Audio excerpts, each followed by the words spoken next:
from this morning?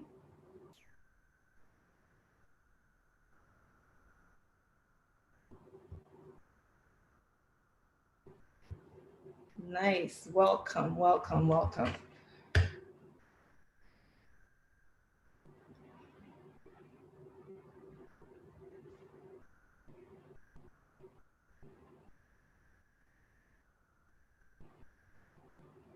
Okay, so we're going to kick off now. We'll have the opening prayer while we know more people will be joining in. Thank you so much for all of you who have logged in so far. We are on the different platforms, online, YouTube, Facebook, Twitter, Instagram. You can reach us on all the different handles. We'd like to pray now. Father, we just thank you for this day. We are so grateful for this is a new day. Thank you so much, Heavenly Father, for the gift of sleeping and waking up today. Our Father, we just thank you, Lord God, for the privilege and the gift of this day. Thank you, Lord God, for our gathering today. We're so grateful for 2020 and the opportunity to come together yet again for our annual conference. This is the 7th edition of the LagosMums Conference. Lord, we're truly grateful to you. We just ask, Lord, that you come and be with us throughout this conference in the name of Jesus. Lord, we ask that everything we learned today, all the panel sessions we're going to have, the moderators, the speakers, our sponsors, everyone, our media partners, we just ask that you would just take absolute control and bless all of us. And as we gather on this platform, Lord, we ask that you would just do great things for us, oh Lord. Thank you for the number 7. The number 7 represents perfection. And we know that this platform, the LagosMums platform, is going to go onto greater and greater heights to the glory of your name. For everyone who is connected, we're thanking you. For those who are yet to connect, we're thanking you. Thank you, Lord God. And we just open this event in the name of the Father, the Son, and the Holy Spirit. Amen. Thank you. Thank you. Welcome, everybody. We have some more people joining. Can you please tell us where you are connecting from? And we would love to know. Okay, everybody, welcome. Like I said, this is the 7th edition of the LagosMums Annual Conference in the year 2020. And it's great to have you all here today.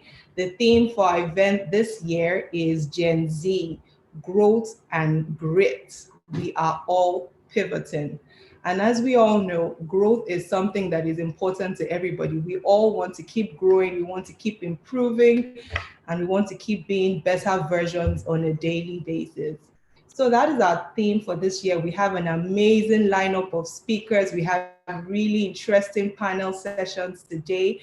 So I encourage you, settle in, tell as many people as you can to log in. We have so many platforms you can join in on. It's going to be an amazing session. I hope you all have your notebooks. I have my notebook here. You have a pen, because there will be so many nuggets that you would take. LagosMums platform is an amazing place for us to come and learn and just get lots of tips and guides on just how to navigate our way. So we're talking about the Gen Z. And it's interesting, when I heard the term Gen Z, I was like, oh gosh, every day there are different terms that just keep popping up. So who are the group of people that fall under the Gen Z category? And I have learned that they are children, adults within the ages of 5 to 23. So I know that we all know people who fall within this category from the age 5 to 23. So this is an important conference for everybody. There's no limit. If your children are not at that age yet, they will get there. If they've gone past that age, there will be lots and lots of people that you would still meet that would be in this category. So, as you know, this is our first virtual conference. 2020 has brought so many new things, so many interesting things, and this is one of them. We're grateful that we didn't have to not hold the conference this year, but rather we're able to gather here. It's our virtual conference. So welcome. You'll be joining from different places, and we're going to have a wonderful time like we have all done in past years. We have just a few announcements to make our event flow nicely. As you know, we always have a hashtag for our conferences, and the hashtag this year is LagosMums 2020. I'll say that again. It's LagosMums 2020. So please feel free to use that hashtag, share it with people, all your learnings as we go on every session, the speakers that you would get different tips from, your comments, your feedback. Everything is really appreciated. Don't forget to take pictures during the webinar that you can also share with us. And please do tag us with that hashtag, LagosMums 2020. Also, we have a Q&A section. So for all the questions that you will have, we do hope you have lots of questions, because we always want to practicalize things. We want to come, learn, and put our learnings into practice. So if you have any questions as we go along, you put them into our Q&A section, a Q&A box, and there will be a Q&A section where we would then take all your questions and give you feedback and answers and all of that. A few more things now to our sponsors. We would like to say a big thank you to our sponsors for making this event possible, for making it live today. And we have one sponsor who has been with us through the years, and we would like to give a shout out to Maggie. Maggie, thank you so much for believing in this vision with us, LagosMums. Thank you for sponsoring us. We were there last year. You gave us some yummy meals, which we enjoyed. We can't gather physically this year, but we're thankful that you're still able to join us and support us. Thank you so much, Maggie. And we would also like to say a big thank you to our media partners, Bella Niger. You have also been one of the partners that have been with us through years, and we'd like to say a big thank you to you. Thank you, Lost in Lagos. Thank you, Olori Supergirl. Thank you, Thrive. Thank you, Wine Niger. Say a big, big thank you to all our sponsors. Without you, this would not be possible. So thank you once again. And to all our attendees and viewers, you can check out all our sponsors and all their handles as we go on. And you can learn more about LagosMums by visiting our website, lagosmums.com. Please follow us on Instagram at LagosMums, and you can also follow us on Twitter, and you can follow us as well on Facebook. And thank you. I see more people joining. We are streaming live on YouTube. Thank you to everybody joining us on the YouTube platform. It's lovely having you here. We would also be on Facebook, and we will be on Twitter. So thank you, thank you, thank you. We can't say enough thank you, because if you don't log in and if you don't come and join us today, we won't have any audience to bring all the ideas and concepts we have. So thank you, thank you, thank you so much. So before we kickstart fully into our event today, I would like to just say, how are you, to ask. Like I said, this is 2020, and it has truly been an amazing year. So what have you been up to this year? We have sessions talking on different things, and you can share some of your ideas on what you've done. There's also there's a healthcare section, there's mental health, there's nutrition, there's so much. So let me not give out all the secrets and all the tips on what we have. Stay tuned, stay connected. Tell more people to come on in and join us, because we are live and we are excited.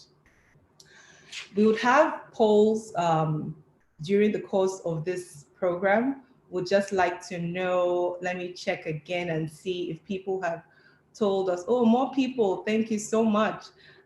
We'd like to see where people are joining from. I see Troy. Oh, Troy, okay. The chat is not enabled. Oh, that's fine. So if you've logged in, please just put in where you're joining from into the Q&A section.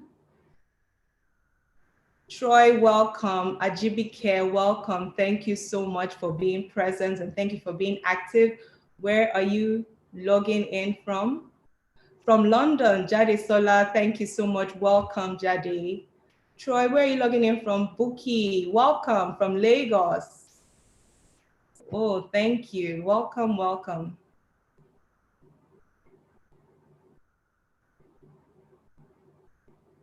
Anybody else? Where are you logging in from? Can you tell us where you're coming in from? Oh, welcome, Natasha from Lagos. Troy, Lagos, welcome.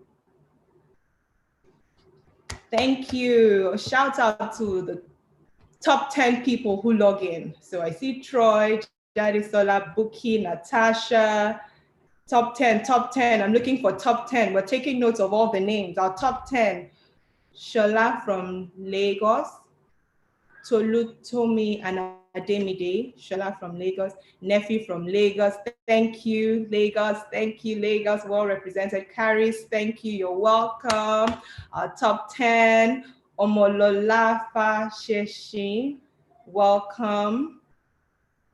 Ayanate from Scotland, welcome. Fantastic. El Akim Abdulaziz, okay, Olayinka Adekunle from Lagos, Lagos, thank you. Lagos is well represented. Thank you, Scotland. Thank you, London. Okay, welcome. So we're seeing you taking down all your notes, and it's great having you all here. I'm sure if you've looked on our different platforms, you've seen the program of events we have for today. I'll just run through them quickly. Like I said, our topic is Gen Z growth, and great is important. That would be that's our theme for this year.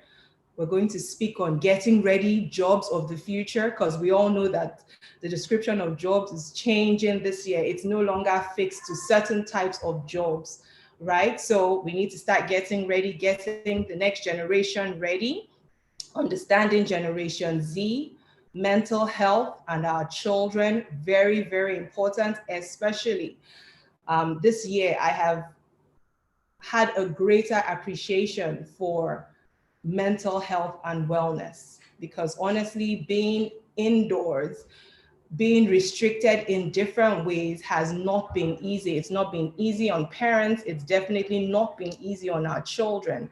So that is very an interesting session we're going to have. We have an amazing lineup of speakers, the changing face of education. Tell me about it.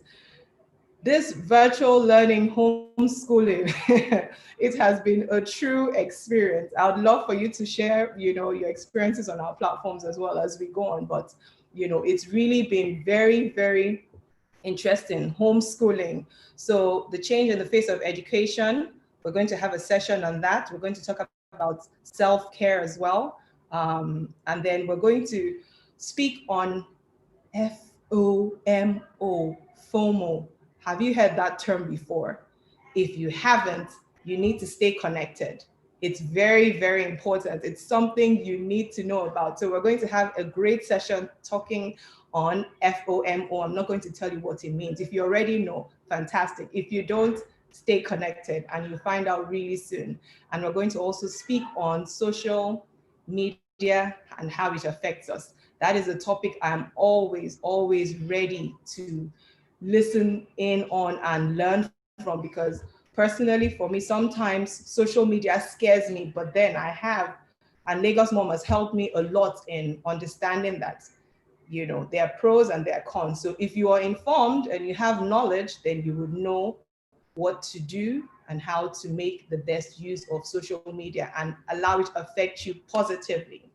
Okay, so stay tuned, stay connected. Tell people we're live on YouTube, live on Instagram, live everywhere. We're just live for our 7th edition. I'm super excited. You just have to pardon me today. It's just amazing to see growth and see it progress steadily, steadily. And that is what the Lagos Moms platform has given to us. So welcome Olayinka, welcome Adekunle, welcome Dr. K, welcome, I think Chinwe from Lagos Infinite. Yes, welcome, welcome, welcome everybody. And so the chat box is open now. So if you want to put your chats in there, you can go ahead and do that. All right, so I think we should take a poll now. What do you think? We should take a quick poll. So to our attendees, is this your first Lagos Moms conference? Is it? Is it the second, the third, fourth, fifth, sixth, or seventh? We would like to know. Can you? Let's get ready. Let's get ready for the poll. Yes. How many conferences have you attended? 2 minutes. How many? Get voting, people. Get voting. 1, 2. We have a prize. Oh, we have amazing giveaways today. You do not want to just miss out on what is going on here. You want to be present. You want to be active. You want to just get in there with this conference. So people, how many Lagos Moms conferences have you attended? I'll give you a minute, 2 minutes to let us know. Is it 1, 2, 3, 4, 5, 6, or 7? If it's your first, welcome. We're so excited to have you here. Welcome. Thank you, Lainka. This is your first time. Welcome. We're happy to have you join us. Okay. First timers, welcome. I promise you will come back next year because it's an amazing conference and we would get into lots of details, practical solutions, and trust me, let me not talk too much. Let me just allow you. Welcome, first timers, Elakim, Ayanate, Ajibike. Oh, welcome. Thank you all so much. It's your first time. You connected in time. You're here. We are super excited. Our poll is going. The numbers. Let's see.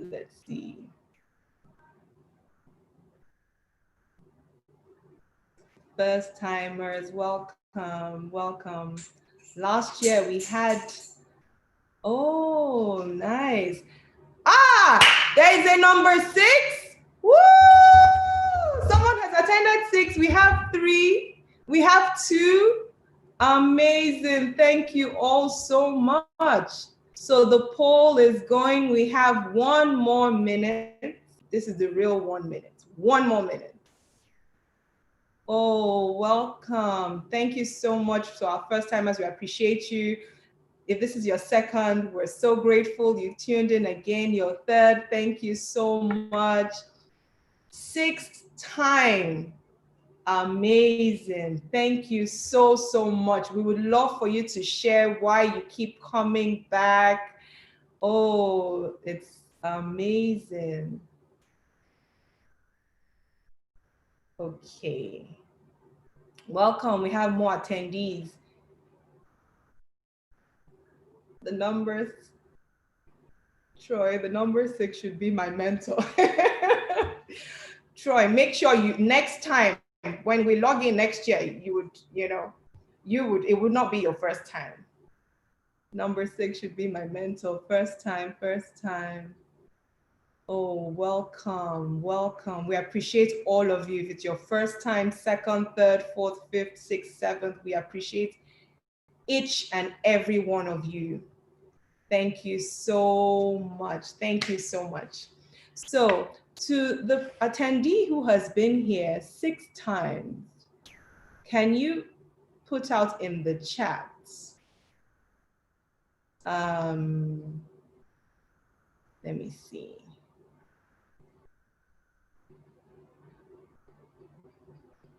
Oh, okay, the poll is wrapping up. YouTube, thank you for joining us. If it's your first time, second, thank you so much. If you joined live before and now you have to join via YouTube, we're so grateful. Thank you so much.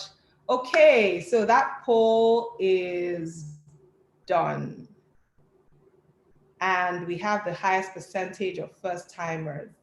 Thank you so much to all our first timers and those who have, come back over and over again. We do appreciate you. To all our YouTube viewers, welcome. And it's great having all of you here and everybody live. Thank you so much. So I would like to know if this is, okay, should I take one more poll? Should I take one more poll? Okay, let's take a second poll. Let's take a second poll quickly. Let's take a second poll. Yes. How did you hear of the Lagos Moms Conference? Tell us. Everybody, please tell us. How did you hear of the conference?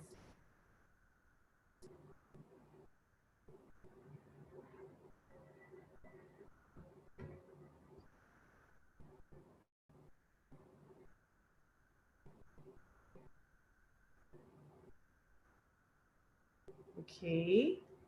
How did you hear of the conference?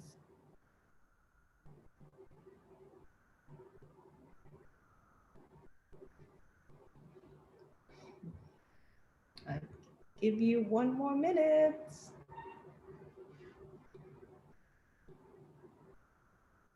And I know there's some people who would love to log in from other places where there's a different time zone, like the US and other places. So we might run this poll again later on just to see. But thank you all so much for being here. Okay. So how did you hear of us? Lagos Moms. Follow Lagos Moms on Instagram. Thank you, Ayana Te. Okay. All right. Let's see. So which poll is? How did you hear about this conference?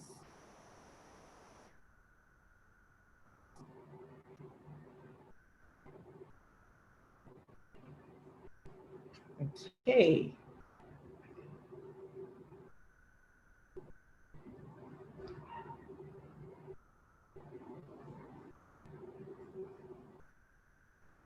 All right. So from Instagram, is it through emails? Which of our platforms can you share with us?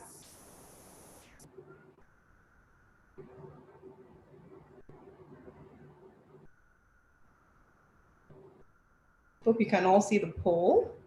Instagram, okay. Welcome.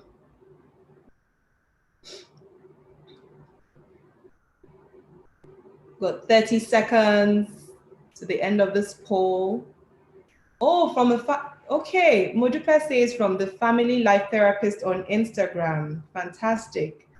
Thank you so much to all those who follow the Lagos Mom platforms and also spread the word out there. We do appreciate all of you. Okay, thank you. 10 seconds. 9, 8, 7, 6, 5, 4, 3, 2, 1. Okay, fantastic. I see people, also heard about us from other people's pages. So thank you, everybody. All right, Instagram has the highest percentage. Lagos Moms newsletter. Thank you to all those who subscribe. And if you haven't, please do subscribe to our newsletter. A friend or family, great. Lagos Moms website, Facebook, and Twitter. Amazing. Thank you all so much. And we're so grateful you heard. And not only did you just hear, but you actually are here and present and participating with us. And we appreciate you for that. Okay, so welcome. I hope we're all settled in. You're all relaxed now. You're not in any traffic. You're not out in any weather. You're logged in from wherever you're logged in. Thank you, YouTube. Thank you, everybody live. Without further ado, we are about to kick off fully into the Lagos Moms 7th edition of our conference, our first virtual conference, and we are super excited. Now, this platform, this Lagos Moms platform, has been so amazing in families, in parents' lives, for children in so many ways. And I'm so grateful as well to be part of this conference. And I just want us to prepare ourselves. I'm about to introduce you to an amazing lady. Yes, truly amazing.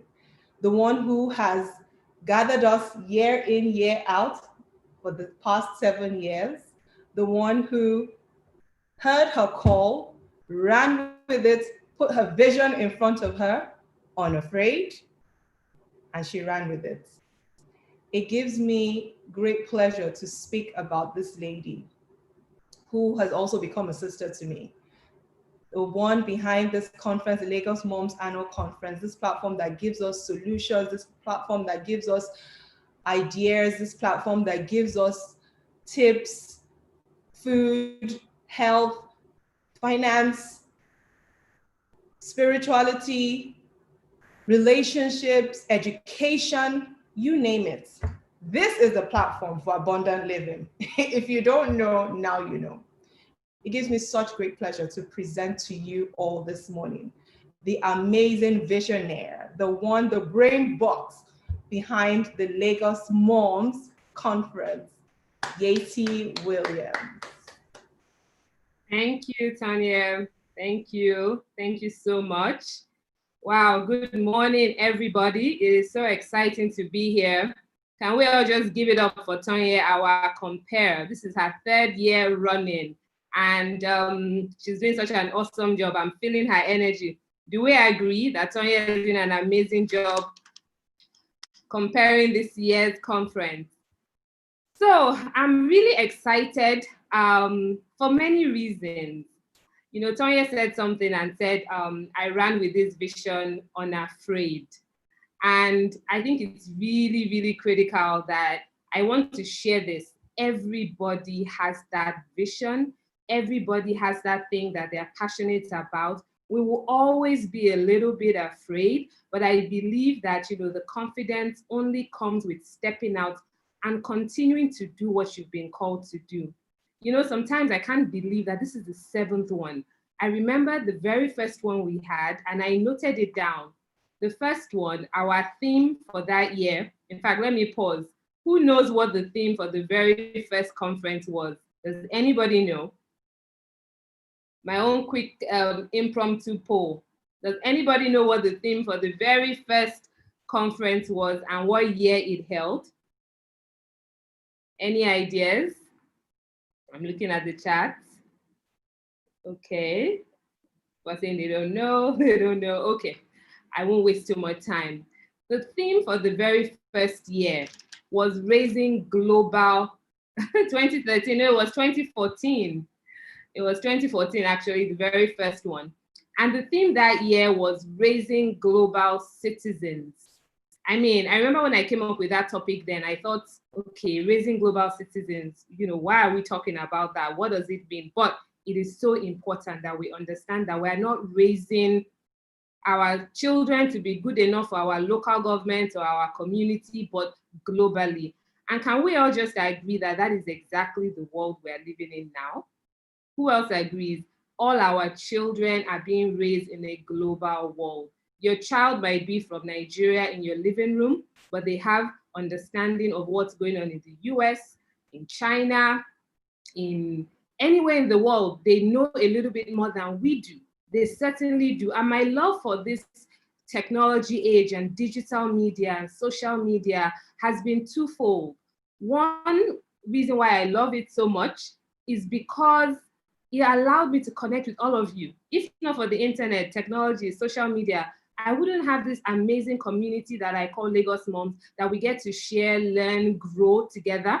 So that's number one. And then number two is I realized that when you understand the benefits of technology, social media, digital media, and you use it the right way, your children are the ones that will even benefit more, because when they are connected to the world, when they know how to use technology the right way, guess what? They are ready for the future, whatever that future would look like.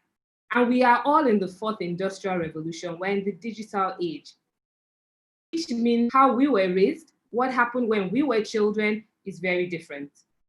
Who else agrees that when you tell your child, in my days, they look at you like, in your days is certainly not what our days are like. So don't tell us in your days, because it's very different. So I want to thank you again for tuning in. It's going to be an exciting lineup of conversations. I'm really looking forward to it. I can never get tired talking about parenting, about motherhood, about family, about wealth, about abundant living, which Tonye mentioned. That is my mantra, is that we are all supposed to live abundant lives. I don't know where we got this idea that it's either A or B, or if you become a mother, then your career has to be put on hold. Or if you are doing career, then that means your children will suffer. Or if you are running a business, you know, all those either or conversations we have that we've picked up from somewhere along the way, I want us to trash it. I want us to tear the cape, first of all, to say we're not superwomen, so we need a support system. All parents need a support system, and that is a reality. You know, it's just that your support system needs to be the support system that you want, that you choose. So that's just a little bit about what continues to drive me with these conversations. I think motherhood makes us all very creative. Who agrees? Motherhood brings out the creative side of you that you didn't even know you had, right? So let's jump into the topic today, which is Gen Z, growth, and grit. So when you saw that topic, what made you want to join? Was it the topic? Was it just the agenda? I wonder. I wouldn't mind if you sent me some messages to let me know why that theme stuck out to you. Was there something particular that made you tune in for this particular conference this year because of the topic? But when I came up with it and I said Gen Z, growth and grit, I immediately started delving into it. And I said, why is that the theme that came to me? And that theme was chosen even before the pandemic. It was chosen before everything that we are now facing today. So I think it is so timely.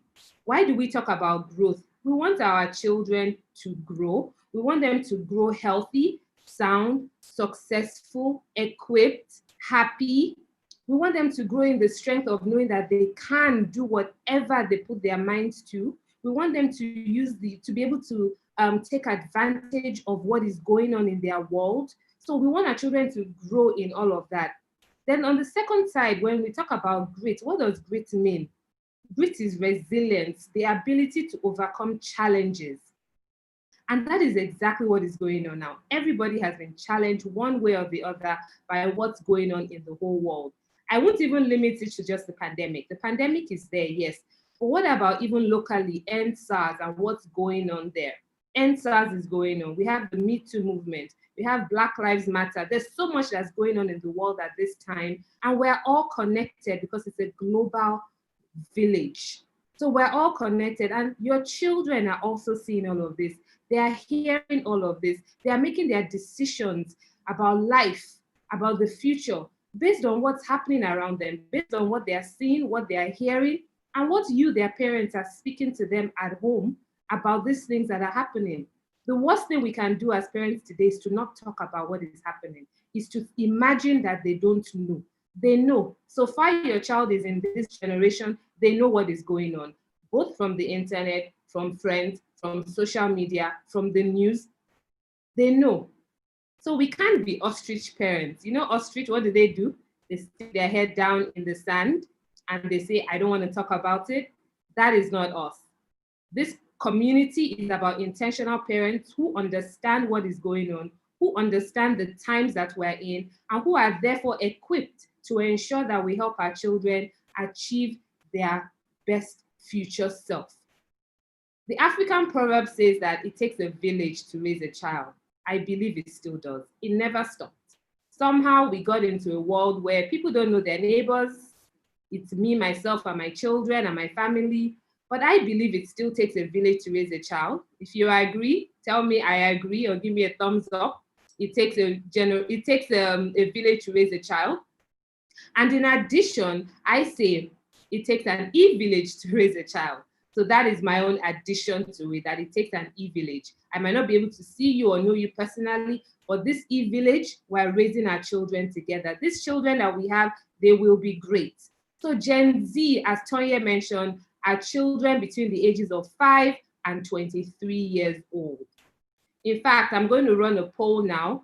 Can you kindly help me, Juwon? I want us to run a poll now to see how old the children are on this platform are represented. So I mean, how old are your children for people that are tuned in? I would like us to run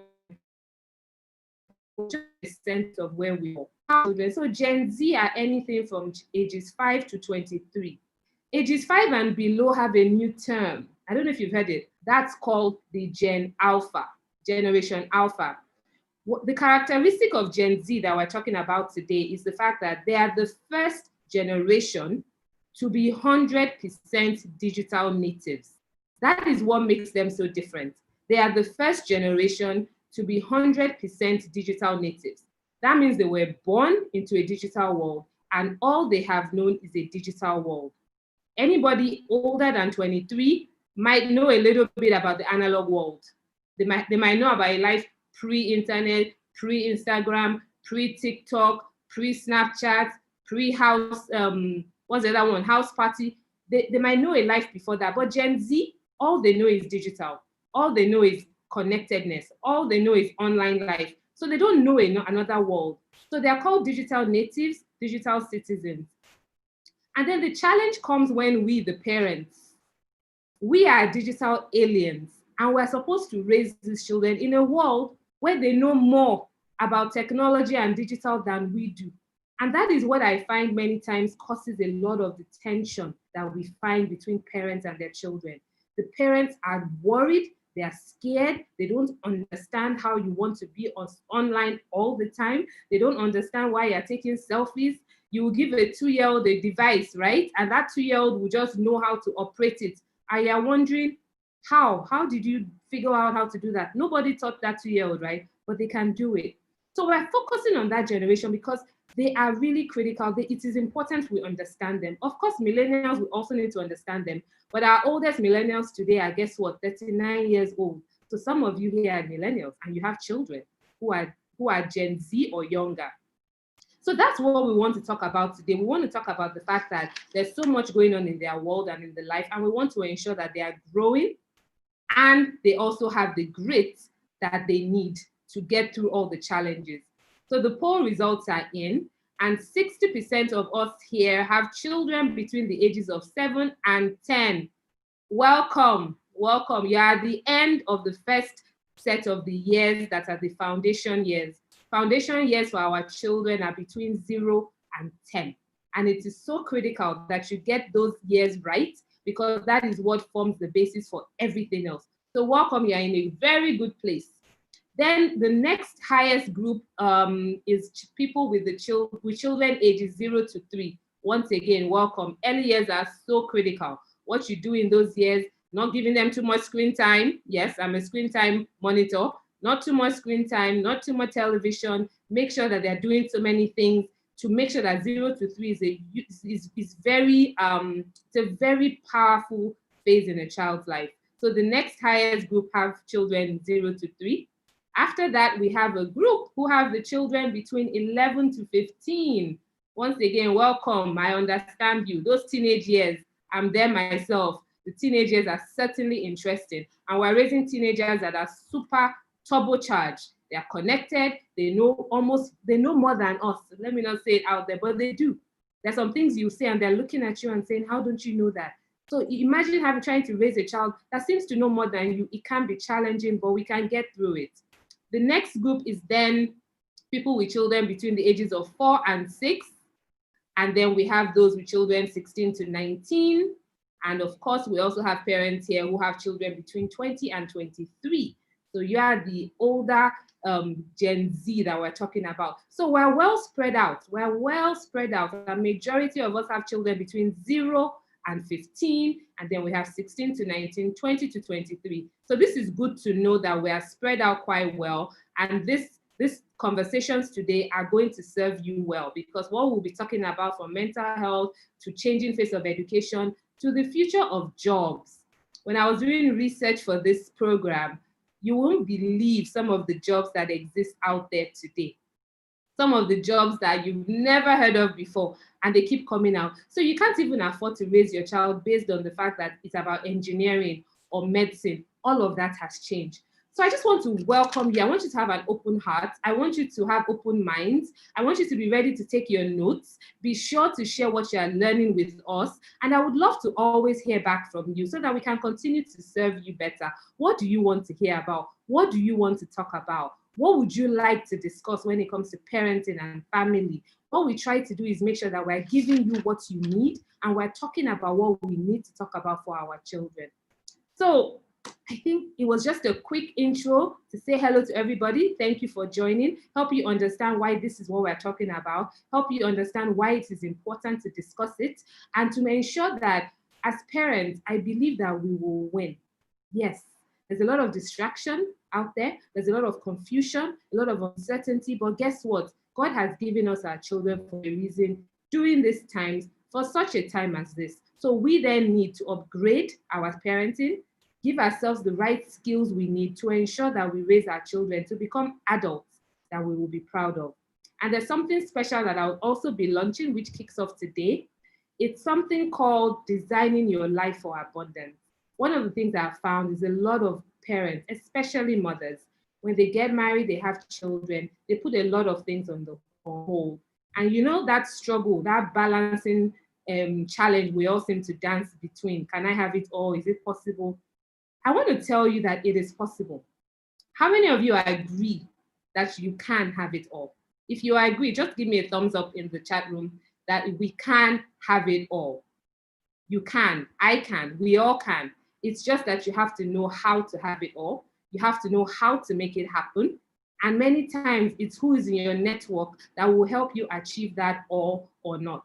So stay tuned, join the conversations. We pray for wisdom, that we will hear the right words, we will be able to apply the right words in our lives, in our homes, and raise children into adults that we will be proud of in the future.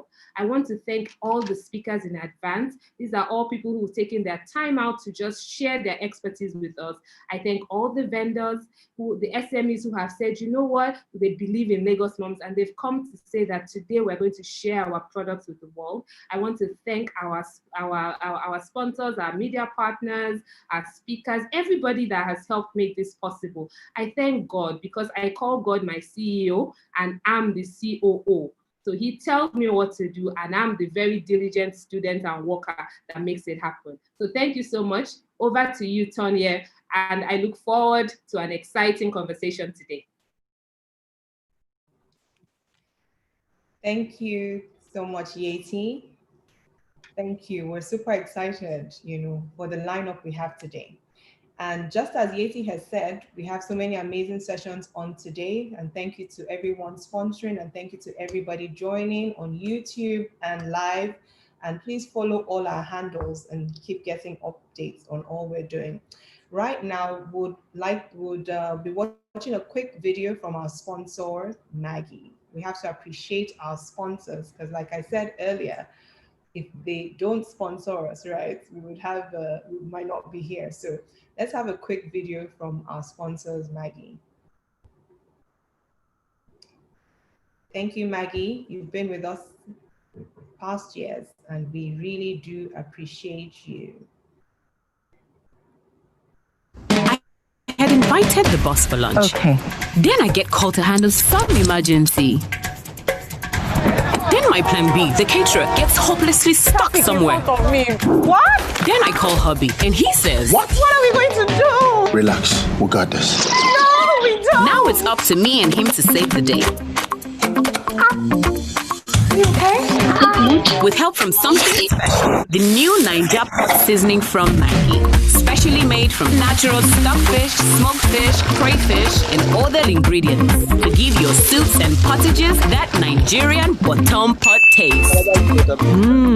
You need to tell me how you got that bottom pot taste. And then later, she says, Come see me Monday morning. Let's talk about the new branch we're opening. Just then, my plan B shows up. And just when I thought the drama was over. Hey, sister, let's go to business. Delicious bottom pot, yeah. I had invited the boss for lunch. Okay. Then I get called to handle some emergency.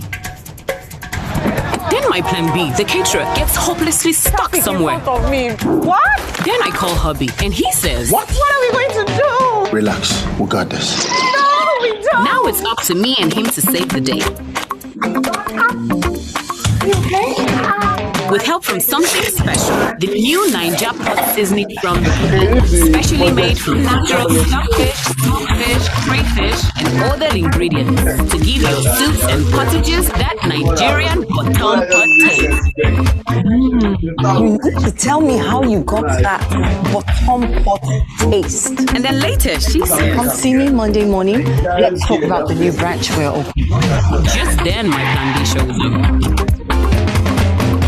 And just when I thought the drama was over, Mrs. Star, let's go to do this.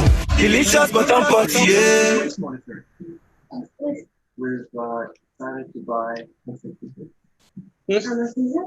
tickets, $221.98.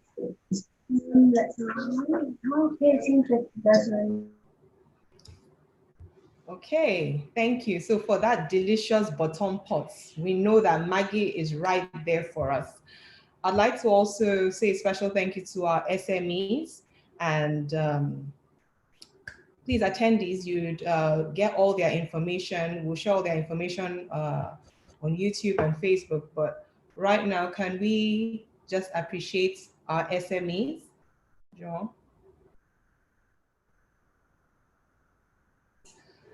I'd like to say thank you so much to Adorable Kids, one of our SMEs for today, Adorable Kids, for everything you need for your toddlers, children's clothing, food, all they need for taking a bath. Get in touch with Adorable Kids. Also, okay. Let's see. Thank you, Maggie. Yes. So these are all our SMEs. Would like to give a big shout out to them. I said earlier, Adorable Kids. Yes. We've got lovely brands of clothing for children. We also have Organized Skills. They help to improve your child's organizational skills. Please follow all their handles. Your one-stop shop for quality educational resources. We have School Store NG, and we also have Amen Forever Healthcare. They provide e-glasses to protect our children's eyes. You know, all this virtual learning we've been doing, and we also have Oriki in our self-care session. And we've got lots of giveaway prizes as well. So thank you so much to our sponsors. Thank you to our vendors. Thank you to all our SMEs. Thank you, Y Niger. Thank you, Thrive Women Solutions. Thank you, Olori Supergirl. Thank you, Bella Niger. Thank you, Lost in Lagos. Thank you to our vendors once again. We have Adorable Kids for all your children's clothing, food, things to take a bath to improve your children's organizational skills. We have Organized Skills. Please follow all their handles. Thank you as well to School Store NG for all your children's educational items. And like I said, we have lots of giveaways. We have this amazing book from them as well. And finally, to Amen Forever Healthcare, who provide e-glasses to protect our children's eyes, and to Oriki for our self-care and wellness. Thank you so much to everyone. We are about to kick off with our first session today. We have a few minutes before then, so I'd like to encourage all of you to settle down. Digital devices are the new, okay? All right, so please settle down. Like I said earlier, get comfortable, get your notepad. I don't know if you can see mine, proudly LagosMums. Get your pen, pencil, whatever it is you need, settle in while we get ready for our first session today. And one of the giveaways, before we get into that session, one of the giveaways we have today is this book from School Store Niger, Learning Hausa, Igbo, and Yoruba. So we would see who that lucky winner would be to get the book. We also have giveaways from Bossy Cosmetics, another brand based in the United States, but she's proudly Nigerian. So thank you so much as well for the gifts. So stay tuned, stay connected, stay attentive for all the lovely questions and things that will qualify you to win one of our prizes. Okay. All right. So without further ado, I would like to introduce you to the compare for our first session today. And she is our dear Mrs. Enimien Itomi. She would be moderating our first panel session today.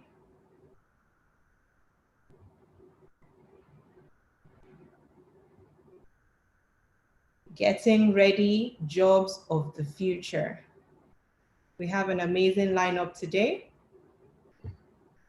Enimien, welcome. Hello. Good morning. Hi, Good Tonya. morning. How are you? Very well, thank you. Welcome and thank you for being with us today. Thank you. Thank you for having me. Can you hear me properly? Yes, I can. I can. Okay. All right. Welcome, everyone. We're going to have an exciting time with the panel today. We're going to be talking about getting our Gen Z kids ready for the jobs of the future. Are there jobs in the future? Do we even know the jobs of the future? I'm actually quite scared because the options, I think some of the options are not even actually available, but we have to prepare them for that. So we have three amazing speakers today. We have Mr. Bankole Williams, who is a certified life and career coach and a certified management consultant. He's a, hello? Okay. Bankole Williams is a master practitioner of neuro-linguistic programming. He is a UK certified life and career coach and a certified management consultant from the International Council for Managing Consulting Institutes, ICMCI. Please, can you ensure that your mics are muted if you're not engaged in this call? Thank you. He's also a fellow of the International Management Consultant Certification Board, FIMCB, and is also widely regarded as a behavioral change expert. We also have Ms. Inya Lawal, Mrs. Inya Lawal, and she is CEO of Ascent Studios, President, Women in Film and TV Africa, WIFT Africa. Inya Lawal is an entrepreneur working to be a world changer. She comes across film and TV and brand consultancy. She works across, sorry. Her company, Ascent Studios, produces TV and feature content, and its subsidiary, Ascent Talent Management, manages the careers of talent from Africa and its diaspora. Inya is the president of Women in Film and TV Africa, WIFT Africa. She's also a Fortune Most Powerful Women's alumna and a lead program partner of the US Consulate General in Lagos, Nigeria. Welcome, Natalie. And then, welcome, Inya. And then we have Nathalie Sunderlin. I hope I pronounced your name correctly. She's the co-founder, manager, director, global Wissen Consult. And Natalie Sulan is a Sweden-born, London-based digital entrepreneur with a degree in international sales and marketing. She is also the co-founder and managing director of Global Wissen Consult, a social development enterprise established to pass the light of digital knowledge through the modern ways of learning. Okay, so we have three amazing people here who you can see that their roles and their careers are taking them through the path that Gen Z will definitely be walking through as well. So we have people who are going to be very well versed in the jobs for the futures. Do we have everyone here?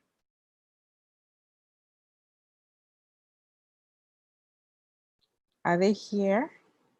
Is Mr. Bankole here?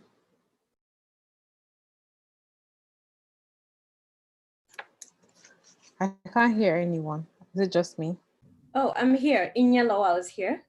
Hi, Inya. Hi. Welcome. Thank you. And do we have Natalie here? Yes, I'm here as well. Hello. Hi, Natalie. How do I pronounce your name, please? Natalie Sundali? Yeah, you're doing good. That's exactly how it's pronounced. Awesome. Thank you. And is Mr. Bankole here? Yes, I am. Hello. Hi, Nice to see how are you? Same here. Fine, Same here. thank you. Good to hear. Okay, so we'll kick it off. I need to start the conversation. So I'll just let three of you speak one after the other. We'll start with Mr. Bankole. Can you give us a sort of like an overview on what you think the future holds for the Gen Z when it comes to work? Thank you, first of all, for having me. I think that this is such a brilliant initiative by LagosMums. Well, regarding your question, I think Generation Z are a very interesting crop of people. They are very entrepreneurial. They tend to have individuality. They want to do their own things. They have their own ideas. They have their own approaches to getting things done, right? And these are the people that were born into technology. Unlike some of us who, technology came along the way, or mobile devices or mobile technology came along the way. For them, they were born into technology. So these kids are, let me not say kids, but these children are very tech savvy. And because of technological advancements, they are very hasty. They're very quick. They're quick to learn. They want quick results. They want things now. So generally, when I interface with Generation Z people, what I find is that these people, want to do their own thing. So a number of them tend to want to be very creative. They want to own their own businesses. If you think about a number of the technology businesses that are thriving today, a number of them were started by millennials. So millennials came before the Generation Z people. So they've seen the people ahead of them who have started, tech businesses. A number of these businesses do not have significantly high overheads. So they see, so to speak, that with not too much cost, you can generate revenue. So they are interested in business.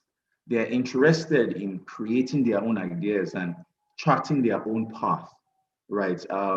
They are interested in ownership. One critical thing that I found out about them. In organizations, when they get jobs, they are interested in being entrepreneurial. So they want to be given the liberty and the freedom to be able to do their own things, to be able to create their own ideas, to be able to come up with their own results, right? They want to be financially stable. In fact, I came across the research about Gen Zs, and they were asked, would you rather do something you love to do, or would you rather do something that will give you more money? And majority of them actually gravitated towards money. So they're very keen on financial stability, right? So these are some of the things that are typical with Gen Zs. And even as the world evolves, we're going to see the advancement of businesses. We're going to see them start their own ideas, give birth to their own initiatives. They're going to be creative ideas that are birthed. And I do believe that parents really need to embrace the reality of these Gen Zs, because they weren't even born at the same time that we're born. Yeah, I think that's something interesting that we're going to have to focus on. The fact that these children are completely different generation from us. So there's the Gen X and then there's the millennials. And we have to understand where they're coming from. We have to understand the things that shaped their narrative. Them growing up in the recession is obviously something that has made them a little bit more financially aware. So they don't want to have issues with finance and things like that. So we have to understand the reason why they think the way they think, Yeah. and then how that is going to inform the jobs that they actually pick in the future. Inya, would you like to give us a bit more information about this? Thank you, Bankole. Sure. Hi, everyone. Glad to be here. I think that for Gen Z, entrepreneurship is huge, right? Like Bankole said. And I think that the obvious opportunities are within the science and technology industries. But I see the Gen Zs creating their own ideas within the industries that we have and industries that already exist, right? I would like to highlight some opportunities within the entertainment industry, which is my my focus at the moment. And within this industry, the popular career options like acting, producing, and directing that people generally gravitate towards. But we are seeing that this generation is creating other opportunities for themselves within the industries and the entertainment industry. You have a new style of cinematography, for example. You can see the ones with the YouTube channels, right? You see a lot of those YouTube channels are springing up. We have people doing things with different apps. I think the apps are helping as well because the usual, like for example, with sales. Before it was popular to get a shop and that's where you buy your things, but now you have a pop-up shop, and even within the pop-up shop that you see online, you're having different styles of pop-up shops in that way. So yeah, just highlighting what Bankole already said, is the fact that with the Gen Zs, you never really know. I think it's very needs based, right? There's a need and all of a sudden someone is trying to give you a way to the need, to reach the need. So yeah, that's what I would say. All right, thank you, Inya. So Nathalie, what do you want to weigh in on what you think the future holds for the Gen Z? Yes, definitely. Thank you, first of all, for letting me be here and letting me speak. This is a really interesting conference.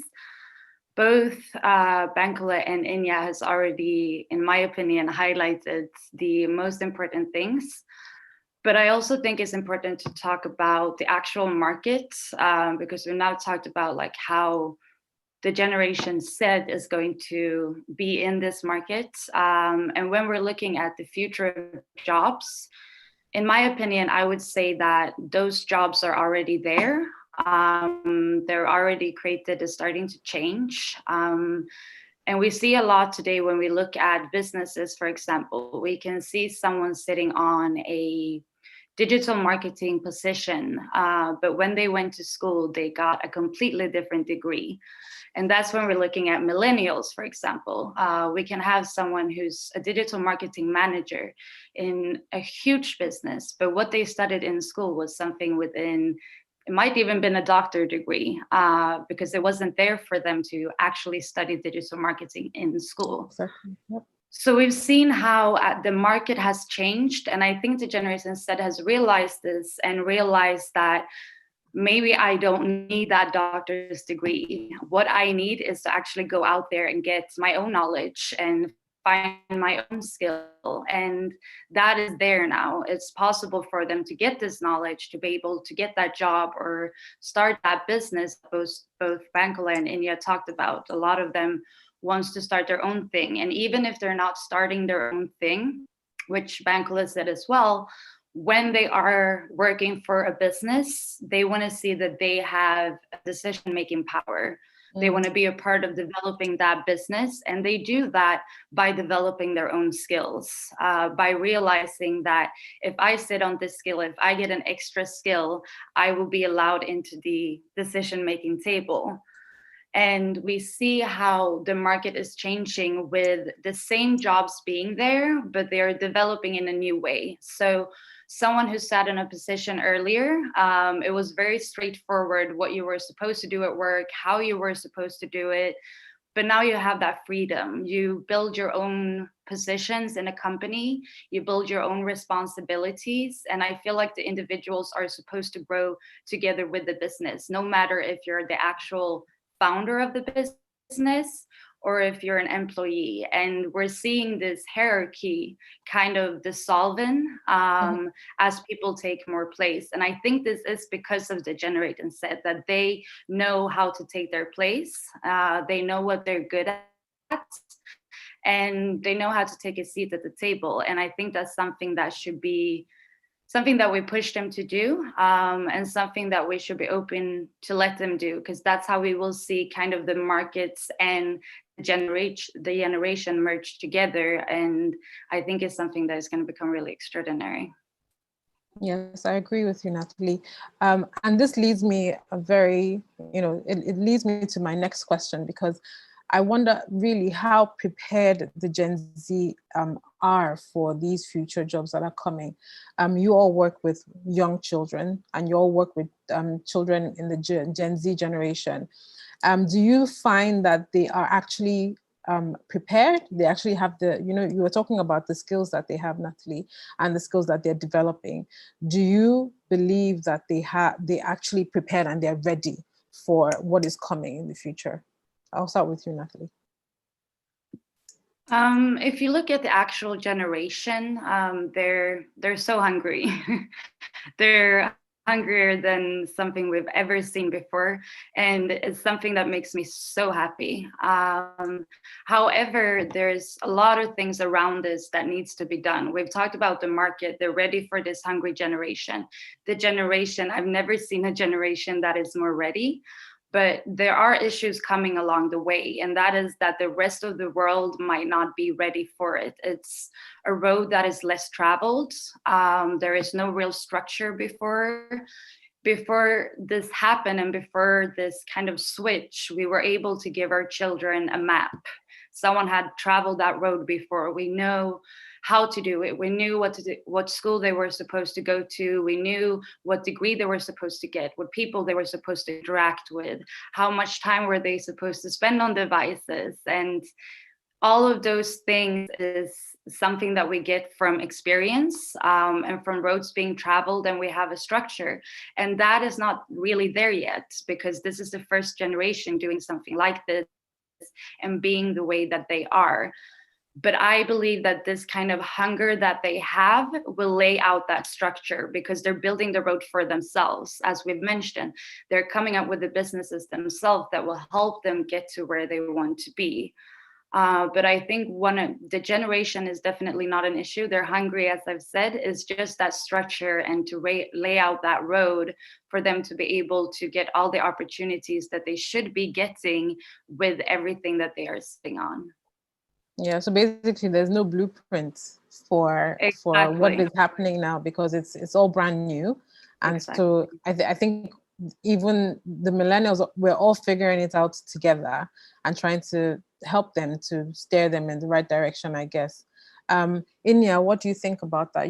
The people you work with who are in the Gen Z generation, do you feel that they have the right skills, to be able to cope with the new normal that we're finding ourselves in?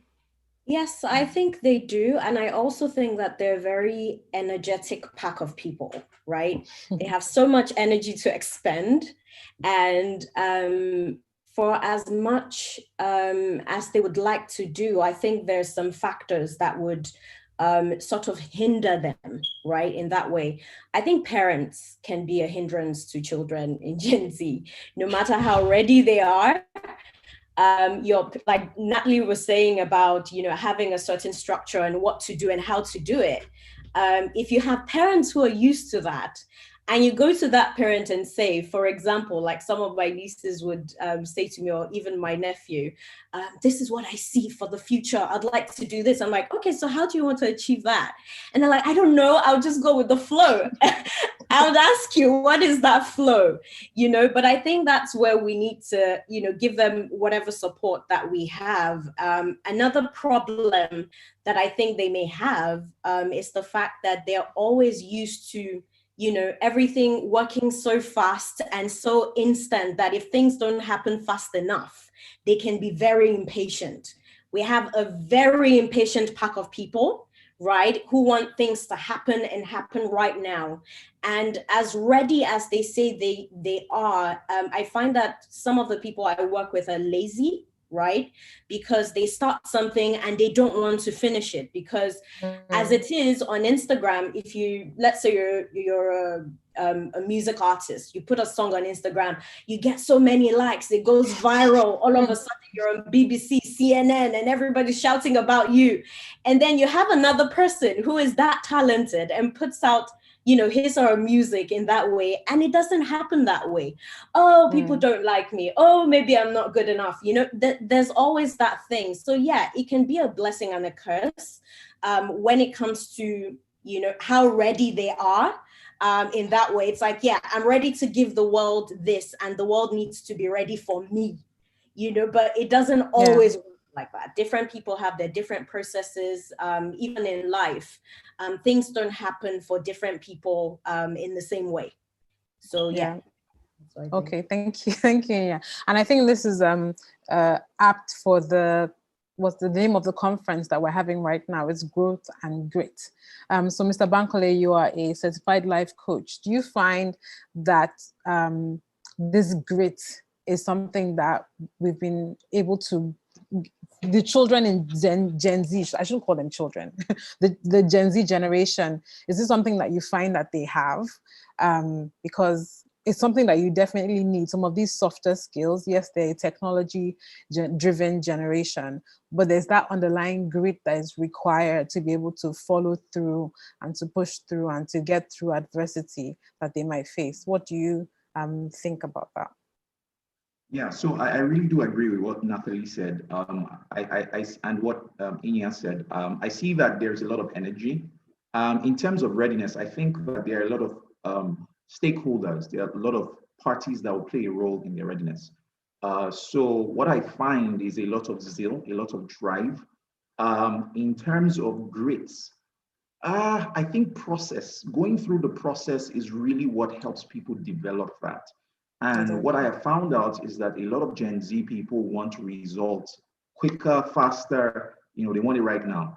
But you can't take away the learnings that you get from going through the process. And I think that that's the balance that parents bring to the process. So I feel like there are adjustments that need to be made, you know, one by society, two by parents, three by even the Gen Zs. And all of these stakeholders play a significant role in determining, you know, their development and how much grit that, you know, they get over time. There, like Inya said, there are certain initiatives that some people take part in, you know, and, you know, as quickly as possible, they seemingly blow, you know, and their peers are looking at them and they're thinking that that is actually a strategy to succeeding. But the truth of the matter is that, you know, process plays a significant role. And that's where, you know, we believe that parents should also play a role in helping these people realize that, you know, you develop character by going through the process, right? You might have talent, you might have ideas, but talent and ideas are not enough. They may get you in the door, but they don't sustain you there, right? So I find that that may be missing. And I think that society plays a role. The culture that we find in society, our educational system plays a role. The things that we prioritize and we begin to infuse in the system to ensure that these kids are learning. You spoke about soft skills. How many schools are very intentional about including things like that in their curriculum and making it mandatory for kids to learn these things, right? So I think that if every stakeholder plays their role in the process of time, they will develop the grit that is necessary for them to succeed. Yeah, and I think the reason why, I mean, like we said, they were born straight into the technology generation, right? Yeah. So everything is at the tip of their fingers. You know, I want to find out what happened to Martin Luther King. All I need to do is just go on Google. I don't even need to type. I just need to say, "Hello Siri, what happened?" You know, my son refuses to actually type. You know, I send him to do his homework, and next I hear him say, "Google, what happened to?" I'm like, dude, it's like there's the there's the tab, just type it in, and he just wants to do it as quickly as possible, like we said. So they're used to getting things done very quickly. They're used to very fast responses. So everything that seems slow kind of like gets them. And I think I agree that parents need to be able to change that narrative, or at least shape how they see life when it comes to not things that are not only driven by technology. I wanted to. Oh, sorry. Yes, go ahead. Yeah, Go am I ahead. allowed to add something that I think Yes, is really please. important for us to remember? That we talk a lot about. Sorry, can you hear me? Yes. Yeah. So we talk a lot about how this generation is very entrepreneurial, and they see now that, and Bankole mentioned that they see all of these people blowing on Instagram. Everything everyone does brings great financial freedom. Everyone should be entrepreneurs. Everyone should be famous. Everyone should be doing this. And I think something that's very important for the factors that Bankole now mentioned to remember is that there is people within this generation might not become an entrepreneur, who might not become famous. And with that comes a lot, I think, a growth in mental illness and a lot of depression, because they have so high expectations on themselves. And there is everything you see right now is success. So they're grown into a world where the only thing you can have is great success. And success is measured by being an entrepreneur, being famous, making money. So I think parents, schools, and everything like that also have to remember that there are still youths out there who does not want to do this. And we need to lay out a map for these people as well, and try and push in the fact that there are other roads still. You can still be an employee, you can still work a 9 to 5, and it's all right. Otherwise, I think we'll see a spike in all sorts of mental illnesses, and it's something that we need to remember when this big switch is happening. Yeah. Thank you, Natalie. I think that a lot of times these children, I think it's also redefining what we mean by success and what we call success. And if social media is always painting a picture of success being somebody who has a lot of money, who has blown, who's famous, a good thing about Generation Z that I read about is that they have a lot of empathy, and they like social justice, and so it actually falls in line with their values and what they want to achieve. It's just that they want to be able to take care of themselves as well.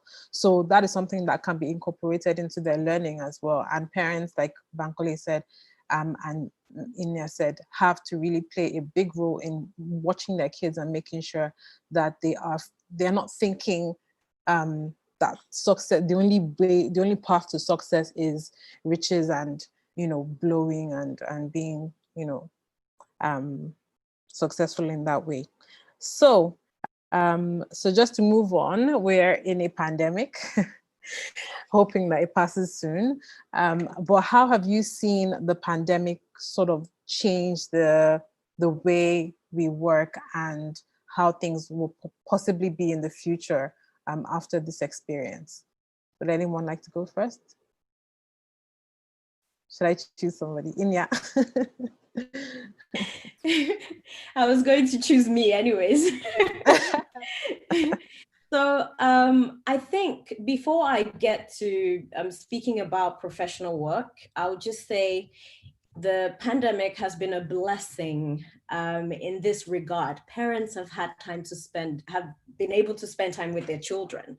I think that for me was missing in many families. And I ran a project recently, and what we found out was that a lot of parents were able to identify whether learning needs that their children had, right, in that way. Mm-hmm. I am dyslexic, proudly dyslexic, but I feel like perhaps when I was growing up, if my parents had this much time to spend with me, maybe they would have noticed that I had issues with learning.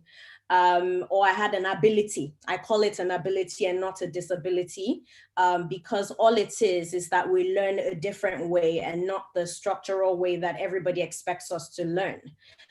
So I think, first of all, for me, for the pandemic, I think it was a blessing because a lot of parents spent more time with their kids and realized that they had more work to do. Apart from that, spending time with kids talking about career options. I know we ran a lot of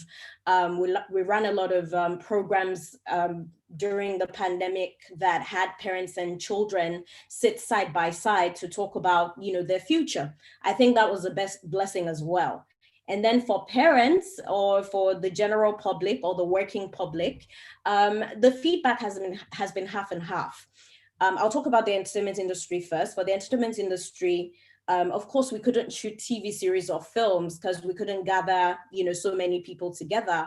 But then writers also got a lot of work because more people had time to process their thoughts and strategize and say, rather than just jumping to shooting one thing or the other back to back, can I just focus on something that I want to do? And they were able to engage more writers. We were also able to meet a lot of people from different parts of the world. All of this is knowledge-based. So as much as money is needed, people need to make income, some people weren't able to. I believe that people were able to learn from each other and from all around the world as well. Now, I look after a group of women. The ones in the agricultural sector came back with positive feedback. They said they were selling food, and it was booming for them. The agricultural space was booming. Of course, we had some other industries that were hardly hit as well. But I think that in the face of the pandemic, we should look at not focus on the negative sides or what we weren't able to do, during the time, but focus on the positive sides and what we were able to gain. And then also plan for the future, because I think what the pandemic exposed was for many people that they could do business different ways, which is why, again, digital, working digitally, became highlighted, for us, and how to go on and about our business, using all the digital tools that are available for us. So yes, I think it's half and half. For me personally, it's been a blessing. I've met more people than I would ever imagine meeting from all over the world. I've been able to run different programs that have impacted people positively. I've spent more time with my nieces and nephews as well. I've heard back I've gotten feedback, the right feedback I should get from people regarding the different projects that I'm working on. So yes, I think it's been more of a blessing. But yeah, generally there are issues. There was an increase in mental health, even within the work space, increase in abuse and and whatnot. There are all those real issues that have happened. But yeah, that's what I think. Thank you, Inya. Mr. Bankole, can you share what you think the pandemic has done for work now and for the future? Well, it's interesting because there are two different ends. There are challenges, but there are also the opportunities, like Inya has mentioned. With the pandemic, one of the things that I observed was that there were a lot more mental health related issues, particularly with kids. I noticed that, whilst there's the blessing of, parents being able to interact with kids, I also noticed that social interaction for kids kind of like diminished. There is something interesting about that human interaction. I remember my friend was telling me about his son who was speaking to his best friend, and she was shocked at how they were interacting, over the device. It didn't seem the same. It felt like there was a wall between them. There's just something about kids hugging themselves, just playing around and all of that. So that may have affected some measure of social interaction. But like Ian said, there are also the blessings. And I think that it has made us a lot more conscious of the need for digitalization. And I think parents are a whole lot more interested now in the digital economy and the opportunities that exist there, because people are beginning to see that, certain businesses could still operate, whilst we were in a lockdown. And these were businesses that had pivoted online. So it is important to begin to think of how you can use digital tools to still advance the course of your business.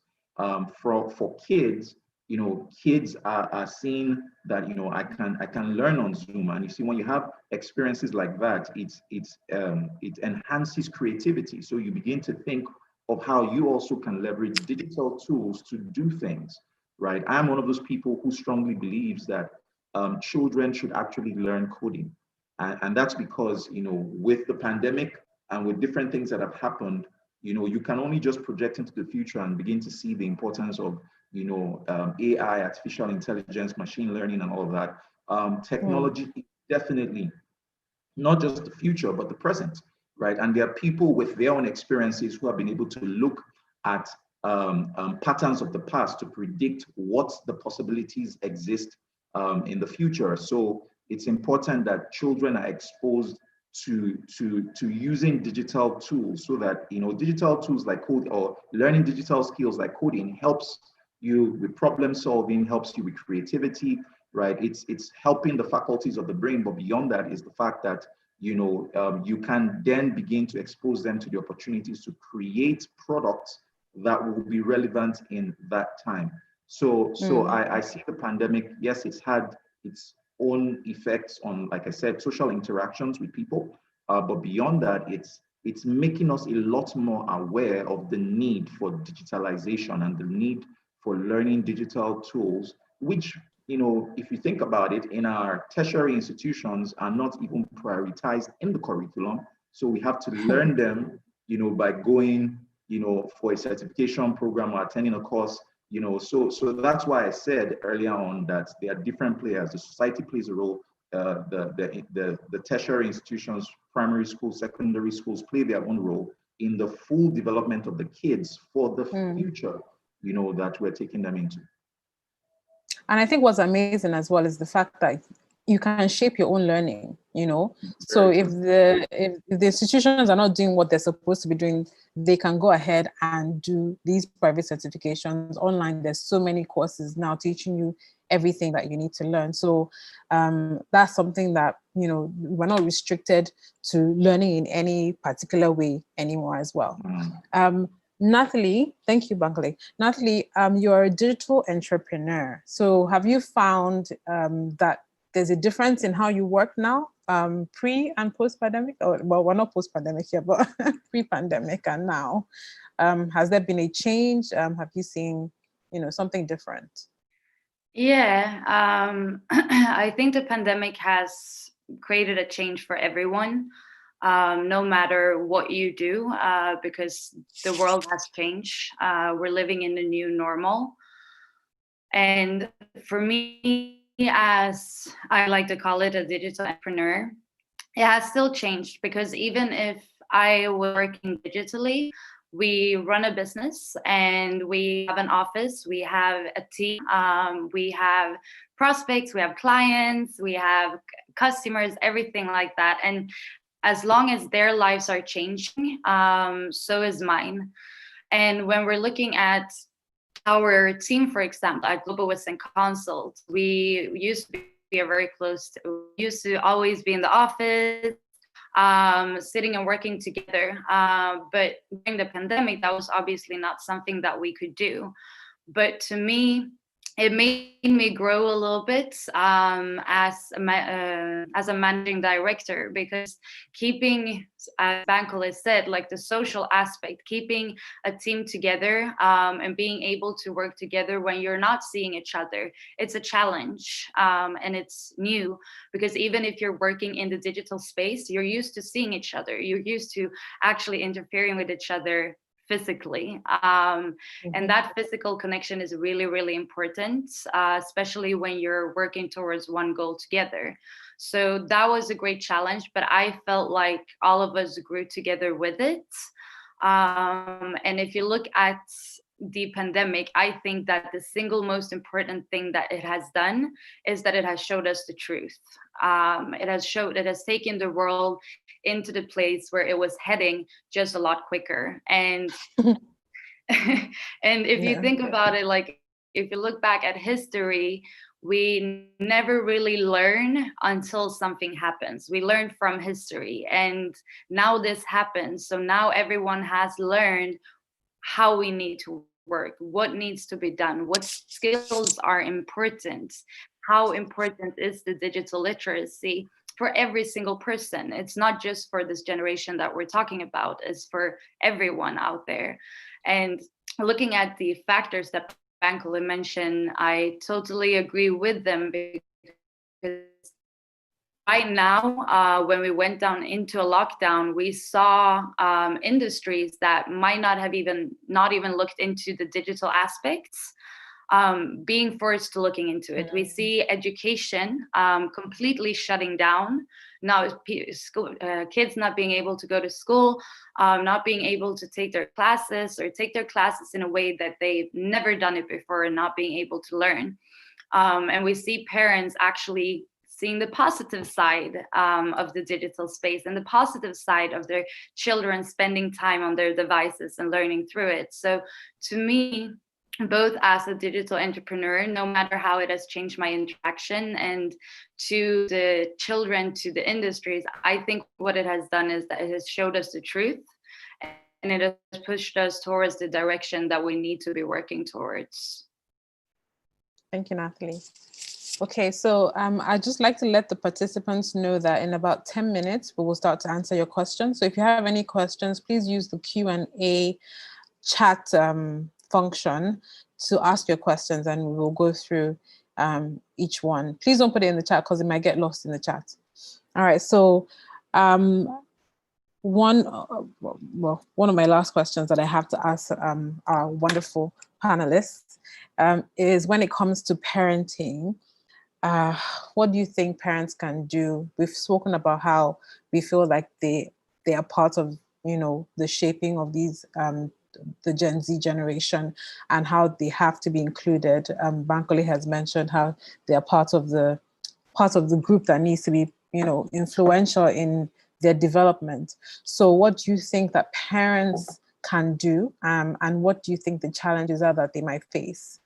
And I'll start with Mr. Bankole. I think that that's a brilliant question. I think with the pandemic, it has afforded parents the opportunity to spend more time with their kids. And this is a missing link that has existed for some people, particularly working professionals. I think more than ever before, parents need to observe their children. Very, very critical, right? Observe their natural inclinations as early as possible. You know, I remember seeing a video a couple of years ago of Tiger Woods playing golf at the age of 2. At the age of 2, small wonder he became the best in the world. And that's because I read that his father, you know, back then would throw a ball to Tiger, and instead of Tiger to use his leg to hit the ball, Tiger would look for a stick to hit the ball. Now, if that was to happen in my country, we'll take him to church. He doesn't know how to use his leg, right? But this guy saw that he had a thing for using sticks to hit balls, right? And he trained him in that direction. The truth is, this generation is different, right? We can't use our old methodologies. We have to be observant of our children and their natural inclinations. And as early as possible, I believe parents should expose their kids to as many things as possible. And then the strongest thing will pull the child. The problem is that we are so, you know, where some parents are very conventional, just go to school, go to school, go to school, and that's all. But there are other things that they could be exposed to. It could be sports, you know, it could be music. And, you know, when you expose them, you give them the benefit of exposure, the strongest thing, right, will pull them. So I think that is critical for parents in this age. I also think that they should observe the trends, right? you should look at what's happening in the environment, look at what's happening in society, look at where the world is going, right? Understand the generation we're in. There was a time of the agroeconomy when agriculture was primarily how people earned, right? Now, agriculture is key. We don't dispute that. But there was the era of industrialization. Now it's the era of the digital economy and the knowledge economy. So you have to look at the trends and see how you can, expose your children to things that will equip them for the future that we're going into, right? I'm one of those people who believe that, there's certain things that we're studying in school that are just an utter waste of time, right? And I say so, but it's truth. I say so because we're not equipping people, because that's why we have a lot of graduates who come out of schools. That's true. And Yes. there are problems, but they are not equipped to solve the problems. So there are no people who have been given the skills that would cater to the needs of this time. There are certain courses that were relevant then, they're not relevant now. Digital marketing is such a big deal now. Online advertisement, social media management, community management, things like that, right? The society has not adjusted, but the parents, the onus is on them to ensure that their children are being exposed as early as possible in this regard. The final thing I'll say is, I think experience is very necessary. I think internship opportunities are necessary. Kids are, I've seen kids that have started learning on entrepreneurship and things like that from an early age.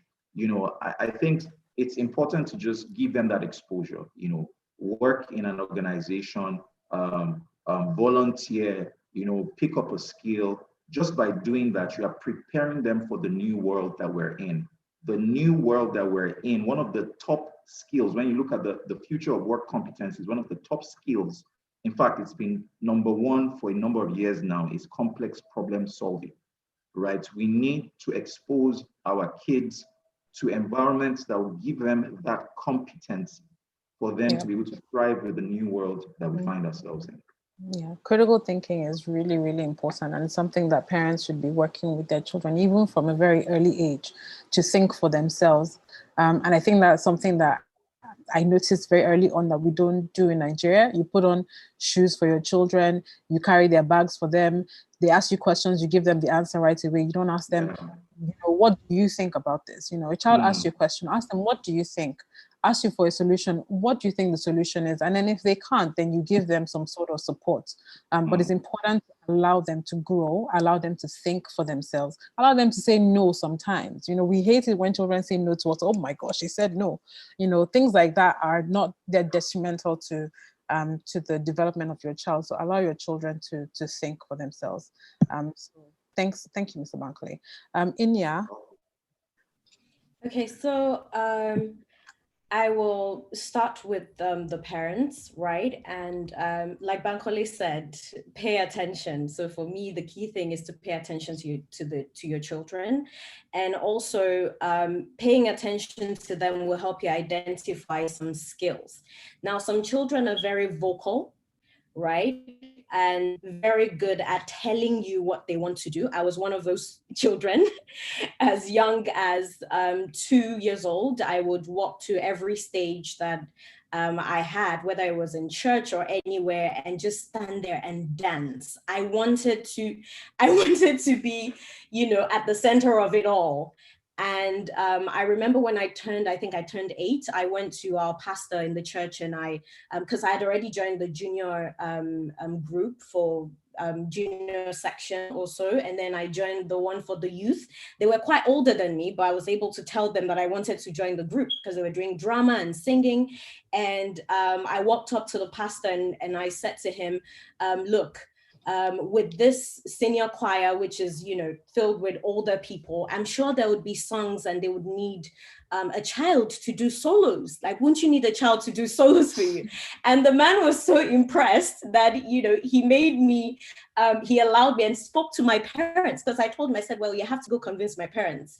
And he spoke to my parents for me, and I eventually joined even the adult choir. I remember my robe was like agbada is what they call it. It was so big, for me at that age. And I remember even back then in school when we had the Christian religious studies and the Islamic religious studies. I'm a Christian, but the Islamic religious studies had a lot of songs and there was a lot of singing going on. And I told the teacher that I was Muslim just so I could sing with them. So I've always, I've always consciously, been in this, at this point where I wanted to be a part of something. I wanted to be creative. And I believe that, a lot of my siblings saw that, my parents saw that, but then for some children, they weren't as vocal as me.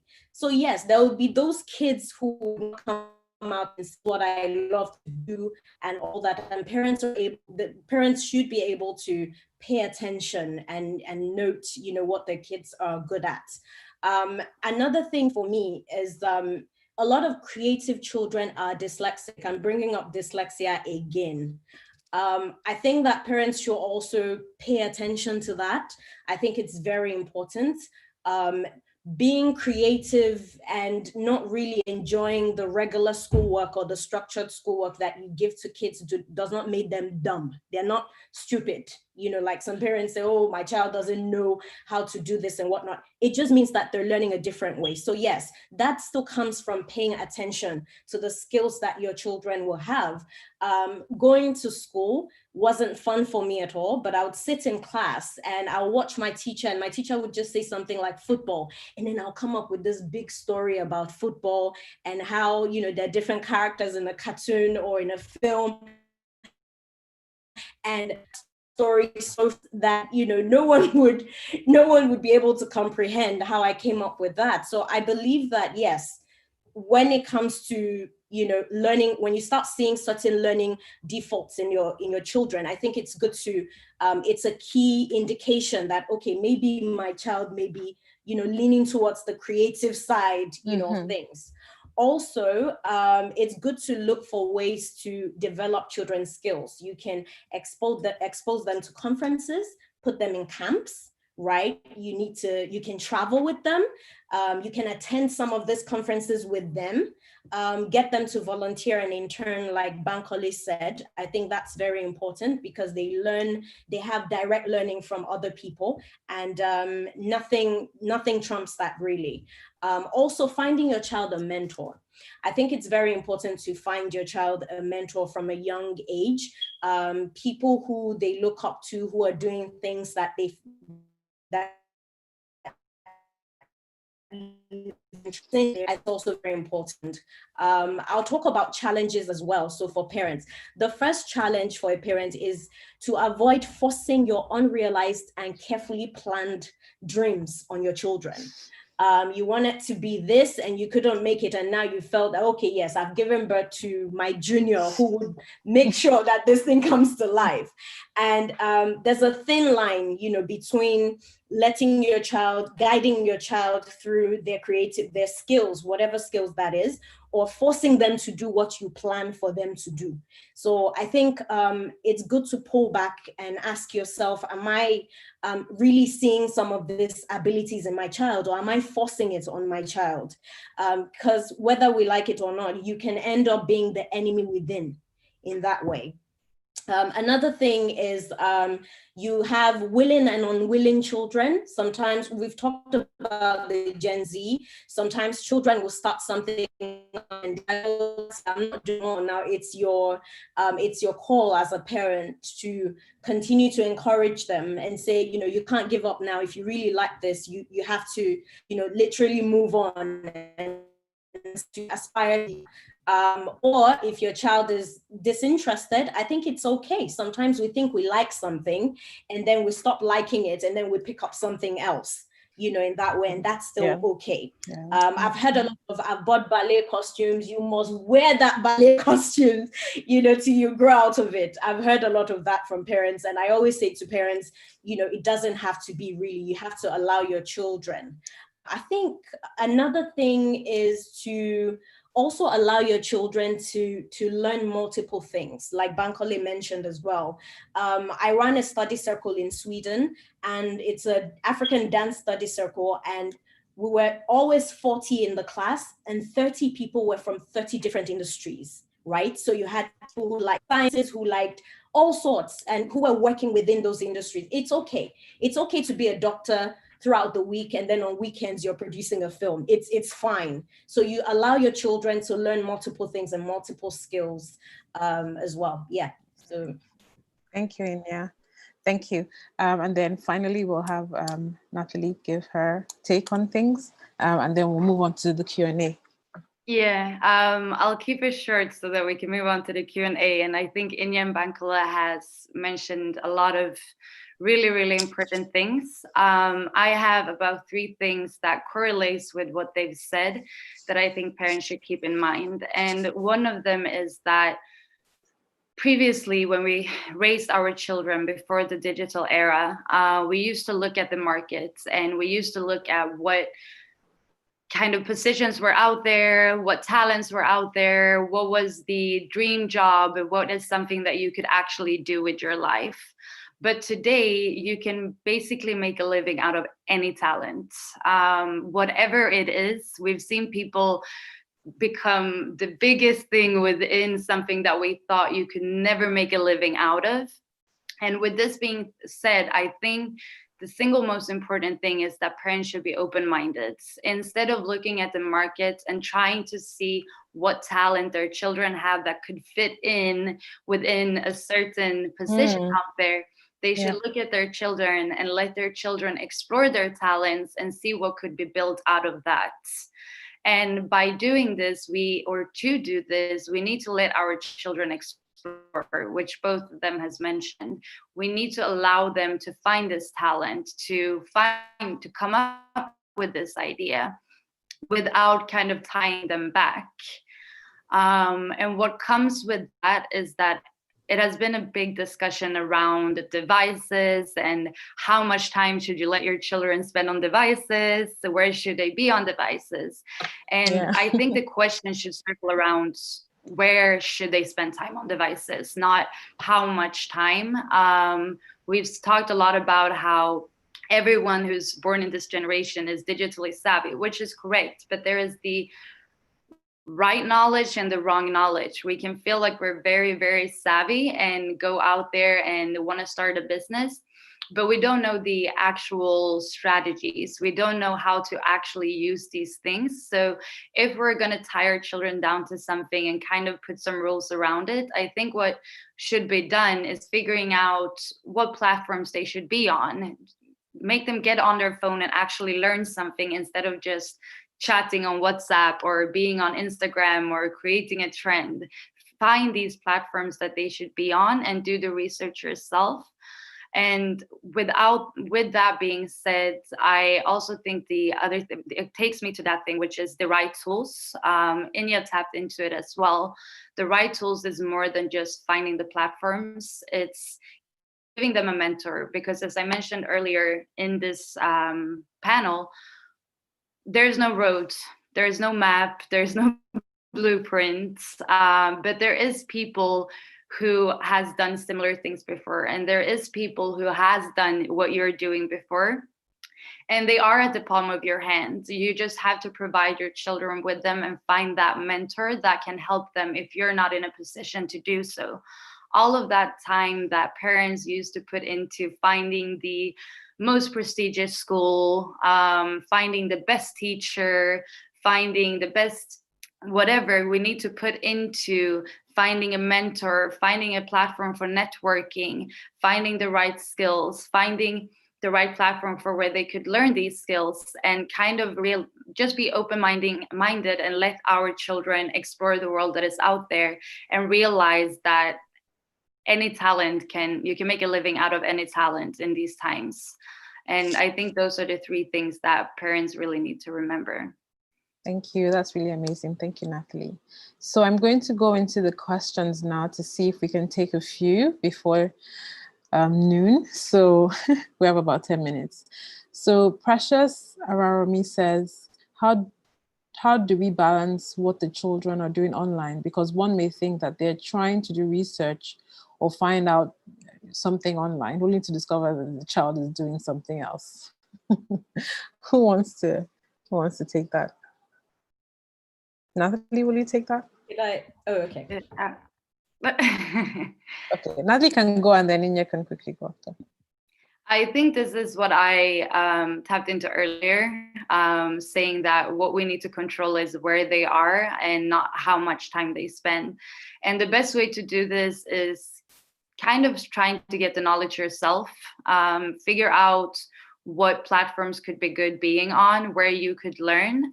And, you know, at the end of the day, you're still a parent. You can still tell them that, okay, you can be on the phone, but you're going to be on my phone, and because I only have these apps, so this is what you're going to be doing. Or you have maybe an iPad at home that you can have these apps on, that's the only thing that they will be doing, because the internet is huge and it's impossible to kind of tie them down and tell them this is the only website you can go on. So we need to find these little tricks that will keep them within the space that you want to keep them in. And the best way to do so, you need to be aware yourself as well, what platforms that is, because otherwise, trust me, they can fool anyone on what they're doing on their phone. So the awareness needs to be there around the parents as well.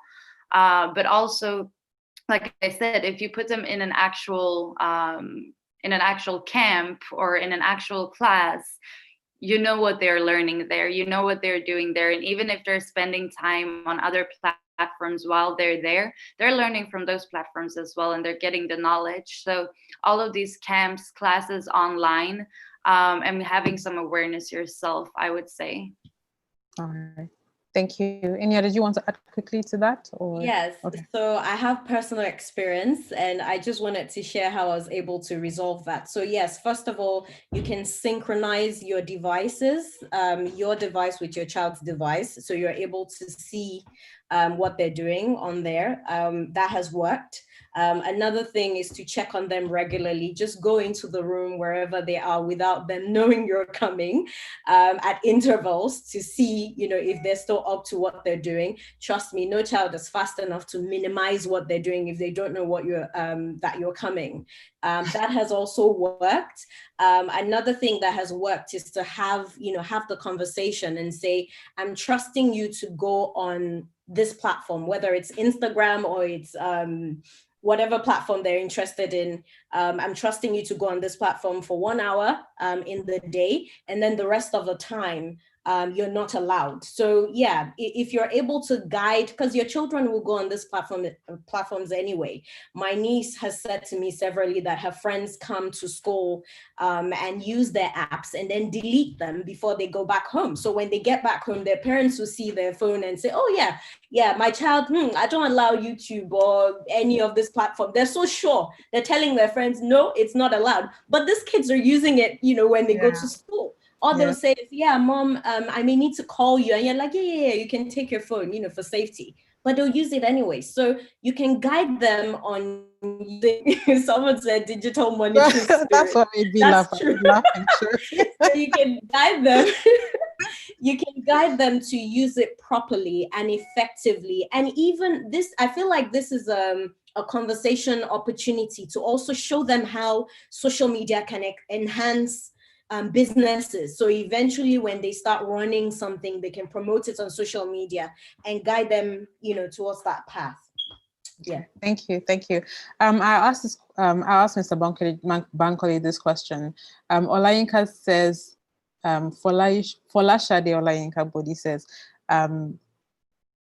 you speak about exposing children to skills, but the fear is that maybe children as young as 12 will not be accepted into these organizations or to experience these skills that we want to start developing from early on, especially in Nigeria. And she's scared that she might not be able to get this for perhaps her 12-year-old. So what are the options that we have for the younger children to get exposed and to get all these? Oh, sorry, you're muted, Mr. Bankole. Yeah, sorry about that. And I do agree. Not so many organizations are actually open to giving kids that sort of exposure. But that's why the internet is there. There are several other platforms online where people can learn different things. There are boot camps that people are a part of. When they have breaks, summer breaks, there are summer boot camps I've been part of different summer boot camps where I'm invited to teach on business, to teach on soft skills and things like that. So the periods when they're on holidays, or even before the time of the holidays, I do advise that parents look out, go online, research about boot camps that you can send your kids to. Now, the essence of those boot camps is that when they go on such programs, they are exposed to different things: financial literacy, coding, business, different things, right? And like I said, when you have a program that has a lot of variety. So what I find a number of times is when they're on summer holiday, right, they register them for, forgive me, maybe a church-related program. They don't take time to check, the curriculum, to check all the things that are going to be addressed, whether the curriculum is something that's broad enough to give the children all the opportunities to learn as many things as possible, right? So I think parents should be actively involved in even finding out, what the program is about, who the speakers are, and doing all that research to ensure that when they're on holiday, they can have those kinds of opportunities, right? And sometimes it's just a conversation. It could even be a relationship that you have. While conventionally, the organization may not take on maybe a 12 or a 13-year-old, with relationship, you might be able to. Some of us worked with our uncles or our aunts, whilst we were growing up, and if you find someone exudes the values that you want your child to have, you find out that maybe they have a department that will train the child in something that they're skilled in, right? You can leverage on that relationship, place a phone call, and see how they can have that quality of exposure. So it's making do with what we have, right? And also doing your research to find out that there are other opportunities that are beyond, what you have known. Okay, thank you, Mr. Bankole. Sorry, can I quickly add something? Just yes, one go ahead. second. Yeah, so if you check out the Africa Children's Creative Network, it's an organization that I founded to help parents work on skills of their children. I think, yeah, you'd find some resource there as well, or some help. And then we run workshops, free workshops for kids every quarter. So yeah, you can check that out, whoever asked that question. All right, thank you. I'm so sorry we couldn't get to everyone's questions, but it's almost 12. I'll just give a rundown of some things that we mentioned in this talk. Thanks to our panelists. You guys have been very giving a lot of information, and I'm sure the parents here are really happy with some of the things that they're going to take back with them to their Gen Z kids. I'll just give their bullet points. So we need to leverage internship opportunities for our children. Mr. Bankole said we need to allow them to follow the process. Things are difficult, but they need to be able to go through them. Everything is not going to be quick. We need to pay attention. We need to pay attention to their development. We need to pay attention to what they like, what they're interested in, so that we can help foster their development. The pandemic has been a blessing, and that's what Enya said.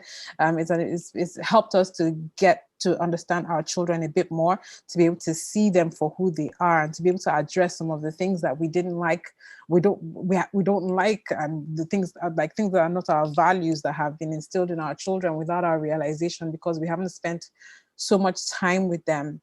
We have to help them plan for the future, expose them to multiple opportunities, expose them to multiple skills, internships.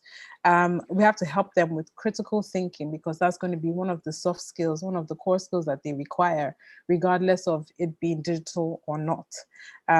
We have to help them frame what they see as success. Is it what they see on social media, or is it being able to achieve the things that they've set for themselves? Also, get them a mentor if possible. And finally, I think the most important thing is that we, as the millennials and the Gen X and the generations above, we need to just be able to embrace change and teach our children how to embrace change, because things are going to be changing at a fast pace, and we just need to be able to help them to be able to, have the skills required to be able to go through the changes that are coming up. Thank you, Bankole. Thank you, Inya. Thank you, Nathalie. This has been a very insightful discussion. And so I think I'll hand back over to Lagos Mums platform. And thank you, everyone, all our participants for your questions and for your interaction. You've been amazing. Thank you so much, Eminem. Thank you to our panel. It was really an amazing session. We've learned so much. Thank you, Eminem, for reading through all the nuggets. I have my notes here. I keep speaking on these notes, and there were so many things I kept, taking, and they're really going to help me. I have 3 children who are in this group as well. So I'm looking forward to practicing most of the things I have learned today. So thank you all so very much, Enimian, Bankole, Natalie, and Enya. So now we'll be moving to our next session, which is the Understanding Generation Z. We have finished with our first session, which has given us a good base. So now I'd like to introduce to you for our next session, Mr. Labi Williams, who will be introducing our guest as well.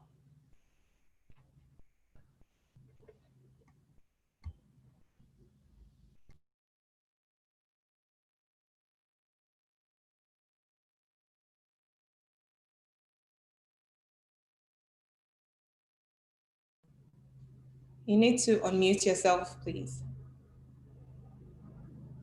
All right, that was a great start. I was already launching all into it.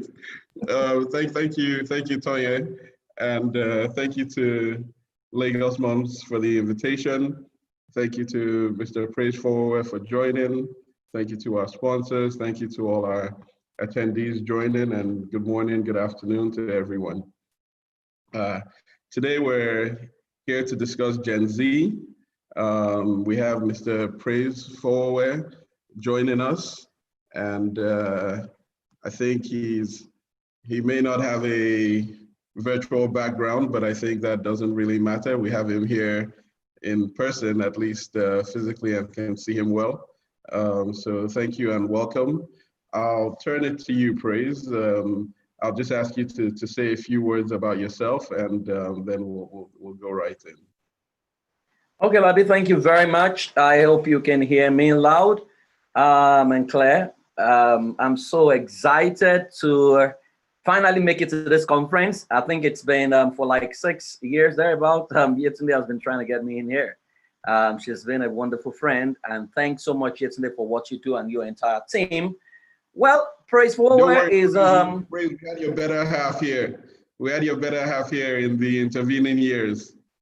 Yes. I know.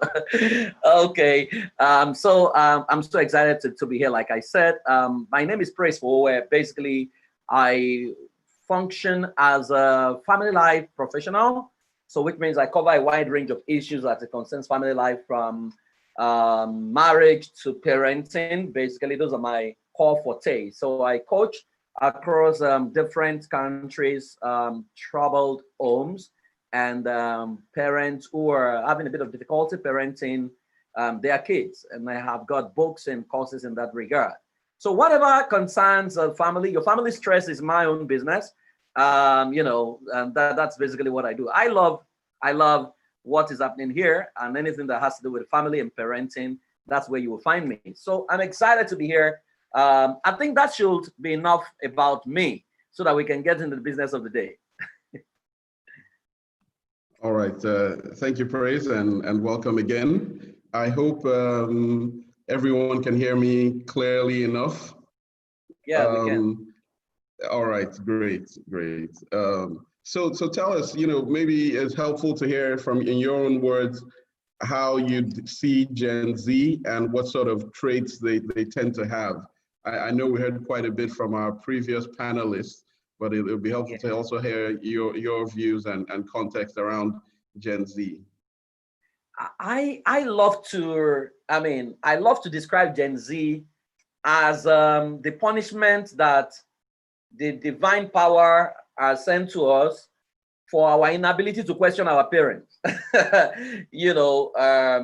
Basically that's a generation that has been sent to question everything, because there were so many things we believed over time that we did not troubleshoot. They were just slapped on us, softwares installed, operating system installed by our parents that we couldn't question. And whether those things were right or wrong, we didn't know. And we found out that some of those things were not right, but we did not also have the courage to confront them because majority of the people practiced it.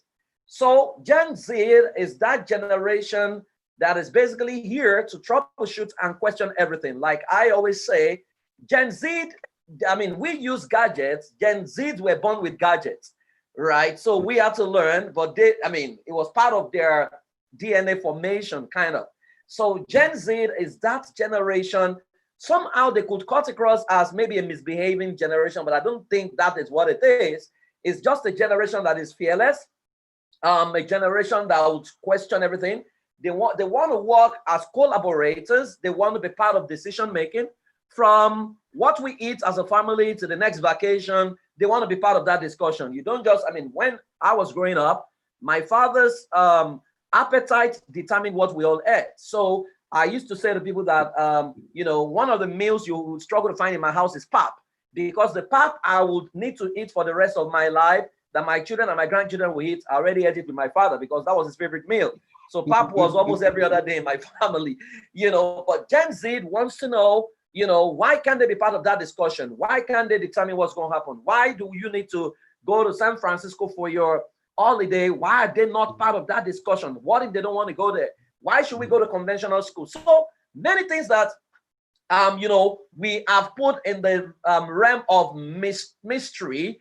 They want to unpack it. So, for example, my son said to me one day, Dad, you talk a lot about God here in this house. Why don't you bring God down right now? Let me take a selfie with God and go show my friends at school so that I can tell them about the God you're talking about.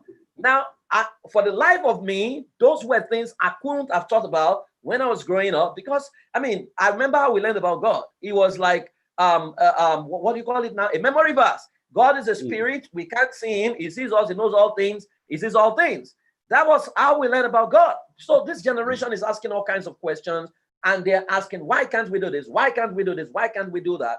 You know, so they can wear you out as a parent, especially if you are Generation X and Y, parenting Generation Z. That's why we say that you cannot be a child's teacher without first of all becoming their student.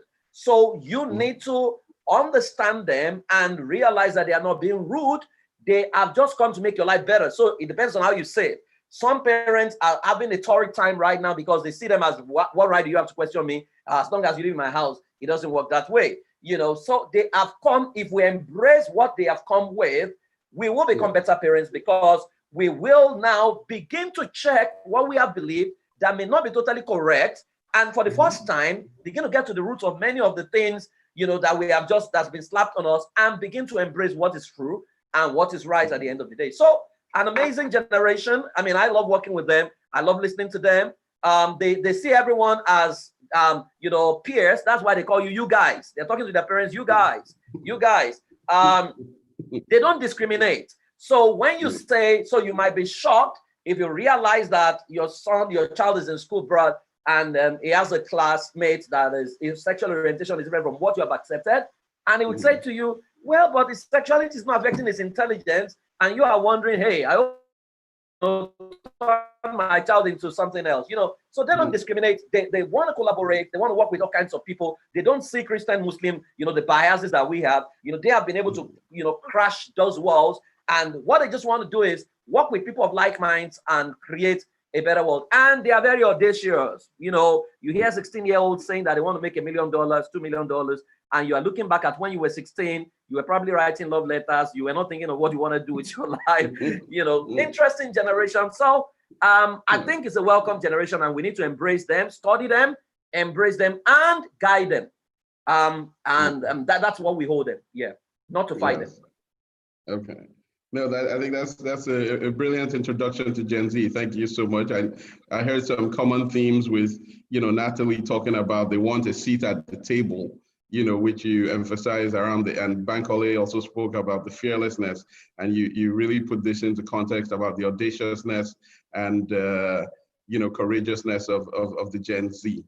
How with them, as, you know, you spoke about them as not being users of gadgets, but actually effectively having been born with gadgets, you know. Yeah.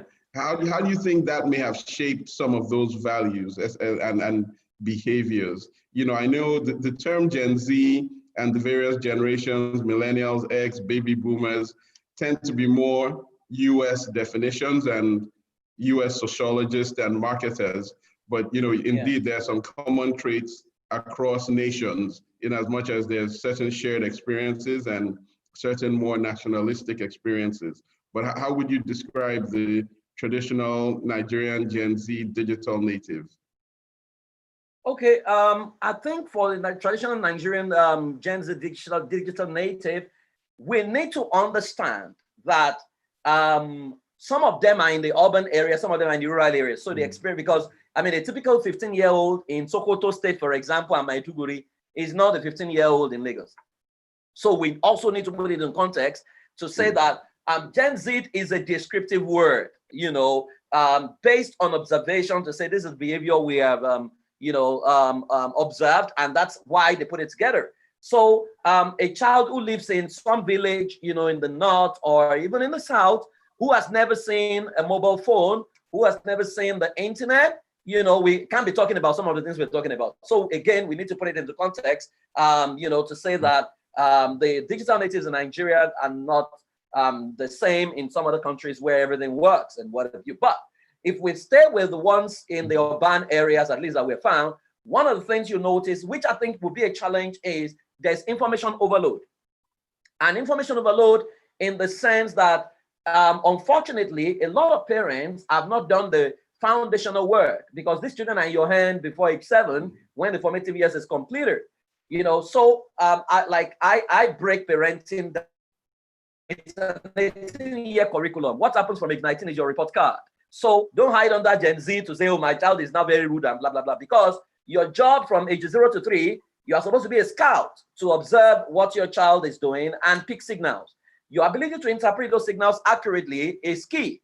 Unfortunately, not many of us are able to do that, because from age 4 to 6, you are supposed to be a model. That's the age where you model competence, where you model character, where you model values to your children, and you model with your lifestyle, because they learn from what they see you do. From ages 7 to 9, you are supposed to be an instructor. That is the age where you aggressively pump into their brain, pump into their mind, the information that will enhance what you have observed from ages 0 to 3.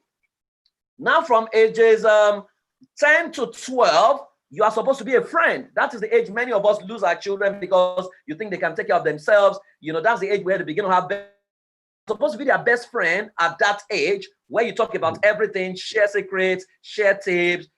They should be free to learn dance steps from you, you learn dance steps from them, and blah, blah, blah.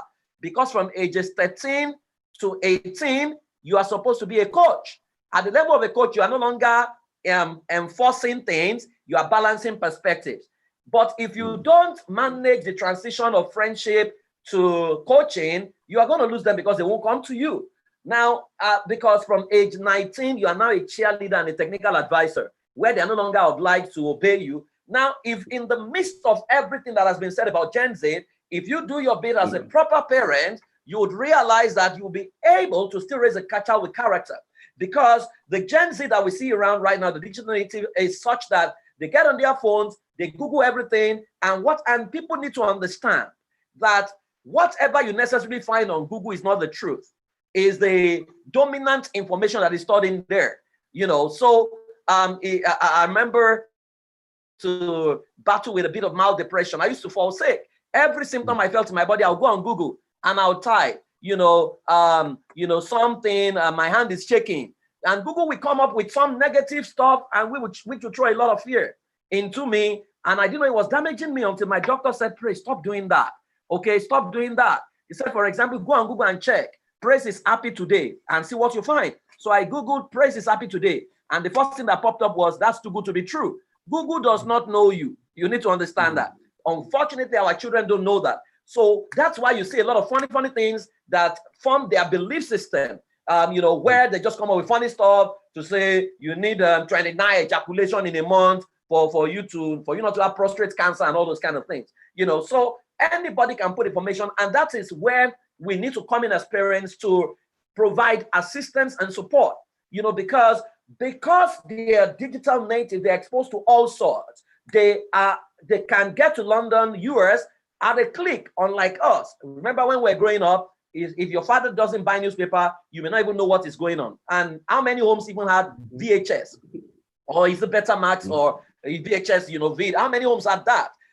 And so we saw, if we had the opportunity of seeing TV at all, you started at 4 p.m. and you ended at 11:30 p.m. So there was no 24 hours except your family had satellite TV, and how many people had that? But they carried everywhere.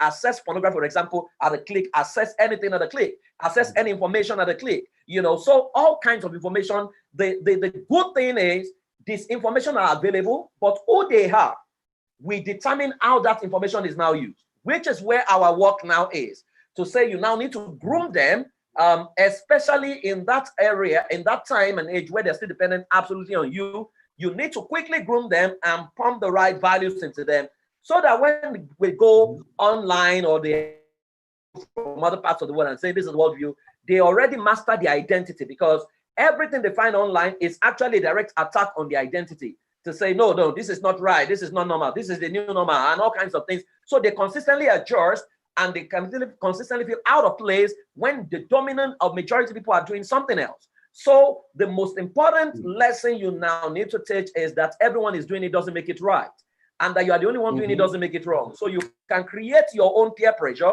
and become the ancestor of a new order of peer pressure, kind of. And that is what, so it's democratization of knowledge, and that's what has been made available to you. So you can decide to be at the receiving end of what others are doing, or to become an influencer yourself where they are at the result. It's like war.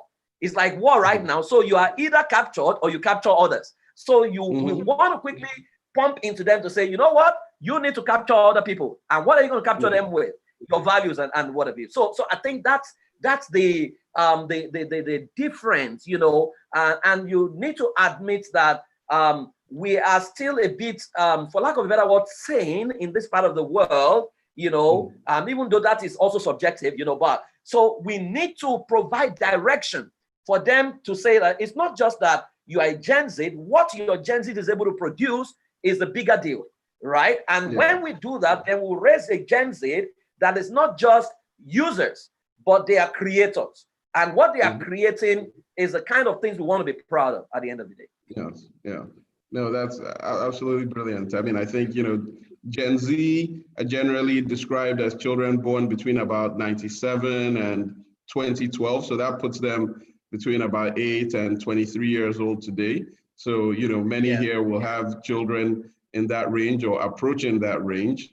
So what you're saying is absolutely very important to take on board. I especially like the points you made about the periods through life of a child where you're initially setting an example, serving as a coach, then an instructor, then a coach, to finally a point where you're a friend and being more of a cheerleader slash counselor. I think that's very, very rich and helpful. Let's bring it to the topic of the conference itself. Growth and grit. How would you describe grit? And it'd be good to get your thoughts there. Well, grit is one word for me, stick-to-itiveness, and which is the word that you hardly find in the dictionary of the Gen Z.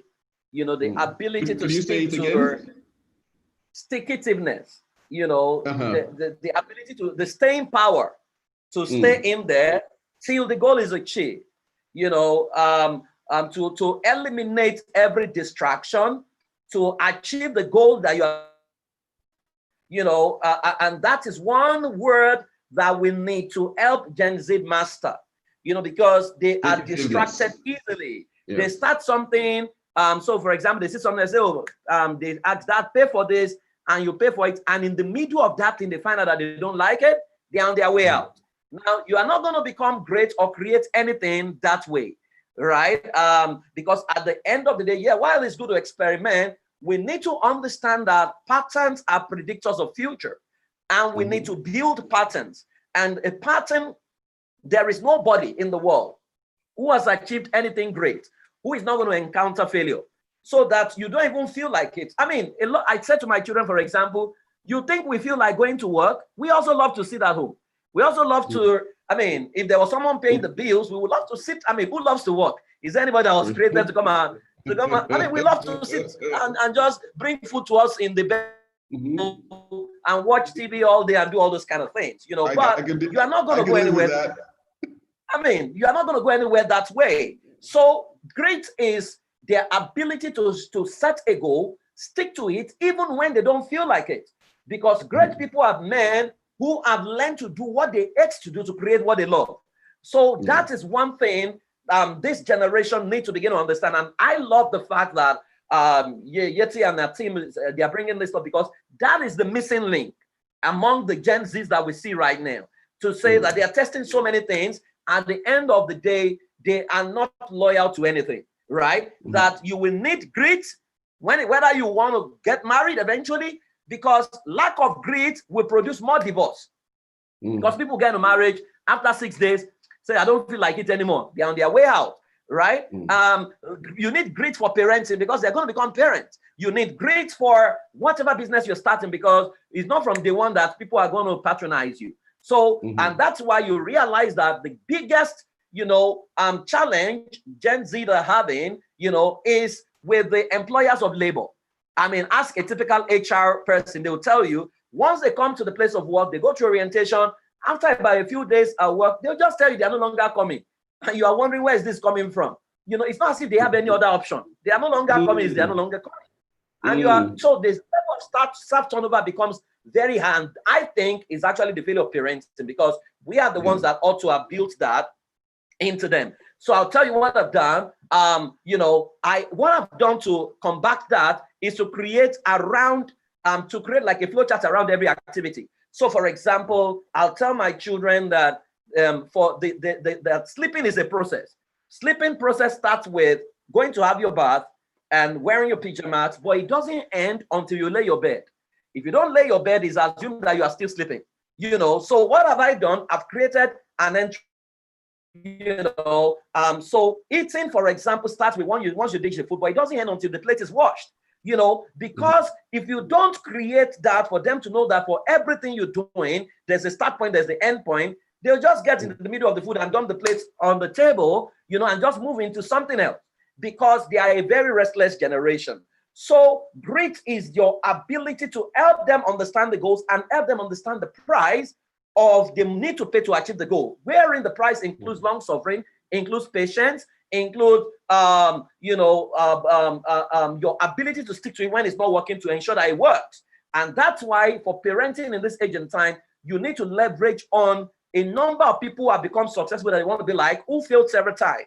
People like Thomas Edison, for them to understand that, you say, it's not, failure is not bad, you know, because many a time we are the cause. We put a lot of pressure on them. Check the prayers we pray. You will not fail this year. You will not, So, I mean, if we're saying we'll not fail this year, then it makes it look like failure is bad. Failure is not bad. What, I mean, how you interpret it is what is most important, you know. So, when for me, in the nutshell, grit is about stick-itiveness, ability to stick to it till the result you want is produced. Yes, yes. No, indeed, and you know, on the funny side, you know, sometimes when we sit down and we're watching some movies, you know, you've not even done 10, 15 minutes, and the children are saying, this is boring, we need to leave this movie.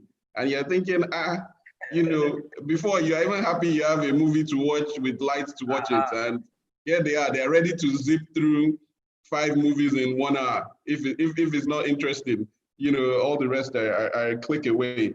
But you know, you made this point about knowledge at fingertips, and Yeti did also. And you know, I think it's one thing we've seen, spending more time in the house through this pandemic. And you know, I wake up in the morning and the children are telling me what has happened in the world, and telling us what has happened, and we're sitting there thinking. In fact, for a while, Yeti would say, no, this can't be true. I don't know this or that. And we had to get to a point that I said, no, Yeti, they see this as the morning briefing. They already know what has happened before you've settled in to find out what's happening. But I think they have the ability to see data, see information, see what is happening. But as a parent, we can do so much more to contextualize what they're seeing help them give, how to look at it in judgment, in the richness of the situation, what history may have permeated to realize the news that they're seeing that morning didn't come out of nowhere, and teach that sort of training to children.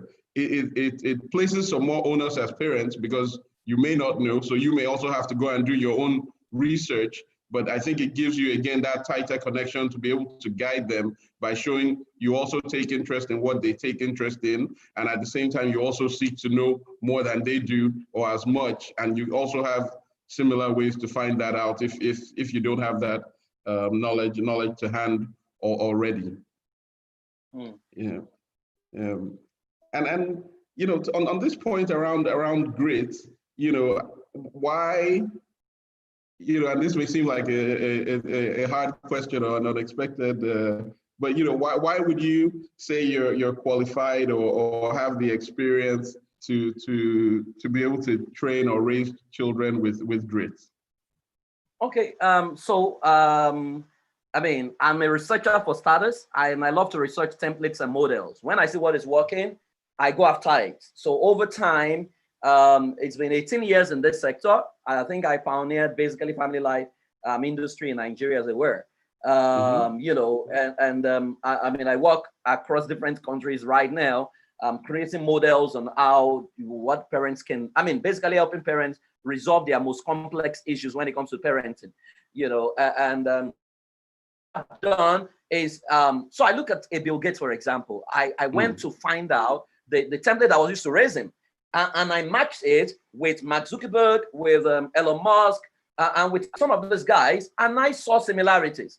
And I realized that, principles are replicable. If you replicate it, you produce the same result. So what I've done over time is to bring it and form it into a model called the out-of-the-box parenting model. And quite a number of parents have applied it with amazing results.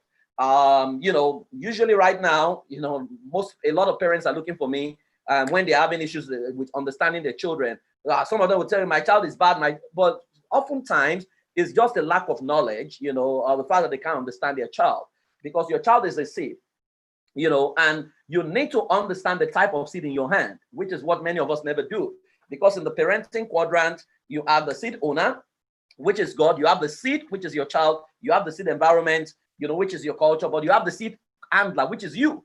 That the greatest threat to the highest expression of your seed is that we're in Africa, where all kinds of things thrive, all kinds of things fly, where our ideology about having children is a bit wrong. So we are giving back to children because we want someone to bear our name. We're giving back to children because we need a retirement plan. So what I have done over time is to challenge those concepts, to say, you raise a child to become the best version of himself and to set him free. That there must be a time as a parent that you must learn to let your child go. Unfortunately, that's the hardest part, especially when your esteem is already tied to your child, or when he's an only child. So over time, I have done the first most complete basic sexual education kit in this country I created. The only certification program for family life professionals in Africa right now, I created, and several parenting templates. So it's not, I mean, if you ask my name anywhere, they'll tell you parenting family life, basically. So yeah, I know. I mean, the first time I saw you was your book. It was a book I saw about 8-9 years ago.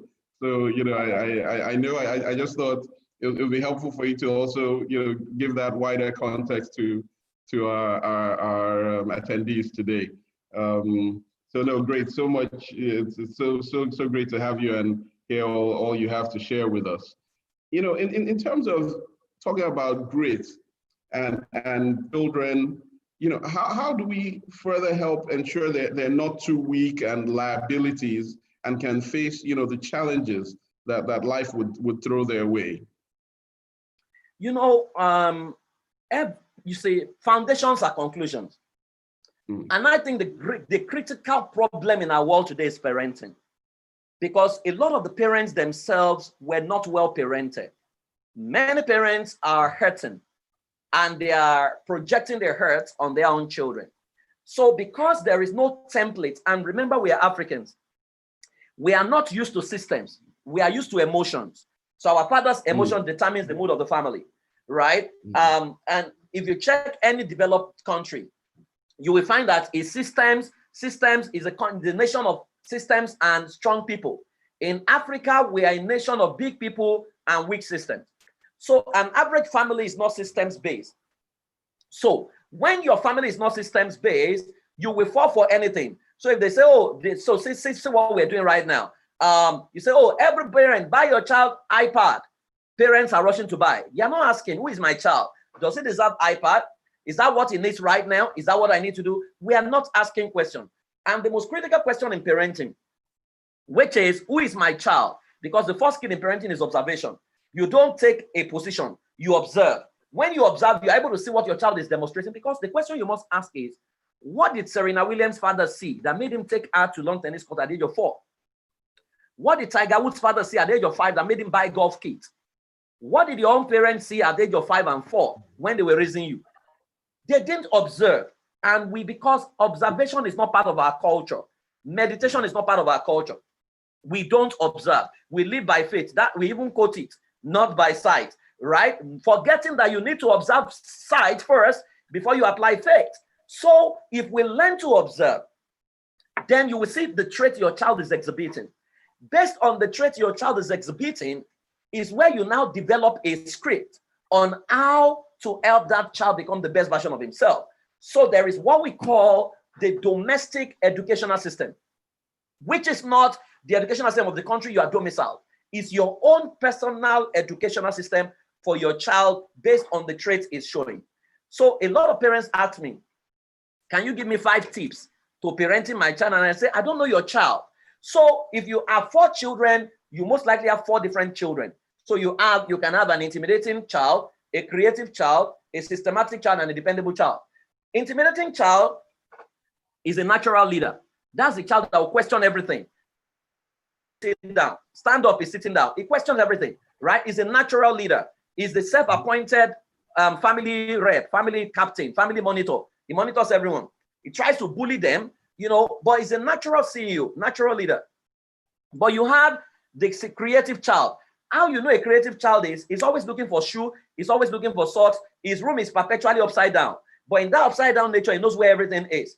So he comes home on Friday, you ask him, do you have homework? He said, I don't have homework. On Monday, he begins to cry. Why are you crying? He says, no, my homework. But you say you don't have homework. Honestly, it's completely forgotten. Now, that's another child. But you have the dependable truck who never complains about anything, just keeps quiet, is the one who sits with mom in the kitchen, is the one who locks his door, watching TV or reading a novel, never comes out, is like, is introverted. But you have the systematic thought, who is the perfectionist. That's the child, or, if you have a secret and you say, don't tell daddy, we are planning a surprise birthday, he's going to tell daddy, to say, daddy, don't tell anybody, we are planning a surprise birthday. That's the child who wants a best friend, who, if you have a child who say, my space, who is complaining about my space, my shoe, my cup, my thing, that's systematic thought. Now, you can have 4 children and all of them are different personalities. So you cannot slap any model on a child. Your job is to observe and develop a template that can help your child. Train up a child in the way he should go, not the way you want him to go. The mistake we make is we slap our model on the child. So if you check the Yoruba country in Nigeria, or the Yoruba race, they will say a child is a cloth that covers you, right? So that means that a woman who doesn't have a physical child is naked. That's what we're saying. So if we don't situate who a child is, we may not find the right template. But generally, there are activities you need to begin to, put your child through that will develop grit and all those things in them. So for example, when we're growing up, we had morning routine, we had household chores. What are your children doing? I've seen families where they have 5 domestic helps. 5 domestic helps. One is washing the clothes of the child, one is sweeping his room. The child going to do for himself. They even feed him. Now, what you are raising is a for lack of a better word, is a God that must be worshipped, right? And that is why I have concluded that if something goes wrong with the economy of many families in Nigeria today, their children may steal, because the critical learnings a child ought to have learned has not been taught. So if you start with things like, so for example, in my family, you wash your plate by yourself. I have led it by example. In my family, everybody cooks.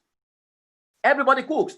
These are basic things that you need to teach properly, because if you have taught it properly and it's a way of life for them, they have learned to do things on their own. Sometimes my son, every time, they live in Canada, by the way, and so he started his first job, which was distributing newspapers for about $20 per week, right? That's what he earned. So the first time he earned his $20, we were talking, and I said, David, can you bring your money? Let us go buy ice cream. He said, Dad, are you for real? Buy ice cream? Do you know what I went through to make this $20? Oh, I said, so you understand what it means when you ask me to bring out money for you to buy ice cream? He said, Daddy, now I understand the value of money and what people go through. He said, Daddy, people literally die to make money, to make the first dollar. Now I'm teaching him the value of money. So these are critical things that parents need to begin to teach. During holidays, let your child go for internship. Let him become customer service person. Let him learn something. Let him go sell. Don't make them look like they're coming to inherit anything. No, because if you don't put them through the discipline, what made you have what you have today was the discipline you were passed through that produced who you are. If they don't go through that discipline and you bequeath well to them, they're going to squander it because they've not learned the discipline it takes to manage it. Right. So there are little activities we need to begin to put our children through from now, from the time they are 2 to 3 to 4, right? That when they begin to master it, then they will know, oh, this is the value of respect, this is the value of money, this is the value of being patient, So I'll give another example. They went to where is this thing now? There's a fall in Canada. I can't remember it now. Niagara? I can't remember. Yeah, Niagara Falls. Niagara Falls. They went to Niagara Falls. Yeah, Niagara Falls. They went to Niagara Falls last year. And this year, because my brother-in-law's family were going, so they had agreed to go, but they didn't tell me on time, right? So they all up planned. But when it was the day to go, they didn't say, oh, Dad, we need to go. So they called me. I was in Nigeria, and I said, you can't go. Why do you need to go? And they said, because everyone is going. So I said, are you everyone? So I said, if we're not going to Niagara Falls, will you be in Niagara Falls? They said, no. So why are you going? Are you not being controlled? I said, Dad, oh, I didn't see it that way. So I said, Dad, whatever you decide, we will take. Now, they went to meet my sister-in-law to convince me. She called me and I said, no. My wife said, no. So my children, when they went, and so we started talking about it. And my son said, Dad, I understood what you're trying to teach us. Because you cannot say yes to your children all the time. You need to help them understand, but they have mastered that lesson now. So there are things you need. You are not the child, you are the parent, right? So your job is assume that you know what parenting is. That's why a child has been entrusted into your hand. So things like hard work, things like patience, perseverance are skills that you need to teach through the activity you subject them through. And sometimes you need to say no and insist on your no for them to understand that no is also part of life. They can't always have everything they want. So these are things that parents need to put in place, for their children, that, oh, okay, this was what produced my parents, and this is what I need to embrace. Maybe in another dimension, we are not saying force them to become you. No, they must not become you. They must become themselves. But there are basic needs of humanity that can produce a wholesome adult that we all need to teach, our children. But you would teach it best if you model it and if you create activities that helps them embrace it. Yes, no, thank you, and there's so much you said there. I mean, we'll move into Q&A shortly. So attendees, please start to send through your questions. But yeah, there's so much you said there, and even talking about value of money and teaching kids to understand that. We've spent quite a bit of time trying to do that, and indeed we've seen the same thing, that when we now say bring this money you've earned, they're a lot tighter fisted about releasing it. But we've also seen now also that, when even we want to buy some things for them, they will say, this thing is too expensive. No, I refuse. And that is makes me very, very pleased. So no, thanks so much for that. Talking about waterfalls, I mean, on a side note, I love waterfalls and water fountains so much. You know, maybe when I retire, I can travel around and visit Niagara Falls and others. But no, I'm a big lover of that. I wanted to come to the points you spoke about. You know, when you talk about failure and kids' ability to handle this. You know, I've seen some examples also. You know, in fact, recently at the Children's Inter-House Sports Day, you saw like a losing house, and children were crying. In fact, some of these children may not even have participated in some of the sports, and they were crying because their house lost. And I was very surprised at that, and I think that you know, teaching kids to handle failure better is so important. You know, there was a book I read, Grit. The book title of the book, incidentally, is Grit by Angela Duckworth. And there was a very interesting sort of summary table that she put about, you know, and I'll run through it very quickly, but, you know, having a growth mindset versus, you know, more of a fixed mindset, and things one can do to undermine a child a bit more than, you know, promoting. And you know, so much of it is around when a child fails, rather than only comforting or just saying, you tried your best, don't feel bad, you can't do it, it's not your strength, don't worry. Instead of being along those lines and making that the primary focus, you know, doing a bit more of, well, what could we try next time? Well, don't feel bad if you can't do it yet. You know, so tacking on that yet, that, okay, sure, today maybe not, but tomorrow it might be possible. And why don't we try for these higher standards and try and reach them together? But even in success, you know, in success, not going to extremes of using your name here, praise, you know, but and saying, oh, you're a natural, you're so talented, but, you know, more of encouraging that, okay, you're a learner, but what could work even better? And making it more effort focused than inherent, innate talent focused. Would you say you agree with that broadly, or what would your thoughts be? I agree with you. You know, life is a balance, and you need to create that balance. Because if we keep saying to a child, which is why I'm never a fan of first position syndrome in the schools. I'm never a fan of it.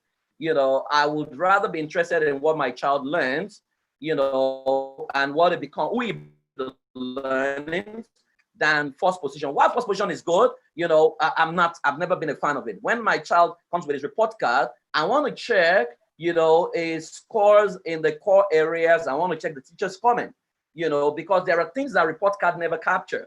A child can have straight A's and still have a distinction in pornography, which the school system may not capture, you know. So and you have had so many people whose intellect is very sound, but morally they are bankrupt, you know. So I always say to parents, I mean, I remember there was an event that happened where because I have a domestic educational system for my son, and when he was in school, so we went for prize giving day, and there was a guy who won almost every prize. The only award my son won was music, which was his normal forte, you know. And when we were going home, I noticed I wasn't feeling good. And I was like, what's wrong, David? I said, that you are very upset with me. I said, upset? Why? How do you mean? And he said, because I didn't win more than what do you call it now, music. And I said to him, I said, David, who is the best student in your class? So he mentioned that boy's name. So I said, how is he the best student? He said, because he won maths, he won blah, blah, blah, blah, blah. Then he was 7. So I asked him, I said, does that boy cook? He said, no, that nobody cooks in his class. I said, but do you cook? He said, yes, I cook. I said, why do you cook? He said, because everyone cooks in my house. So I said, there was an assessment on the best cook of 7-year-old in your class, who would have won? He said, me. I asked him, I said, does anyone in your class have a younger sister? I said, yes. Do they provoke them? Do they beat their, I said, a lot of them beat their youngers. I said, do you beat your youngers? I said, no. I said, so if there's an award for the person who, even under provocation, never, you know, reacts violently, you would have won. So I said, what about the economies of the world? He said, but that we are the only one who do that in our home. I said, so if we have measured you on that, who would have won? He said, me. So I said, never ever accept that anyone is better than you, because your strength is different from his strength.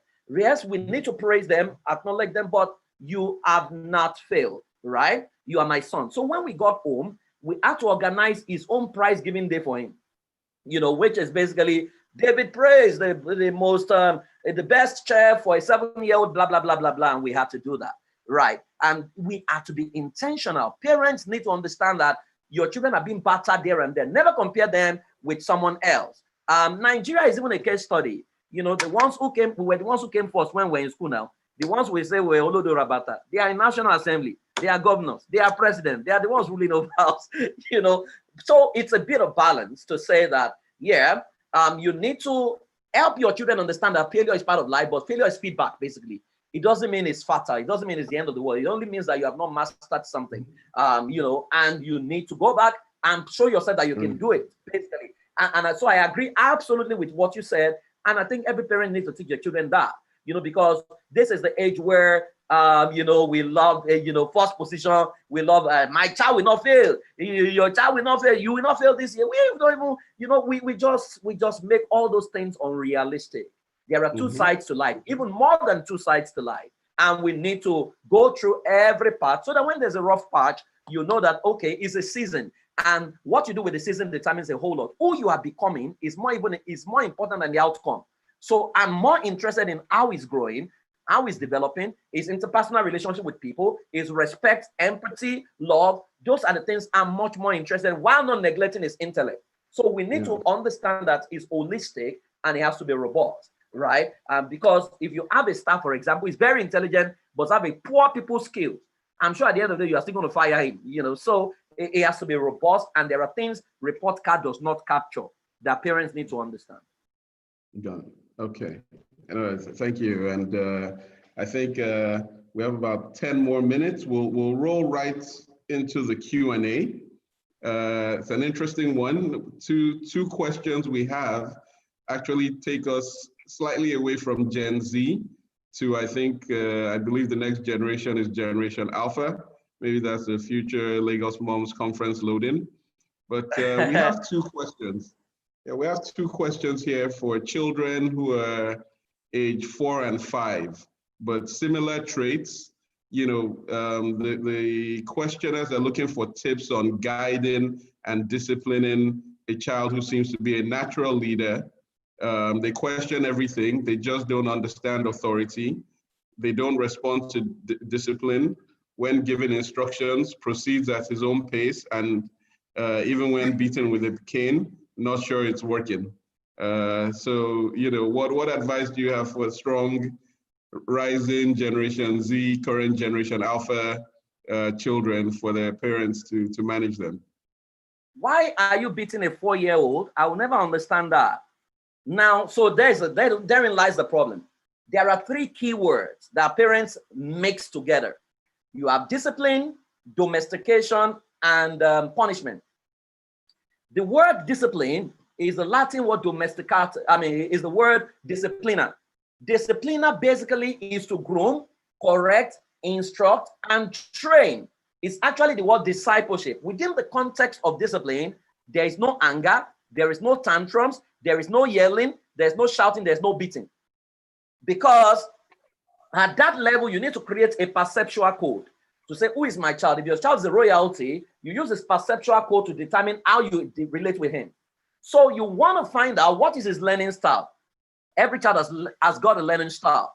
If you are patient enough to understand his learning style, you will understand how he responds to instruction, right? So if he's taking his time to do things, why would you want him to do the thing within your way? Now, but there is another way he can do things within the time. So if you turn it to inter-house sport, for example, to say, I'm going to do, turn it to a game, you might find out that he will do it to time, right? But there's another word. The word is domestication. The word domestication is the Latin word domesticatus, which simply means to tame, which is what a lot of parents say, I'm going to tame you. I'm going to clip your wing. You are domesticating your child to become someone else. And that is where a lot of us in Nigeria fall into. If you domesticate a child, you will produce a dual personality child in which, his truth is subjective, wherein he says something behind someone else's back, but he says something else when he sees the person. But there's a third word called punishment. The word punishment is punire. It means to inflict pain, right? To avenge. And that is what a lot of parents are doing. You see, age 4, what your child is doing is age-appropriate behavior. It's not a bad behavior, it's expected behavior.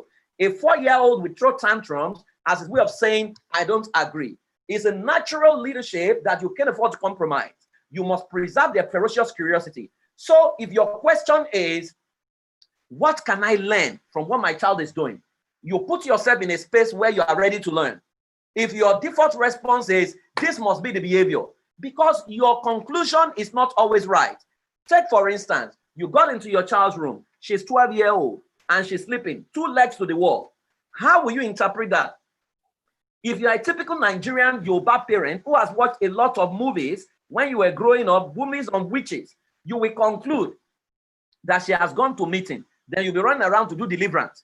Meanwhile, a parent who is growing, who is a student, we ask, what style of sleeping is this? Is this a new way? Can I troubleshoot? Can I ask questions? As long as you are willing to learn, you will discover new things about your child. But once your default response is to take position and to throw your tantrums and to see your child as he must always obey me all the time. No, your child has the right to question you, right? So you need to open up yourself and be willing to accommodate whatever your child throws at you and respond with a question. I do a lot of questioning. What do you think? What do you think? They will give you a response. So I think that's what you need to do. But please, beating is not the way. Yeah, beating is not the way for the child. All right. And we have another question here. A number of children, they have children in boarding house. They're spending much less time at home. How do you inculcate these teachings you're given and everyday teachings in the little time you have given, they have given the children are in boarding house? Could we just take a minute or two on that question? I have a personal bias, and my personal bias is don't send your child out of your house when your child has not been a proper ambassador of your family values.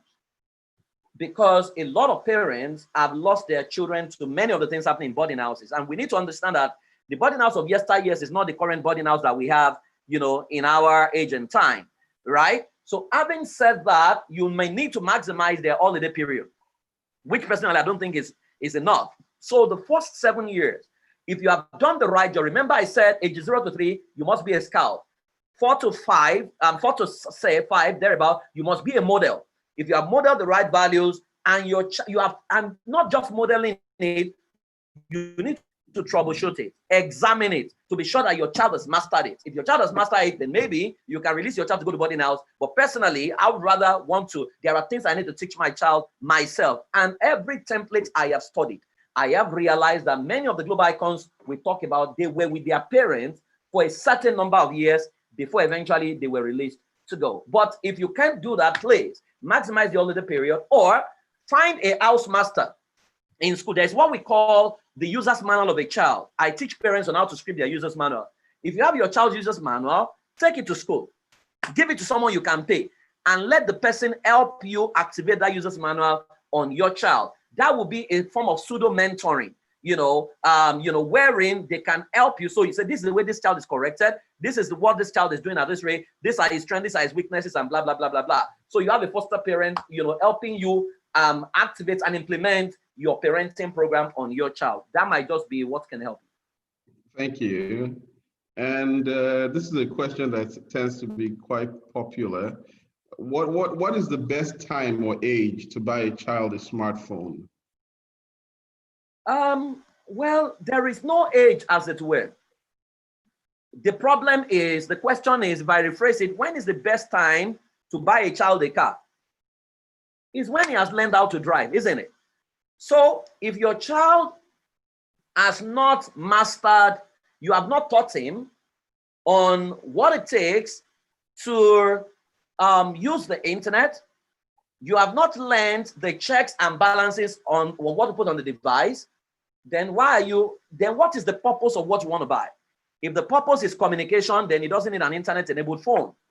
Then, even if you now buy internet-enabled phone, there are filters you need to put, there are softwares you need to install to ensure that your child, because if you don't do those things and you give your child a phone, an internet-enabled phone, and you go and hire out the prayer warriors to say, help me pray that my child will not see pornography. Your child will still see pornography, I assure you. Right. So if you have not done the right work, don't just give a child a phone because everyone is giving a child a phone. And number two, your child does not have a phone. You have given him a phone on trust. So there must be rules to that phone, at least before your child is able to buy his own phone. So which may include, for example, at 8 p.m. or 9 p.m., everybody needs to drop their phone. Because if you don't do that, children don't sleep. I'll give an example. Immediately COVID-19 happened, I started noticing that between 2 a.m. in Nigeria to 4 a.m., I started seeing porn on people's display images, Gen Z. I was wondering what was happening. People would display their penis, what was going on? Then I began to research. Guess what I found out? Between ages 2 a.m. to 4 a.m., because there was lockdown, they started playing Truth or Dare. So I asked them, but from 4:30 p.m., your thing is back to normal. I said because their parents would have woken up. But if their parents had collected their phone, that would not happen because your child needs to sleep.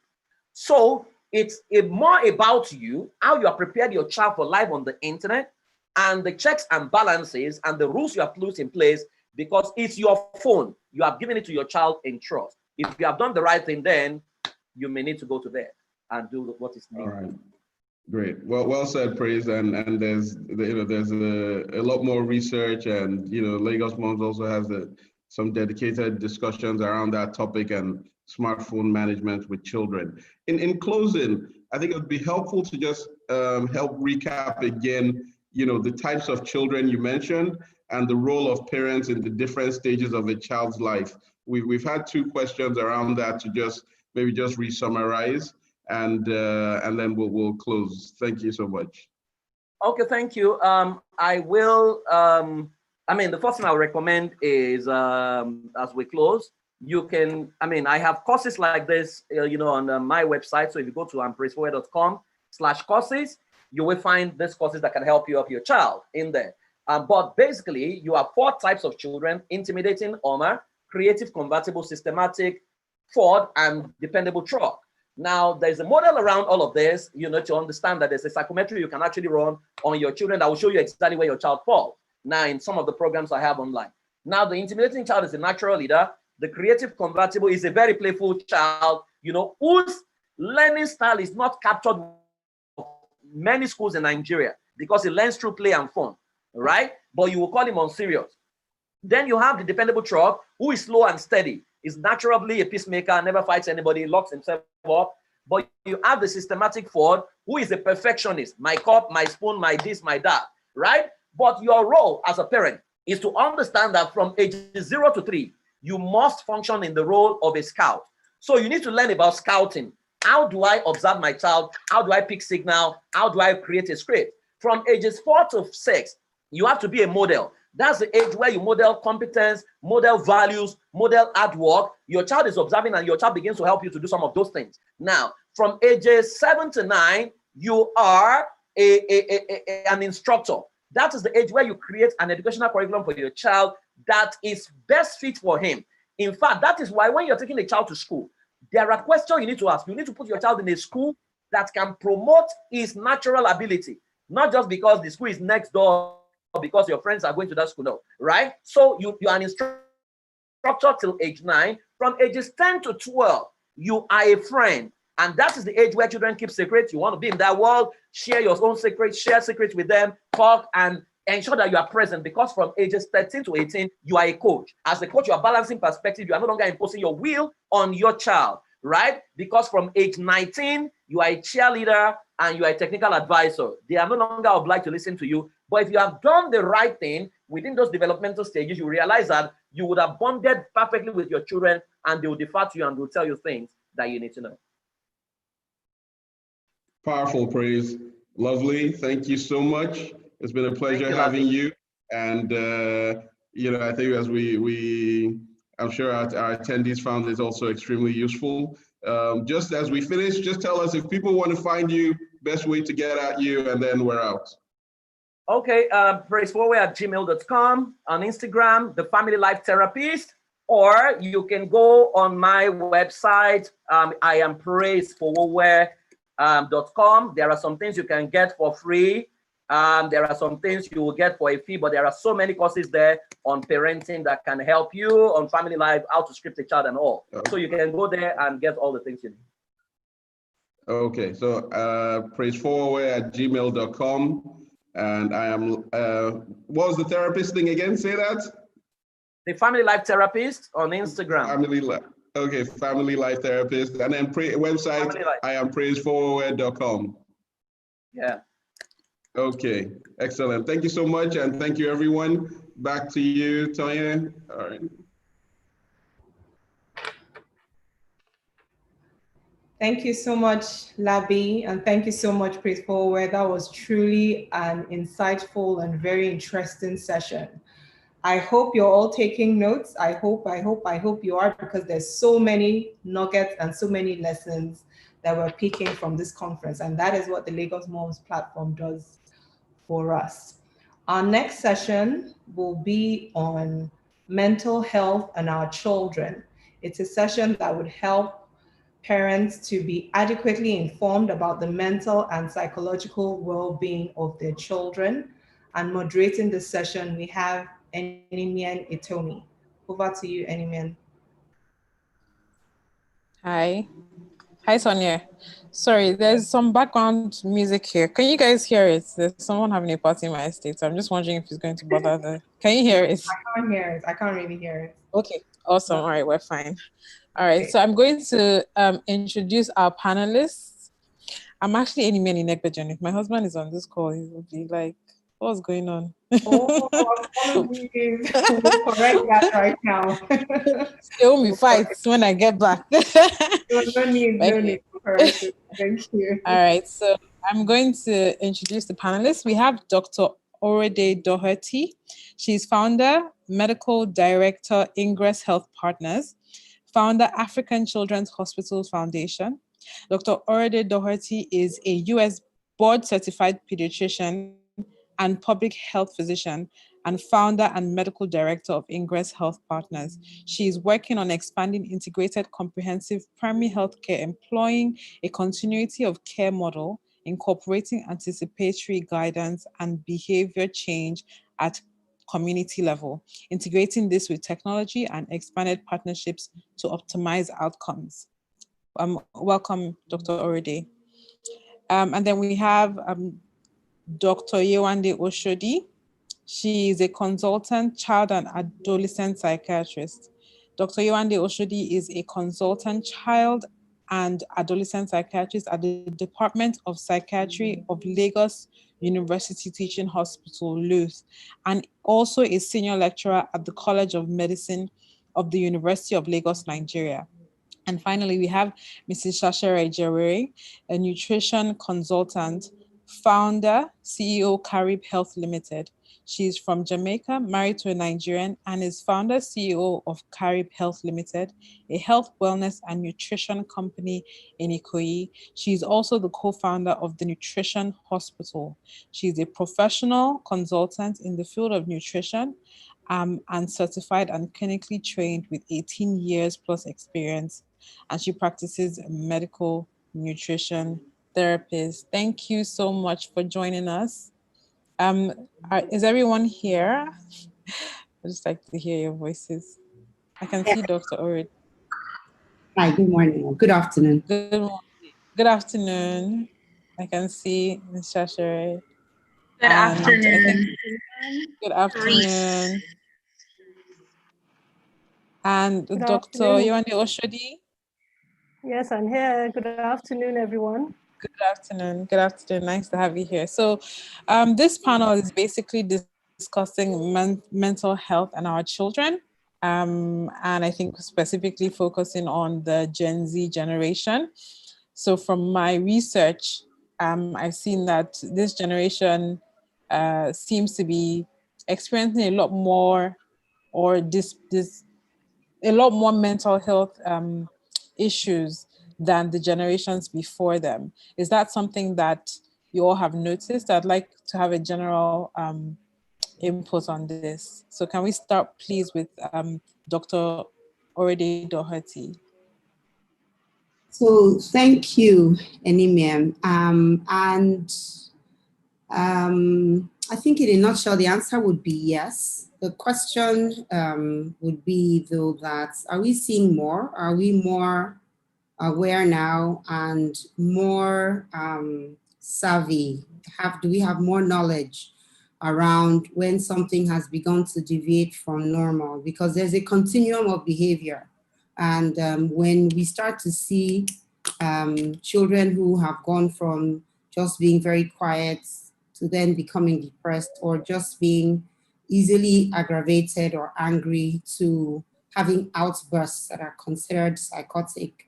So I'm not sure if we're necessarily seeing more in number, or if, like many of our neurologic and psychiatric conditions, we now have a better grip on the handle of the definitions, and so we're more able to quickly identify and ensure that people are getting into care. So yes, sort of in a broader sense, but if we become strict about definitions, then the answer might be that things haven't changed, we just have become more capable. Thank you, Dr. Doherty. Dr. Osho, did you agree with this? I think to a large extent I'll agree. I'll just maybe modify a little bit by saying that yes, it seems like we're a lot more aware, because the world is a global village now. We're seeing the effects of, that coming together. So what's happening in America, we can have the feel in Nigeria and other parts of the world. But the influence of that also is that globalization also affects our children and adolescents. They're exposed to things that can influence them. I was in on the last session where Praise was talking about, pornography, the use of internet. And we know that this generation we're talking about, they're digital natives. They were literally born into, the internet world. And being on the internet in an unsupervised way, having access to certain content or not getting enough sleep, all the things that come with it do have their mental health effects. Bullying is high on the internet now, and all these things have implications on child and adolescent mental health.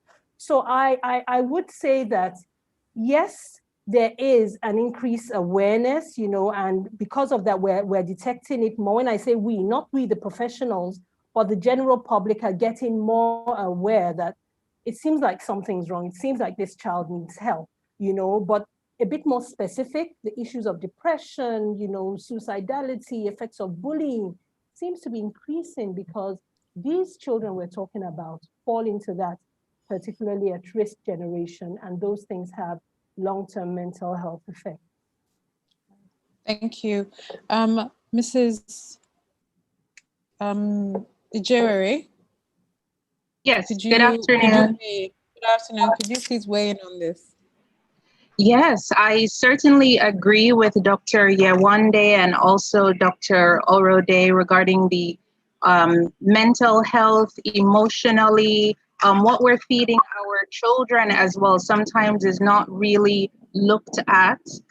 Keeping our children busy, yes, we know that they're on the internet all the time, but engaging them in other activities, whether it's apprenticeship, charity, I think some of those things that maybe they are not usually doing, is important that we get them connected with those things. Things like a Rotary projects, leadership projects, just getting them in hands-on, face-to-face, because before you know it, they're disconnected from their peers, disconnected from their parents as well. They're more just one-on-one with the social media, with digitalization now.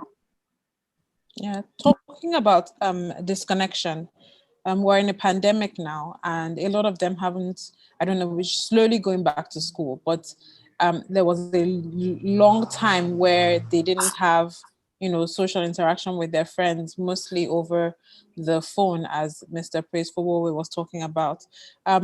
So has that, I don't know if you've had more experience with children who are experiencing has depression increased, and all these mental health issues during this pandemic time? Have you found that? We'll start with Dr. Doherty. Okay, so I think that what the pandemic really gave us the opportunity to do was ramp up the importance of mental health and really redefine health around wellness. That was not just sickness, but really back to our original definitions. I'm sure you'll agree, Cherise and Yewande, about how we think about health is a state of physical, mental, social, and emotional well-being, and not just the absence of disease. So I think the pandemic helped us to understand our teens and our adolescents a little more. So I have 3 Gen Zs, and we're sort of from start to finish, we're a Gen Z family. And one of the things that struck us very early, teenagers are very social creatures. They need one another. Now, almost more than they need us, in fact, because at the teenage stage, they really are coming into myself, my peer, my group. So even more than they need us, and they were locked down with us, they needed themselves, their own friends. And it gave us this, we sort of came to this place where we were struck with how we needed to become very creative about ensuring that they could get the kind of stimulation they needed. We are lucky that we have 3 children who are all locked down with us, so they could do their thing. But after a while, even my 16-year-old really craved his own kind of interactions, and he needed to be safely, creatively able to engage with his peers. As soon as the full lockdown was over, we had to start coming up with ways to ensure that beyond FaceTime and the gadgets, we could get them into an open space. So that the pandemic gave us that opportunity. Otherwise, we know we would have come down with a whole lot more of issues. Again, Yewande mentioned this is a digital native generation. And I saw one of the participants say earlier, that doesn't mean we should allow them to do everything digitally. This is not a case of allow or don't allow. These people will get where they need to when they want to. So it's best that we co-create the boundaries, we agree on them. And I even met someone who said we sign a document that says, here's how far we'll go. If we're going outside of this, then we are breaking grounds, and we know we shouldn't be. And because this is an agreement, we should agree to agree on certain things. And I think that for me also, the thing that the pandemic really revealed, which is very unfortunate, is that health literacy is so poor in Nigeria. People didn't know where to go. People didn't know how to access help that they identified that they needed. A lot of people were panicking because they were stuck at home, but really stuck with a situation that they couldn't jump out and go and solve. And many people didn't resort to the telephone initially until they realized it was a tool that was useful. And you could call up a doctor who could tell you which doctor to call up, and you could use, FaceTime or Zoom. But initially, we were like deer in headlights. So, and then I want to borrow on something that Praise said earlier, because I've been enjoying this conference. I've been here since morning. And he talked about, identifying that people were getting into porn between 2:30 and 4:30. That's another thing that parents were hit by during the lockdown and the pandemic, when we were all at home together, is many of us actually didn't know the extent to which our children had been exposed on the internet. And I'm sure Dr. Chidi can speak more to this about experiences of children in the consulting room or even telephone calls, and they're saying, well, it's not a big deal, yeah, I do, I masturbate, but like, that didn't start today. It's just that now they know, and now everybody's freaking out about it. So some of these things, again, are along this continuum of normal, and where sexual play became deviant, we don't know necessarily for many of these children, but the lockdown certainly revealed to many parents that things were happening. So, apart from depression, which sort of came with anxiety for a lot of teenagers, lockdown, the ones around IGCSE and NECO and all those were really tough days for them. They didn't know where they were going. But in addition, there were all the other things that are the normal continuum of teenage behavior that showed up in a glaring way to parents, and parents panicked. And it took a while to sort of say, we were on this train, you just didn't realize it. Now we need to ride carefully and make sure we get off at the right station. So I'll stop there. Right. Thank you, Dr. Doherty. Dr. Oshodi, do you want to reply Yes. to what Dr. Well, Ode said? yes, let me add a few things. When we think about, the pandemic, oftentimes we are thinking about the jobs, we are thinking about adults, we are thinking about, and when I say we, I'm talking about the general population. Oftentimes the children and adolescents are invisible. We don't seem to realize that all these things have effects on them. Now, let's think about what exactly is child and adolescent mental health. That is the ability of a child to have a sense of identity and self-worth, have sound family and peer relations. These are the important things that form their mental health, an ability to be productive in their own space at their level, and a capacity to use their developmental changes, to achieve what they need to, at that phase of life. So you see that when there's a fragmentation of any of this, their mental health becomes challenged. So the pandemic brought a few mental health issues to the fore. And when we think about it, it's not that these children necessarily had COVID-19, but at the outset, many of them were isolated. They couldn't go to school. They didn't see their friends, like Dr. Orode just said. And these feelings of loneliness and isolation, puts them in a space where at times some kids actually don't communicate to their parents, or let me even put it the reverse. Parents are not communicating with their children. So their friends that they ordinarily will open up to suddenly are nowhere to be found because of the isolation. And of course, this had negative impact. I had children that I had to consult with that, were decompensating literally in their parents' houses because they couldn't reach out to their friends, where they would always get support from. That wasn't there any longer. I had a child that, explained, to me that when school was on, it's when she's with her friends and she's distracted that she was able to cope with her emotional symptoms. And parents never knew she had these symptoms.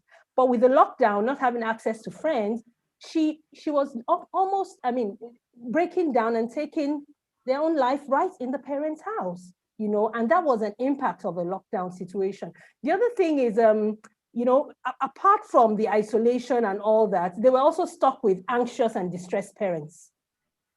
Because our anxiety, the children feed off our anxiety.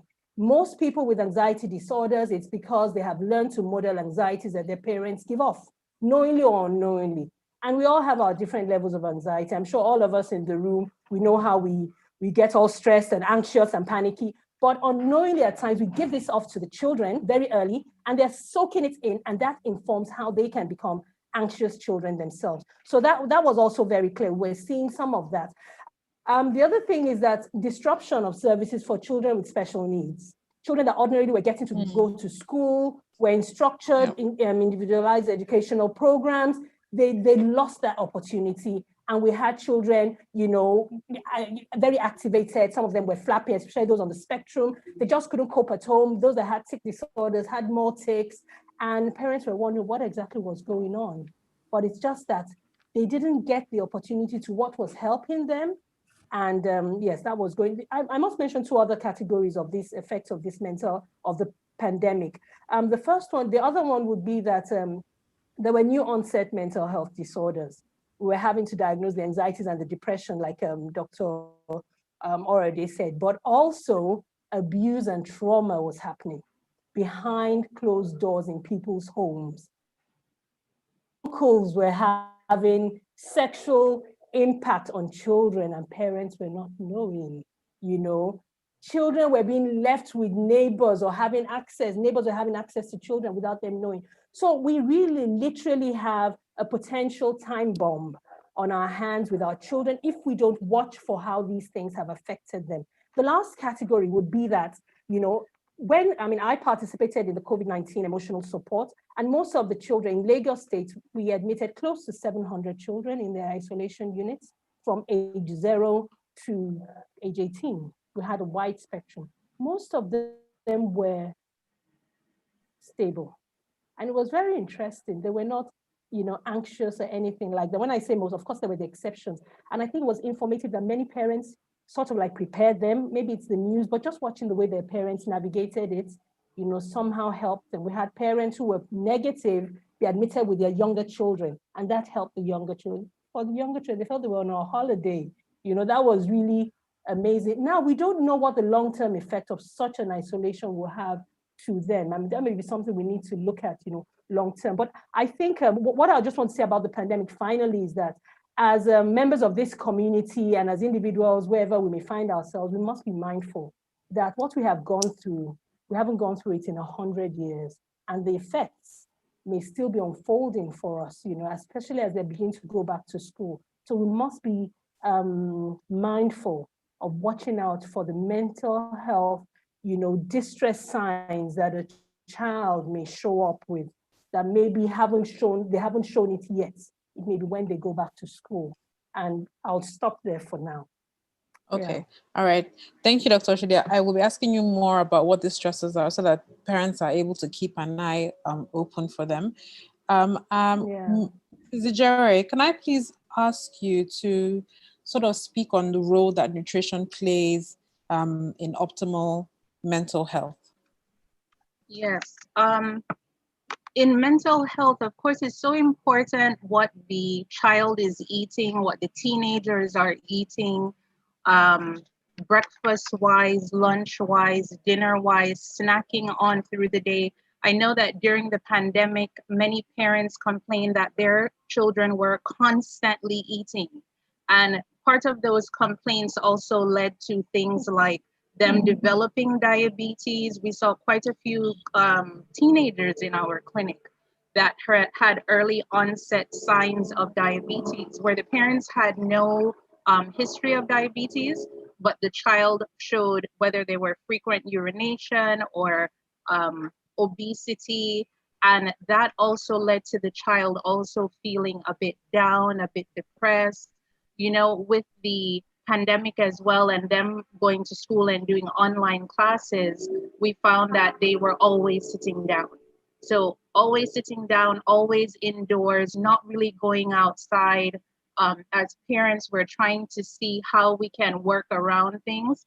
I remember even in our own case, we have 4 Gen Z children, and the 2 older ones were in the US, they're in the US, and I found that they were just fussing at each other all the time. One is a boy, one is a girl. They got tired of being around each other.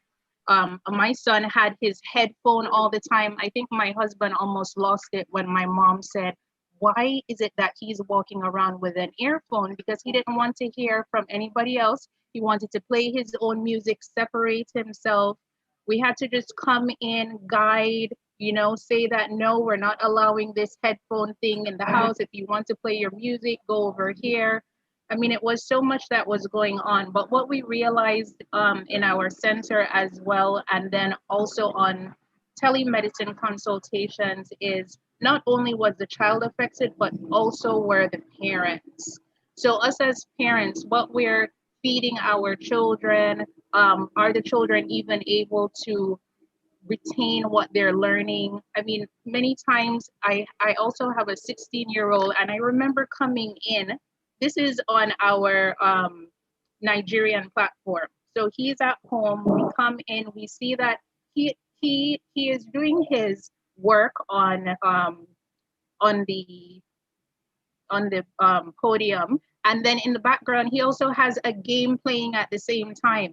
And then because he goes to a Catholic boarding school, here it is, the principal has called us on the side, because the principal is also taking note of the students that are in the class that have on their camera.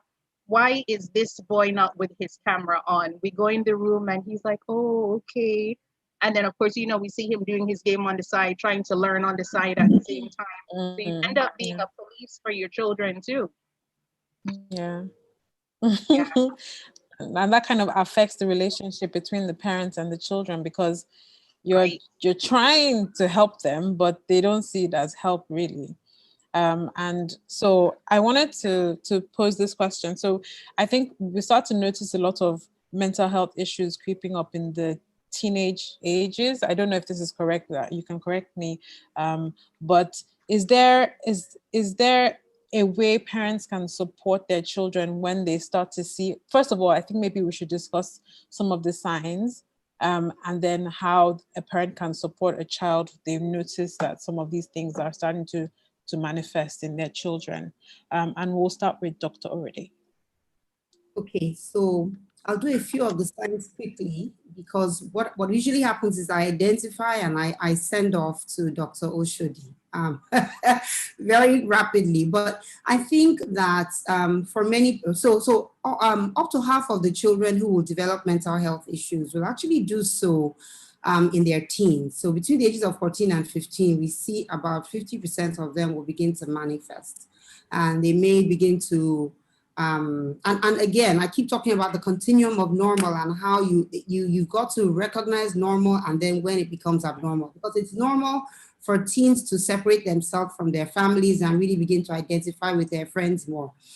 But if they then stop coming out of their bedroom the entire day, then there's something going on, right? Normal for, as Sharice described, for the teenager to respond by plugging his ears and listening to his music.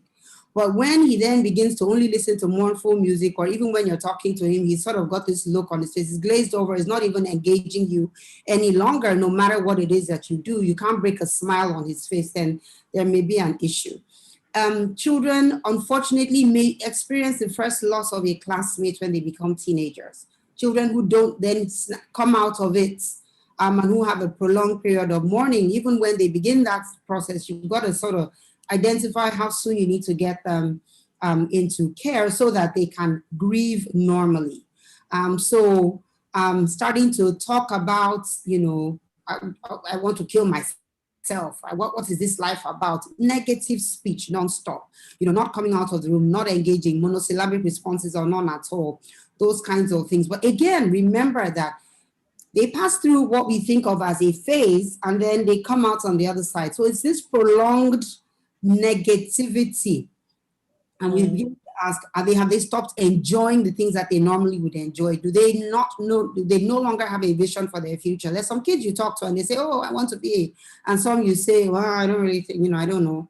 I don't see any future. I don't see anything good coming out of all this. What's the use of all of this? That kind of speech should make you think there's something wrong. But if I just take us back a little, you asked about how do we support them? The thing with children is that they have basic needs that we need to foster.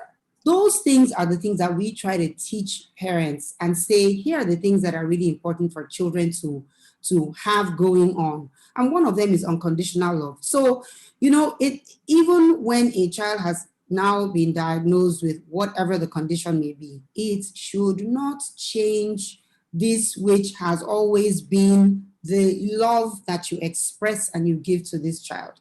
It shouldn't be that you are now no longer stellar, you are now no longer perfection, Unconditional love from family, from siblings, from extended family, that's really an important part of children growing up. And we identify that children who have misgivings about whether they are loved or accepted or wanted are more likely to have issues with mental health. And this sort of plays into the issue of self-confidence and self-esteem.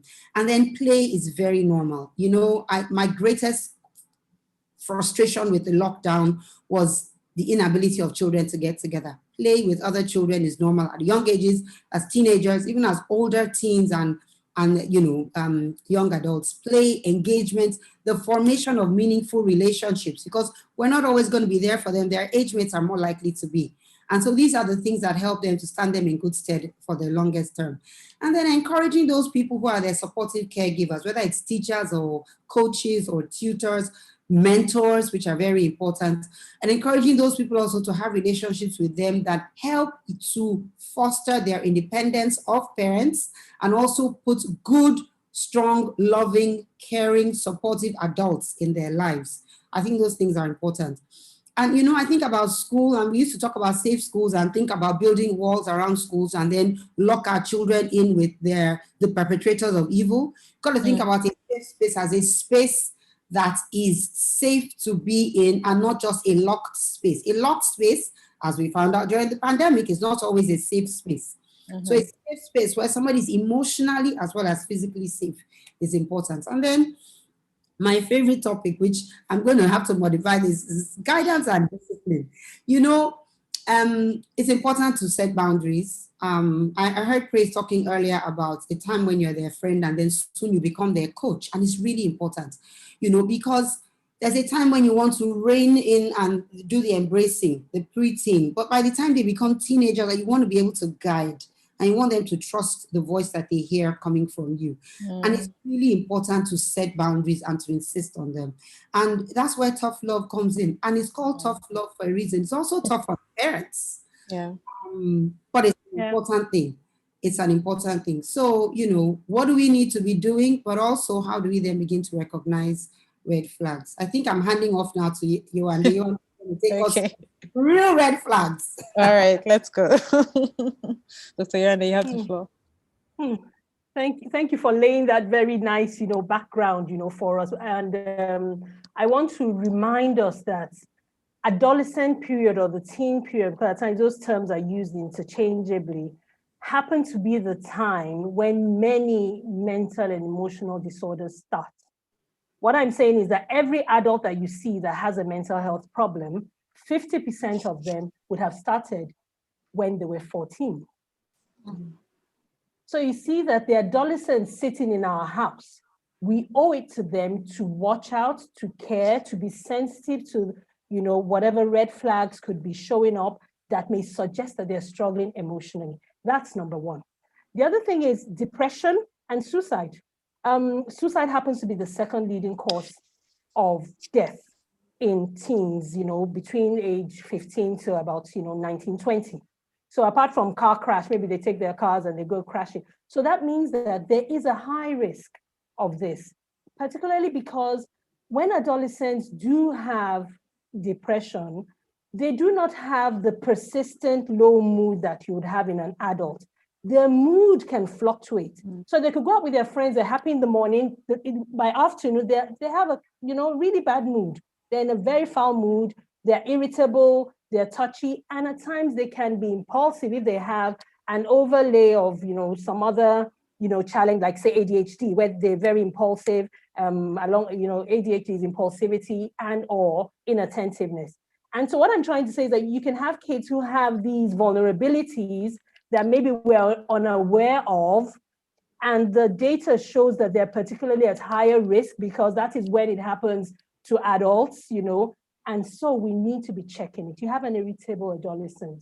Yes, we know puberty, adolescents are irritable normally. It's their job description to be irritable as an adolescent. I mean, it's age appropriate, like you using Praise's term. But then you're now looking at, they've lost interest in what they used to enjoy doing before. Their mood gets low.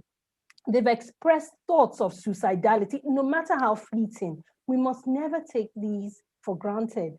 They're important red flags, which we must take seriously. Yes, there are some kids that may be seeking for attention with it, and that's why at times we miss it. Oh, she's just seeking for attention. Let's ignore it, But we must give it attention. We must engage. We must communicate.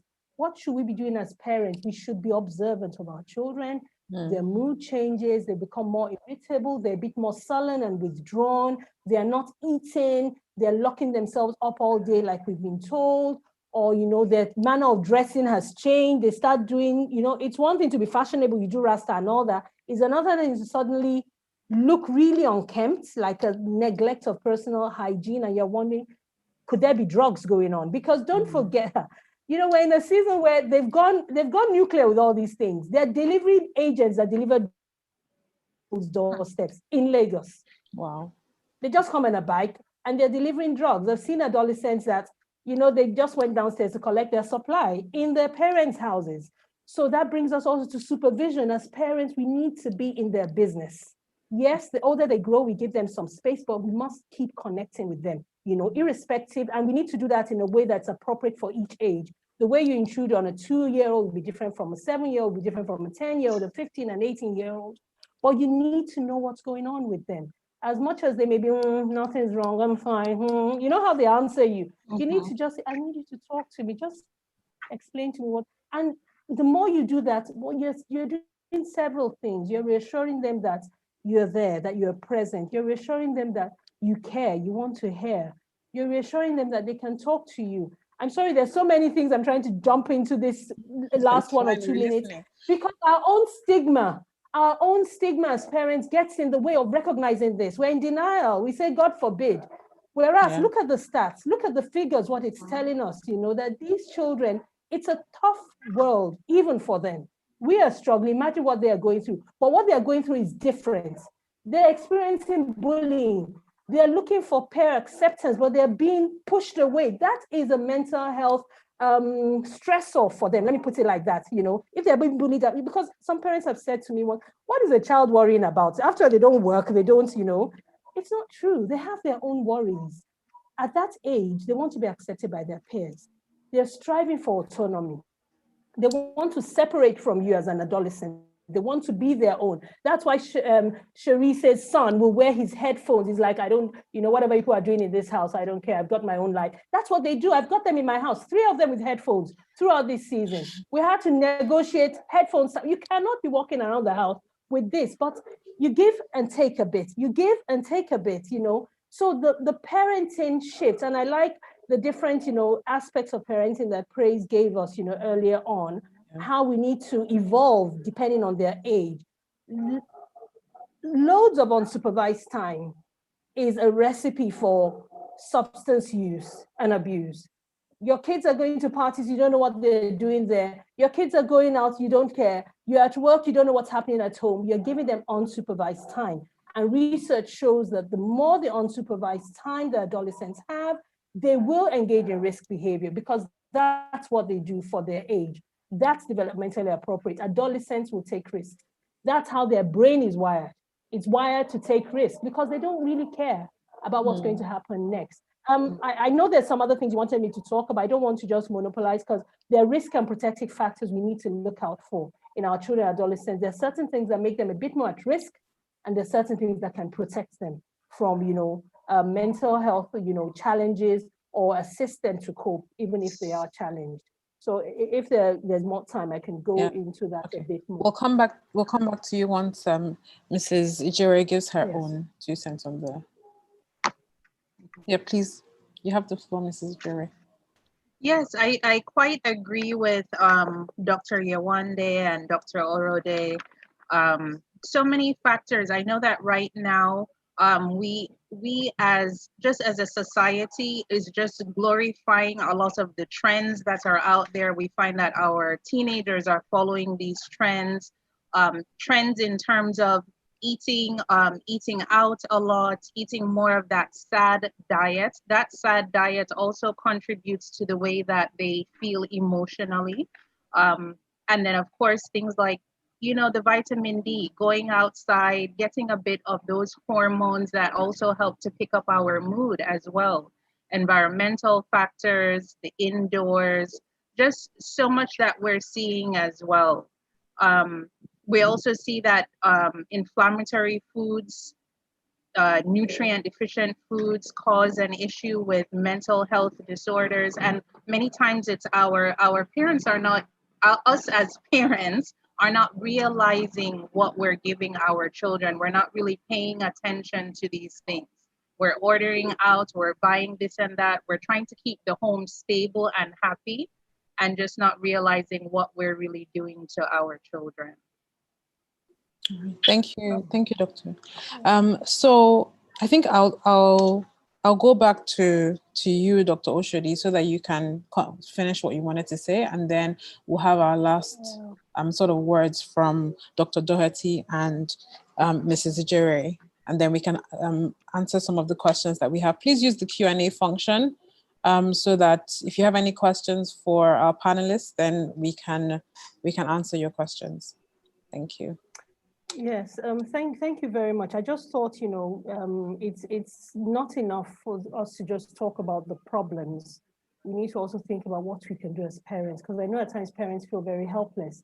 And this is not to make parents mental health experts, but to just make them aware, parents that are aware. I think it was, I can't remember, was it already that spoke about mental health literacy? I can't remember which of our speakers did. Just being aware. Literacy means that you're aware, you understand these things can happen, these could be the signs, this is where I can get help, this is what I need to do. And we need to get out of the bubble of saying, it's not me, because you could have some children that, yes, they do have a diagnosable condition, yes, maybe even the medications that I would want to give as a child psychiatrist may not even work for them. But the way you parent that child can make all the difference and bring out, the support that's needed. But not being aware or not detecting is a problem. So mental health literacy is one big piece that I think I'd like our parents to be mindful of, to begin to inquire about, to begin to learn about. Then we need to provide warm, supportive parenting. That means that each child is uniquely different. You can have 3 children, and as they are 3, their behavior is different, their attitudes are different, their personalities are different. There'll be that one that is testing you, there's that one that is stressing you, there's that one that is the angel, and you deliver the 3 of them. That means that we need to be able to adapt, based on the needs of this child.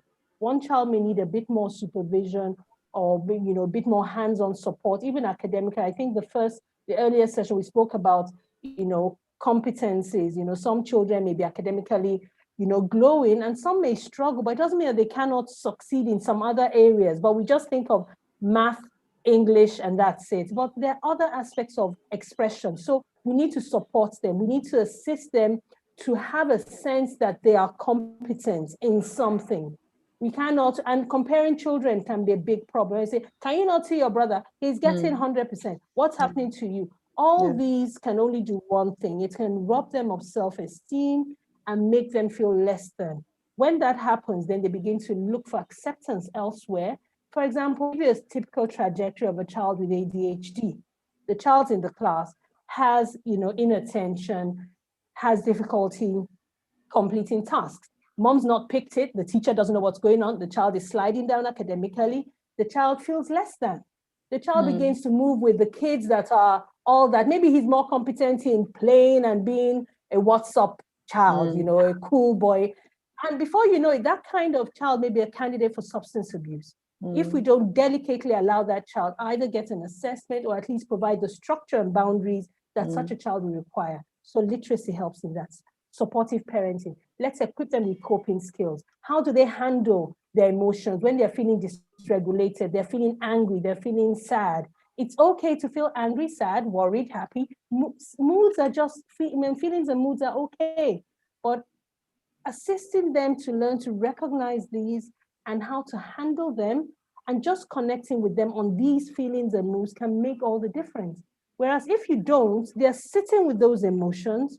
They could take it out on other kids. They could become sullen and withdrawn, and all those other things that we spoke about can be there. And what's the home space like? Dysfunctional homes are recipes for mental health problems. Let's look at our homes. I'm talking about husband and wives could live in the same house, but be a nightmare for the children. So we have parents who are fighting, and they're doing so in front of the children. They're bringing the children into their matters. This affects health. Being aware of that also, because I know that generally most parents are good parents. They don't mean ill, but at times unknowingly, parents cause harm to their children. The way they handle them, the way they discipline them. We spoke about discipline earlier on, So generally you want to promote positive mental health, a safe, positive home environment, help them develop good self-esteem, and let them know it's okay to ask for help. Thank you. The more we talk about it, the more it's obvious that 1 hour is not enough to talk about, about mental health. Yeah, because honestly, I think for me, I have so many questions, more questions than when you speak, I have more and more questions. Because, for example, I'm sorry. We have parents who they don't understand all these things. So where do they start from? Because they themselves were probably start with LagosMums. LagosMums. Yes, LagosMums is perfect. Yes, so that's a an good place to start. Exactly. They start with Praise for where he's doing amazing work. So Start with just searching and looking for how to learn. At times we feel, yes, many parents learned on the job, but the world is getting intensely different, and the challenges are sneaking up into our spaces. They're coming into our homes without us being aware. So we need to just keep checking and learning and seeing how to adjust. Thank you. Dr. Dorothy, I'll let you have your final words, but I also wanted to just also ask you to speak to the fact that, there are going to be many people on the platform saying a lot of these things that have been discussed and described happened to me when I was a child, and I haven't turned out to have mental issues. So why are these children why is it so difficult for them to take what we took in our generation from our parents, and we're okay. And I use okay with these with these in quotes. But a lot of people believe they're fine.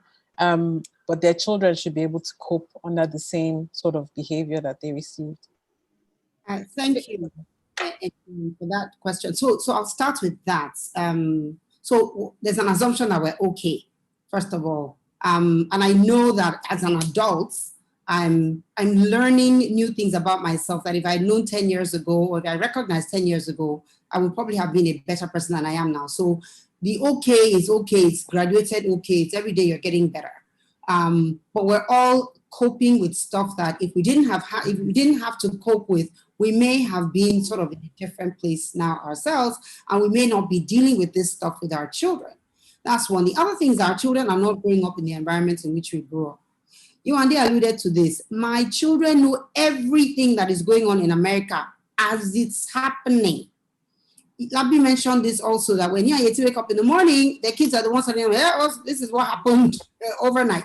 Yeah. So we didn't have the same kind of stimulation that our children have now. And I, as an adult, I'm almost shut down when I'm stimulated past a certain degree. I cannot imagine like for 15-year-olds who are dealing perhaps with a burden of genetic load, perhaps of mental illness, hyper information from all over the world, and then a loaded school curriculum.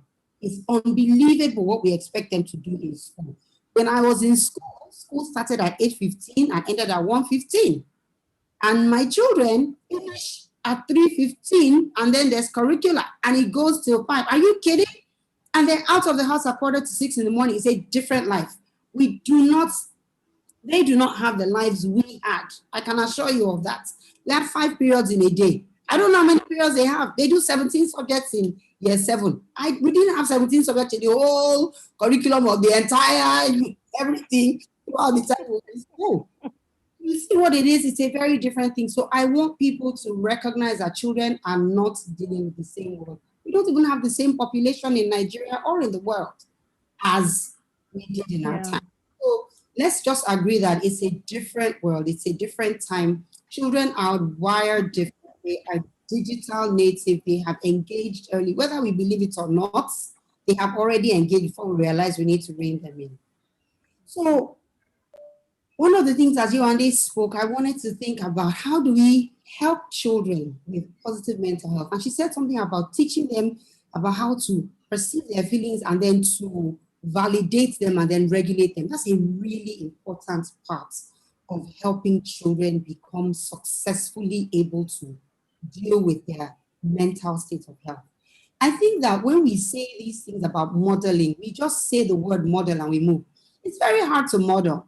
When you say children should not be on their phones all the time, are you on your phone all the time? And how dare you inflict a law on somebody that you yourself cannot abide by? It's wrong. They're seeing what you're doing and they're doing it. So let's be real about these things. If we're going to say we're going to teach certain values, we've got to model those values ourselves. And we have to be real. They're not foolish. They can see through you. They know when you're saying one thing and doing another, and they'll challenge you. This generation will challenge you and say, but why are you always saying that? When that's not what you do. They will tell you and then they're looking at you for an answer. When we were small, you will tell your mother that and they'll be looking at her eyes. These ones will tell you and they'll be looking at you say, we always say that when we cut eye for our children, they don't understand. It's true. They don't understand that cutting eye. I'm looking at you. They say, yes, why are you looking at me? So let's stop let's not, the ones that are making human beings that they've become. They will not be what they see, what you see is what you get with these children. Somebody described Gen Zs earlier. They don't recognize all this diversity. We are different. They don't see difference between you and them and the next person. We're equal. We're all starting on the same level, and we're all competing. They're competitive. It's in their blood. It's in their genetic makeup, not the part of it that they got from us. So let's be careful about what we say to them, because they take you for what you say, and then you become mistrusted if you don't do as you say. So teach and model honesty, teach and model fairness, let it be part of what you do. In my home, you're not allowed to come and ask for something for yourself. You will ask your siblings, would you like to have? And then when you ask, myself or my husband, we say, oh, I asked, he said he doesn't want, but Kito and I said we want, that kind of thing, because I like them to recognize that you have to think about how your decisions affect everybody else. If you take the last piece of meat in the pot, somebody else wanted it too. It sounds like a small thing, but it's going to affect how they behave later in life. We always say everything that we needed to know for adults could be learned in the sandbox. It's true. How to share, how to be fair, how to tell the truth, how to be consistent in what we do. And then we always say talent and ideas will only get you so far. Character is critical. Okay, and it's in the formation of grit, as we've talked about. And then really, I think one of the things we have to help our children with is to teach them about decision making. Teach them how to assess and evaluate a situation, and then take the decision, follow it to its conclusion, and see how that affects, and then allow them to come back and to revise that if they need to. I think that's also helpful. Of course, social skills. We talk about those a lot. We call them life skills. Basically, knowing your boundaries, knowing the boundaries of other people, respecting those boundaries, understanding what it means to speak up, and then seek help under pressure. A lot of children think that seeking help is a sign of failure because we about you will not be weak, you will not fail, you will stand strong. Well, you want them to, but if you tell them that, then they will think that asking for help is a sign of weakness, is a sign of failure. You will be head and not the tail. I've had a child ask me once that, oh, everybody is going to be the head, who is going to be the tail? And it's an important, and they are really looking to you and ask them. So I believe in fostering this and being a family that speaks truth to one another. We have community meeting. We have it on a weekly basis. It was instituted by our youngest during the lockdown because he needed to continue what he did in school. But it has been such a precious and foundational and important part of what we do on a weekly basis. And it's a time to check in, to acknowledge one another, to be grateful to one another, and then to discuss our concerns. And let me tell you, truth comes out. Truth comes out. People will wait no more than 7 days, and then they'll tell you nothing you did, it wasn't happening. And usually because of that now, they can tell you as we go along, and it works. I just wanted to mention one more thing. Where do people get information? We haven't been great as primary healthcare providers, but I think we're doing our best now to become that very well. So in addition to LagosMums, in addition to Praise for Where, in addition to digital health and opportunities, you can ask your primary care provider. Ask your primary care provider when you have concerns. And if they don't know, they will ask other, because we all know now we can ask. And we can plug you into a community where you can get your questions answered. And I think that's the most important thing we're getting out of this is communities matter. I'll stop there. Thank you.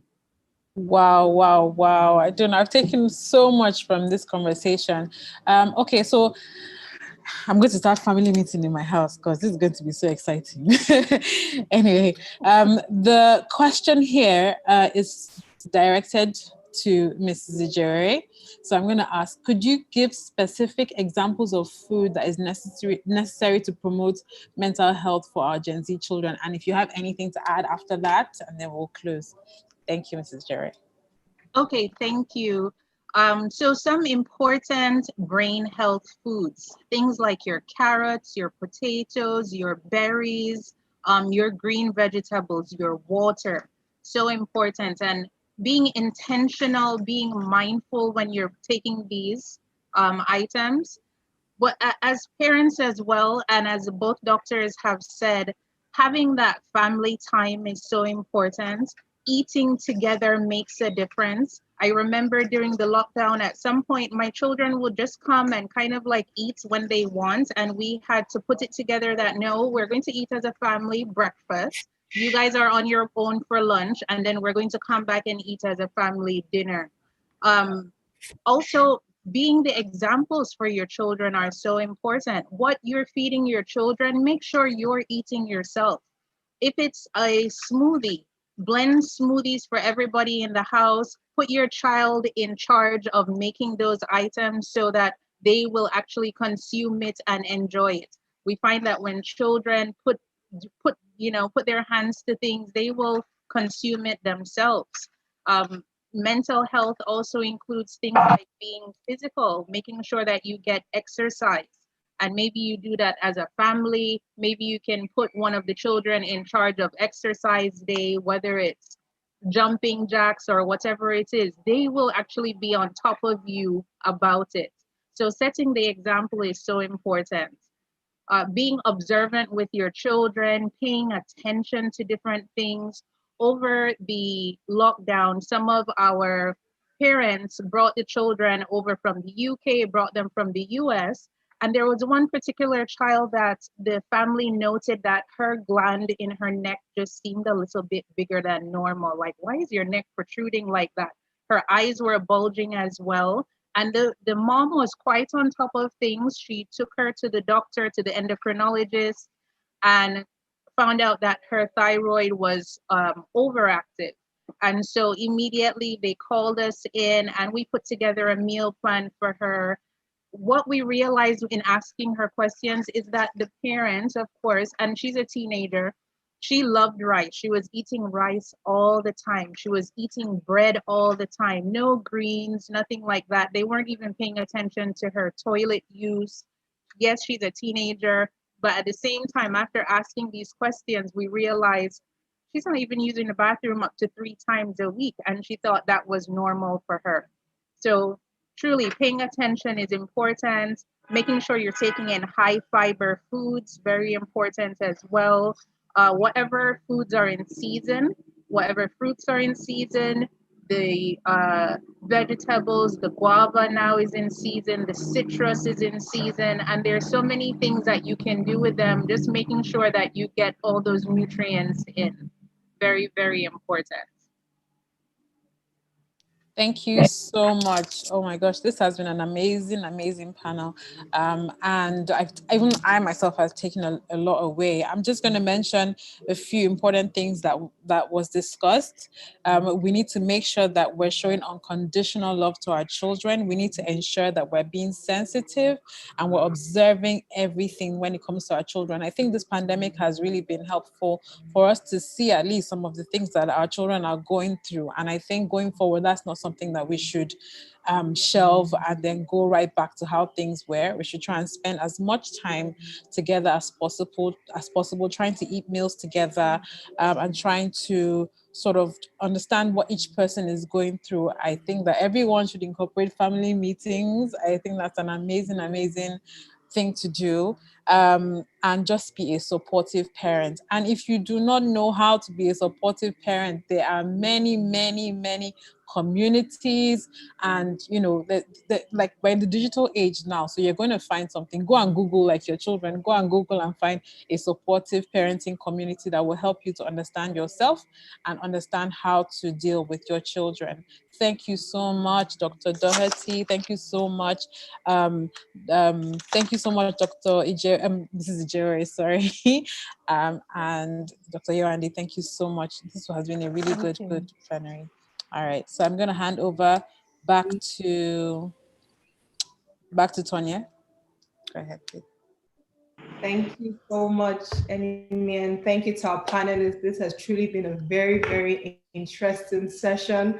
The bit on headphones, I'm so grateful that I've heard that today, because my son had headphones so many times and I honestly thought there was something wrong, like what is going on here? So it's so comforting to know that, I'm not alone, and I've really learned so much. I'm looking forward to going through all my notes. Thank you all so much for being here and for just opening our eyes and teaching us so many things. Thank you. We do appreciate you. And really quickly, we're going into our next session, which is on education, the changing face of education.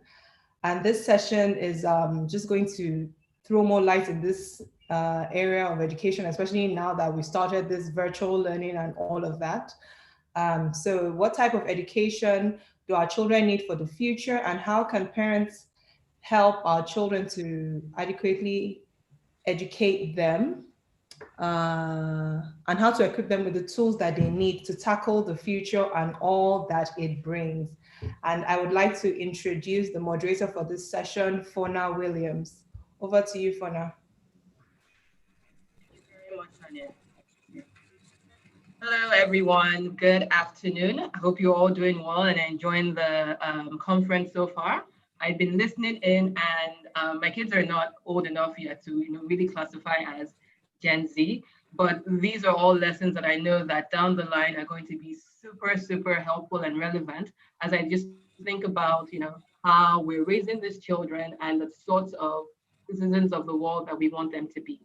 By way of introduction, my name is Fono Williams, and I'm going to be your moderator for this session today, for this panel on the changing face of education. Before I get into things, I'm just going to introduce the panelists. I'm just going to set a couple house rules similar to what you've heard in some of the prior sessions. So first and foremost, if you're not speaking, please try and mute your microphone to limit all distractions for the panelists and make sure we can all get like a very enjoyable session out of this. And then if you want to ask any questions, please use the Q&A panel if you're on Zoom. And if you're on YouTube, put your questions on Facebook. Put your questions into the comment section and we will get them in and feed them through and make sure the panelists are able to help you address them. And then finally, we're going to try and take as many questions as possible. So I'm going to try and make sure we have about 20 minutes at the end to really address the questions that people have. So I'm going to hopefully, all of the panelists, we can work together to do this. In terms of how things are going to go, for the panelists, we're going to have about 15 to 25 minutes at the start for everyone to just quickly introduce themselves and just share a few of their high-level thoughts on the theme of this panel, which is the changing face of education.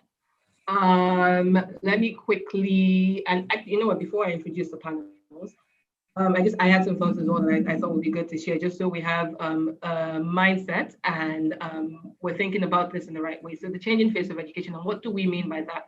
Tanya spoke a bit about it. It's what kind of education do we think that our children are going to need in the future? And what are the tools and skill sets that we need to make sure that they're building as we prepare them to be citizens of the world, down the line. In some of the panels before, we touched on a couple of things that are super relevant for this specific panel. Mr. Bankole made a couple of points that are very relevant. I know I wrote a couple of them down, which we will probably go over later on. But this is something that is very top of mind. COVID has come and has really helped us, just shine the light on how behind the education system in Nigeria is on a number of facets. COVID happened, schools were shut down, teachers weren't able to reach their students for them to continue with their learning. And a number of students, as a result of this, missed out on months and months of education because they didn't have access to some of the virtual or digital tools that learning was now being passed through. And so what we want to spend some time talking about now over the next hour is what are the things that we need to do? What do we need to change with our curriculum, for instance? What do we need to change with the tools that we're using? What do we need to change about our teachers and how they're being trained to ensure that they're able to deliver the kind of education that our children are going to need 10, 20, 30 years from now to participate in the workforce and in the types of jobs that are going to be all the rage when they're older. For this session, we have three very, very inspiring panelists, and I'm going to introduce them very quickly. We have Dr. Abimbola Banu Ogundere. She is the director of Kids Court School, and she's also affiliated, I think she's the founder, correct me if I'm wrong, of the Learning as I Teach Foundation. Dr. Abimbola is an education advocate and education leadership expert whose life work it is to create a generation of influential and impactful education leaders who identify and solve meaningful education problems at scale all over the world. She's the CEO of Kids Court School, like I mentioned, a renowned nursery and primary school in Lagos, Nigeria, that was founded in 2009. Welcome, Dr. Abimbola. Super glad to have you with us, and looking forward to you hearing you share about your experiences and how you're thinking about the changing face of education. Next up, we have Mr. Orondam Otto. I'm sorry if I mispronounced your name, you can correct me. He is the founder and executive director of Slum to School Africa. Otto Orondam is a social entrepreneur, development consultant, and a community organizer with over 15 years of experience working with thousands of young people across the private and public sectors. He is passionate about improving education and human capital development policies while promoting reform-based learning to eliminate socioeconomic inequalities, achieve sustainable and equitable economic growth. Slum to School Africa, which he is the founder of, was founded in 2012. Again, welcome. Looking forward to listening and hearing all about your experience and how at Slum to School you're thinking about the changing face of education. And finally, we have Mrs. Abimbola Seriki Ayeni, who is the Director General of the Office of Education Quality Assurance with the Lagos State Government. Abimbola Seriki Ayeni is a seasoned educator with a deep-rooted, Abiola, sorry if I said that wrong. Abiola Seriki Ayeni is a seasoned educator with a deep-rooted aim to deliver on the promise that every child has access to quality education and has the ability to thrive in school and in life. She is guided by these core values on the path to success. And these values are excellence is a habit, integrity in all, and results without excuses. She is currently the Director General of the Office of Education Quality Assurance with the Lagos State Government. She has served as a Senior Special Assistant on Education to the former Lagos State Governor, Mr. Akinwumi Ambode. Mrs. Abiola Ayeni, thank you very much for joining us. And what I want us to do very quickly is, if we start with you, Dr. Abimbola, is just very quickly just share your views on the changing face of education and how you're thinking about that for your school and this foundation that you're involved with. And then from you, we'll go on to Orodam and then finally to Mrs. Ayeni. Mrs. Ayeni, I know that you have a presentation that you want to take us through. I'm hopeful that you'll be able to spend about 10 minutes on that so that we can very quickly get into some of the prepared questions that we have and also leave time for the attendees to ask any questions that they have. Thank you. All right. Hi, good afternoon, everybody. It's great to be here. Great to be part of this. Thank you, LagosMums. Well done for all the great stuff that you're doing. It's good to be sharing this session with the DG Abiola Seriki. Good to see you, and Mr. Otto as well. Well done. Thank you so much, everyone, and all the panelists and all the attendees. It's great to have everyone here. So the changing face of education. Again, I think that the COVID-19 pandemic has thrown us, I like to use the word, thrown us into the fourth industrial revolution. I think in the education sector, we're sort of strolling in that direction. But in the last couple of, maybe in about 6 to 9 months, it's been a huge push, right? It's been a huge push. And on one hand, it has created a pause in motion to enable us to examine the quality of education provision available to students, while also opening our eyes to the immense possibilities there are with regards to what education provision can actually be or become, or what it should be and what it should become. On the other hand, it has highlighted the unpreparedness of many countries, including Nigeria, unfortunately, to provide the type of education that learners need to thrive in the 21st century. Nothing has disrupted the education sector as much as the pandemic, I think in the last maybe half a century or more. Many questions with regards to education provision have come to the discussion table. Must learning take place in schools? Must learners attend school every day? What exactly is the role of schools and schooling? Must children live in the vicinity of a school to attend the school? Must teachers teach in only one school? Must children all attend school at the same time? What are children learning? What are they supposed to learn to thrive in this ever-changing world? What type of education do they really need to be successful in the 21st century? And I think that's, again, something that we're going to unpack here today. And how must children learn? Do children need teachers to learn?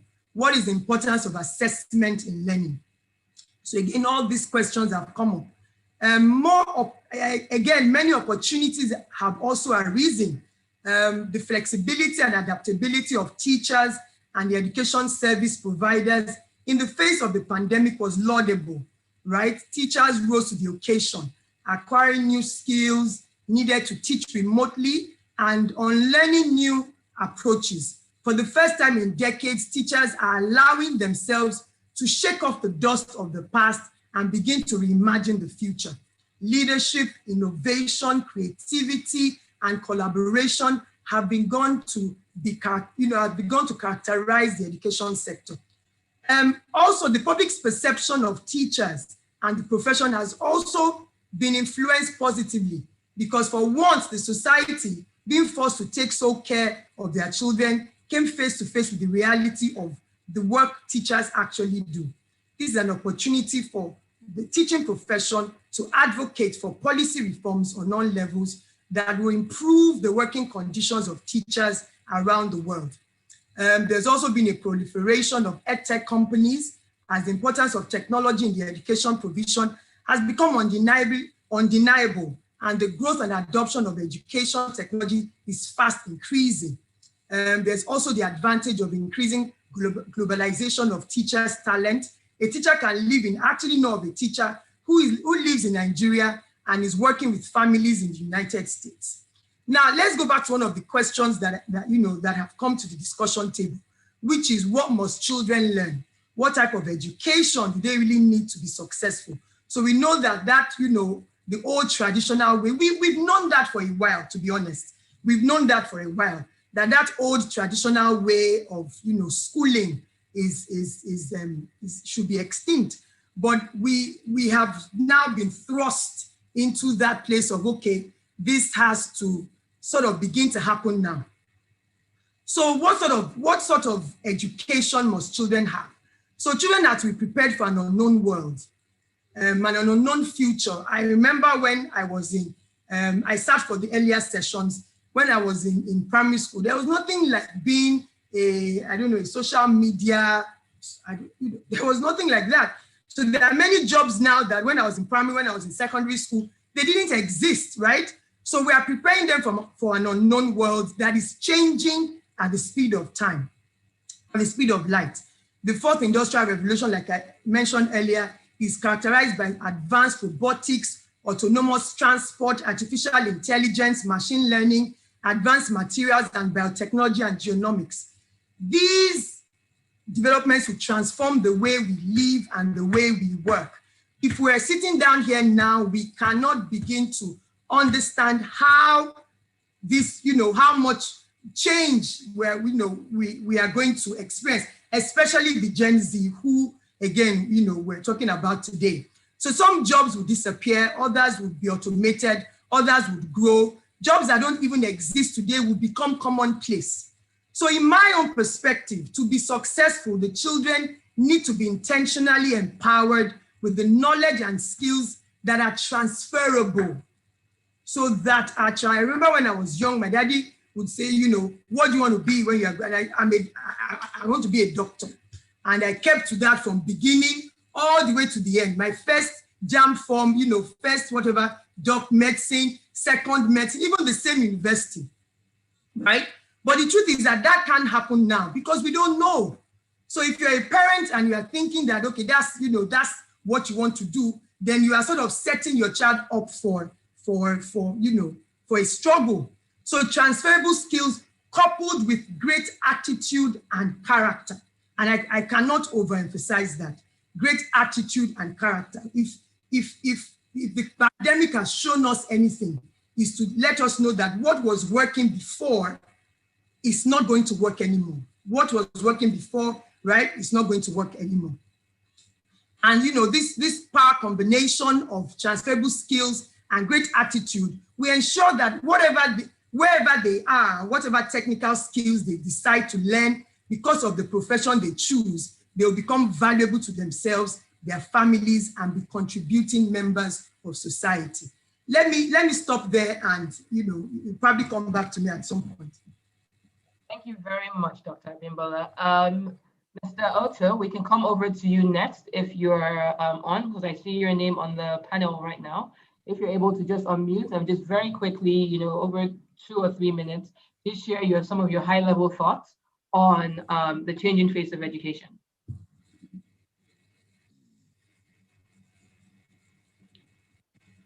You're mute if you're speaking.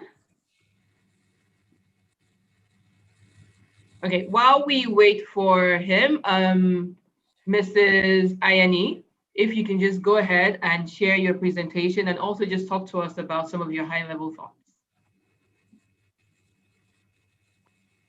Hi, good afternoon, everyone. Thank you so much for having me here. I'm trying not to talk about or to refer to what my colleague has said, but she really has spoken a lot, and I won't repeat anything that she has, very, very eloquently stated. When we're thinking about education now during this time, and we think about the importance of growth and grit, it's something we really need to pay a lot of attention to.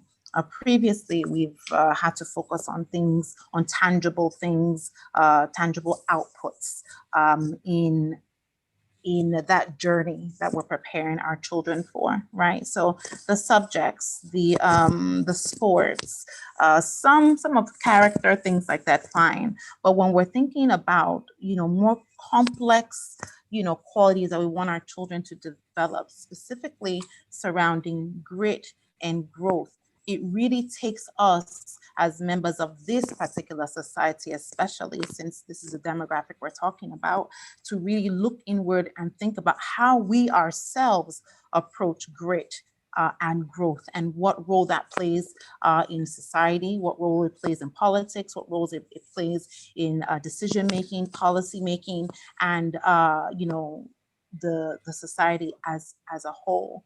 So, although I'm speaking from government, I'm also speaking as an education expert, and I think that if just like Dr. Gundiri said, the types of changes that we've seen in education in the past 7 months, unprecedented compared to the past 100 years.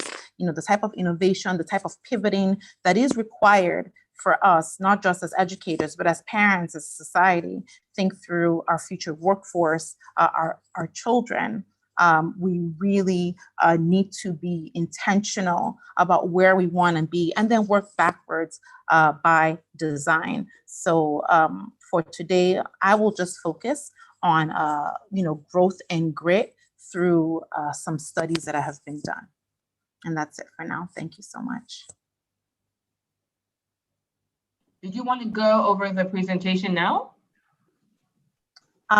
If you want me to, I will. Sure, I was under the impression that we were going to introduce ourselves and then go back. However way you want me so to. you can go over the presentation now while we wait for Otto to comment, and then he'll also share some of his high-level thoughts before we then take some questions. Okay. Oh, okay. It's actually up already. I'm just saying that. Okay. So let's just jump into it. So growth and grit. So what matters most to your child's success in life? Number one hint, it won't be their grades.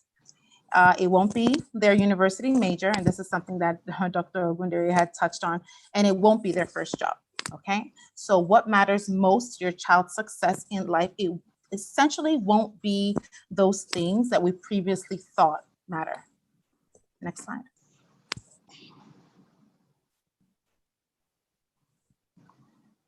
So it will be grit, empathy, and social ability. Next slide. So let's start with grit. Children with grit have a high level of passion and perseverance. Angela Duckworth, a researcher from the University of Pennsylvania, studied high-performing people to find out what made them unique. And I'm particularly fascinated by this by this text, because if you're into urban education, especially into the U.S., and thinking through what those societies need, and what those children in those spaces need to be able to come out of poverty, there's a huge emphasis on having children come to school and leave school successful in an intentional way. So I don't think anyone who went through most graduates studies in the US probably did not go without having to read or analyze this text. That goes to show how important it actually is when we're talking about urban education. And of course, as we're here in Nigeria, you know, what we need within the education space here for our children and all children, not some privileged, but how all children are able to pivot out of poverty and make something of themselves and their lives. Next slide. So she found out that effort matters a lot, but that level of effort really comes without passion. So you have your talent, right? So these natural skills that you have, what you naturally glean toward, and then some effort to give you skill. And then you take that skill with an additional effort, and then you have achievement. So effort matters not just in developing your talent, but also in developing your skill. She also found that there are ways that we can build grit. So it's not, you know, it's not something that people are just born with, right? So it's something that you can actually build and be intentional about. So grit or passion and purpose. And I really want to stop here because when we think about passion, we think about things that are not sustainable. We think about, you know, things that are unrealistic typically. But could it be that within this passion lies, you know, the change and the impact that we so desperately need? So number one, discovering interest, spending time exploring different topics. Number two, deepening your practice, taking the time to develop and deepen skills in one focus area of interest.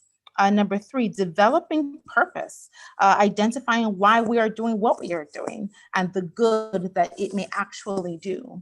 And then number four, nurturing hope, believing that we can address challenges and that we can make things better. You know, and I thought this was a very interesting aspect of the four, because hope is also something that that is not so tangible, but you need to be able to see that there's a light at the end of the tunnel to be for all of these different components to be able to work effectively.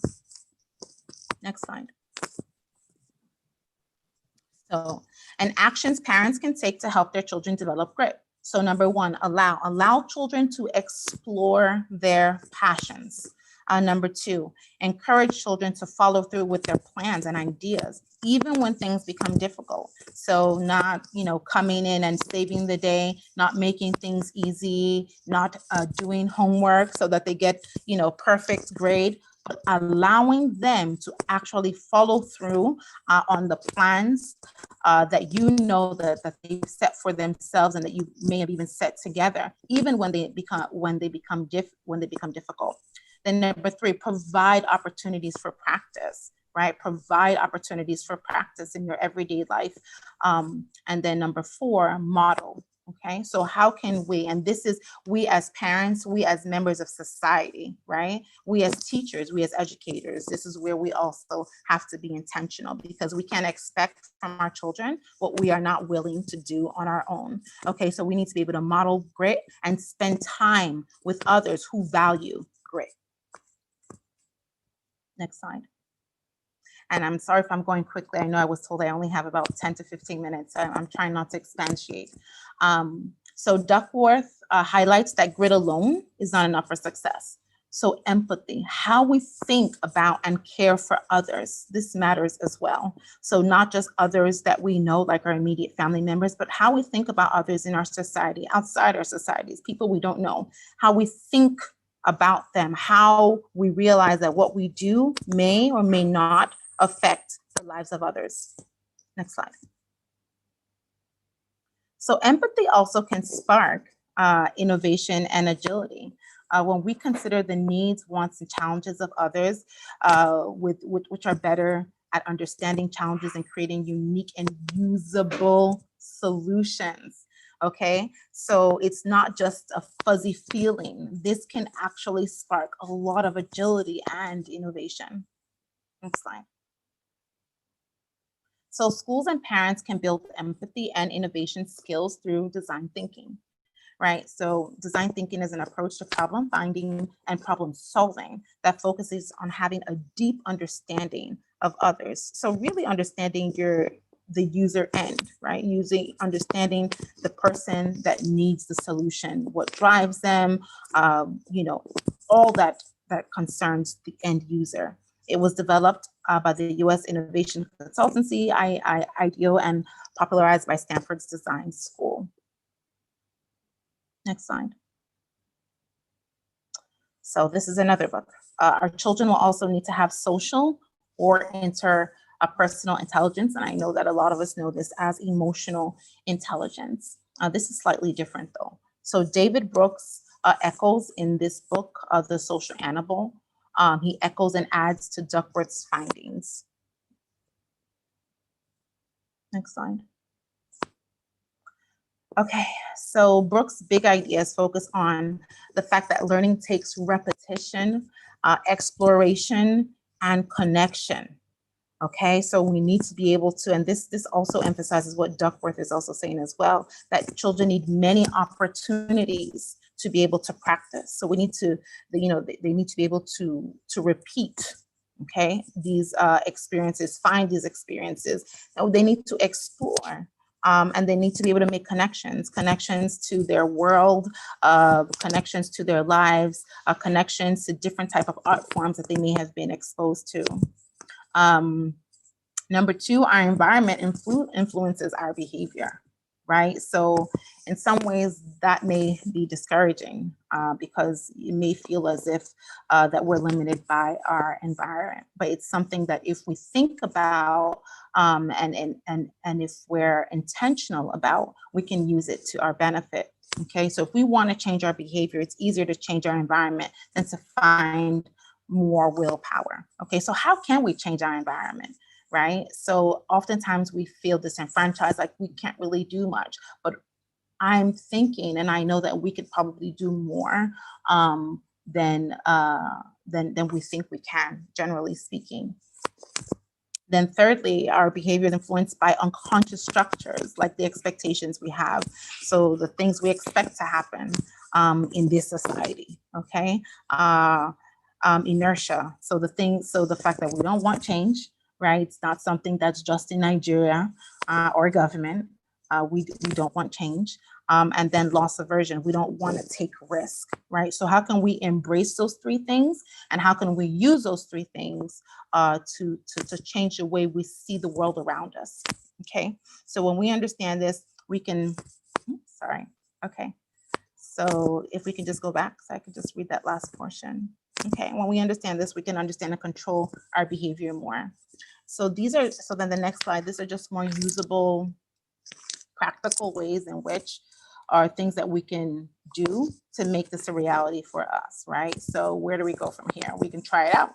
We can, you can select one aspect of this chat that resonated with you and you can learn more. You can decide to take on these books. If you own a school, you can decide to, read this book with your staff. You can decide to, as a parent, read and figure out how you can use it within your home. Then pick a practical application that interests you as a parent or professional. Take the time to do it and to get good at it. Okay, so don't just make this something that is just written down and that you actually don't put your all in, because this is mind changing, it's life altering, and you need to be present in order for that to happen. Look at your children's schedules. Are you giving them enough time to explore their passions, to get good at something, to learn with others? Even in terms of, I know Bimbo talked about, deciding from a very young age that she wanted to become a doctor. Are there other careers that our children may not be aware of, that we may not be aware of, that we can expose our children to?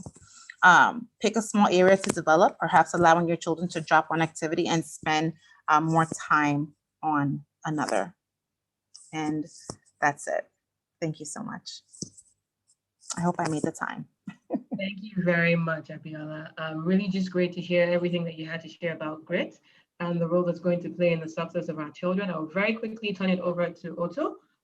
Please, can you share with us just some of your high-level thoughts about, excuse me, the changing face of education and how you're thinking about it for Slum to School. And then from there, we start moving on to questions.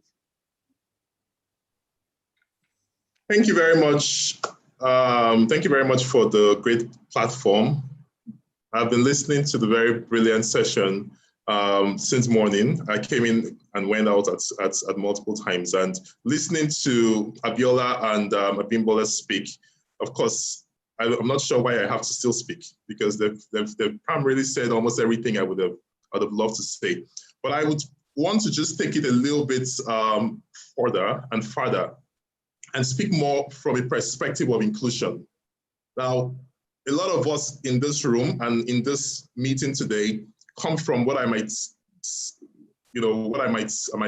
you permit me to call the privileged background. We might not have been born into privilege, but where we are today, we are privileged. Our children are privileged. We are almost in the class of the elites, if not in that class. And so a very important question I would want to put forward to us is for us to understand that if we are not intentional about fixing the issues that affect not just the kids and the learners we have, our own children, and focus more on the larger society, we would find ourselves in a society where even our own children would be able to thrive and would not be able to survive. A very important question is, why are we educating? What's the purpose of education? Why are children going to school? What's the end goal after school? And this always brings me to a very important question that I like to ask. What is the vision of our country, right? Because education in itself does not make any sense if it's not driven to a particular direction or for a particular purpose.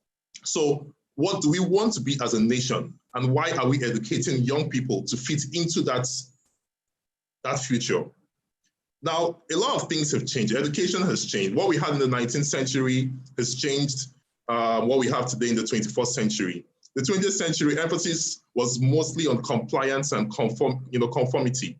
We wanted to have people who could conform into the corporate world, the professional environment, hold down good jobs.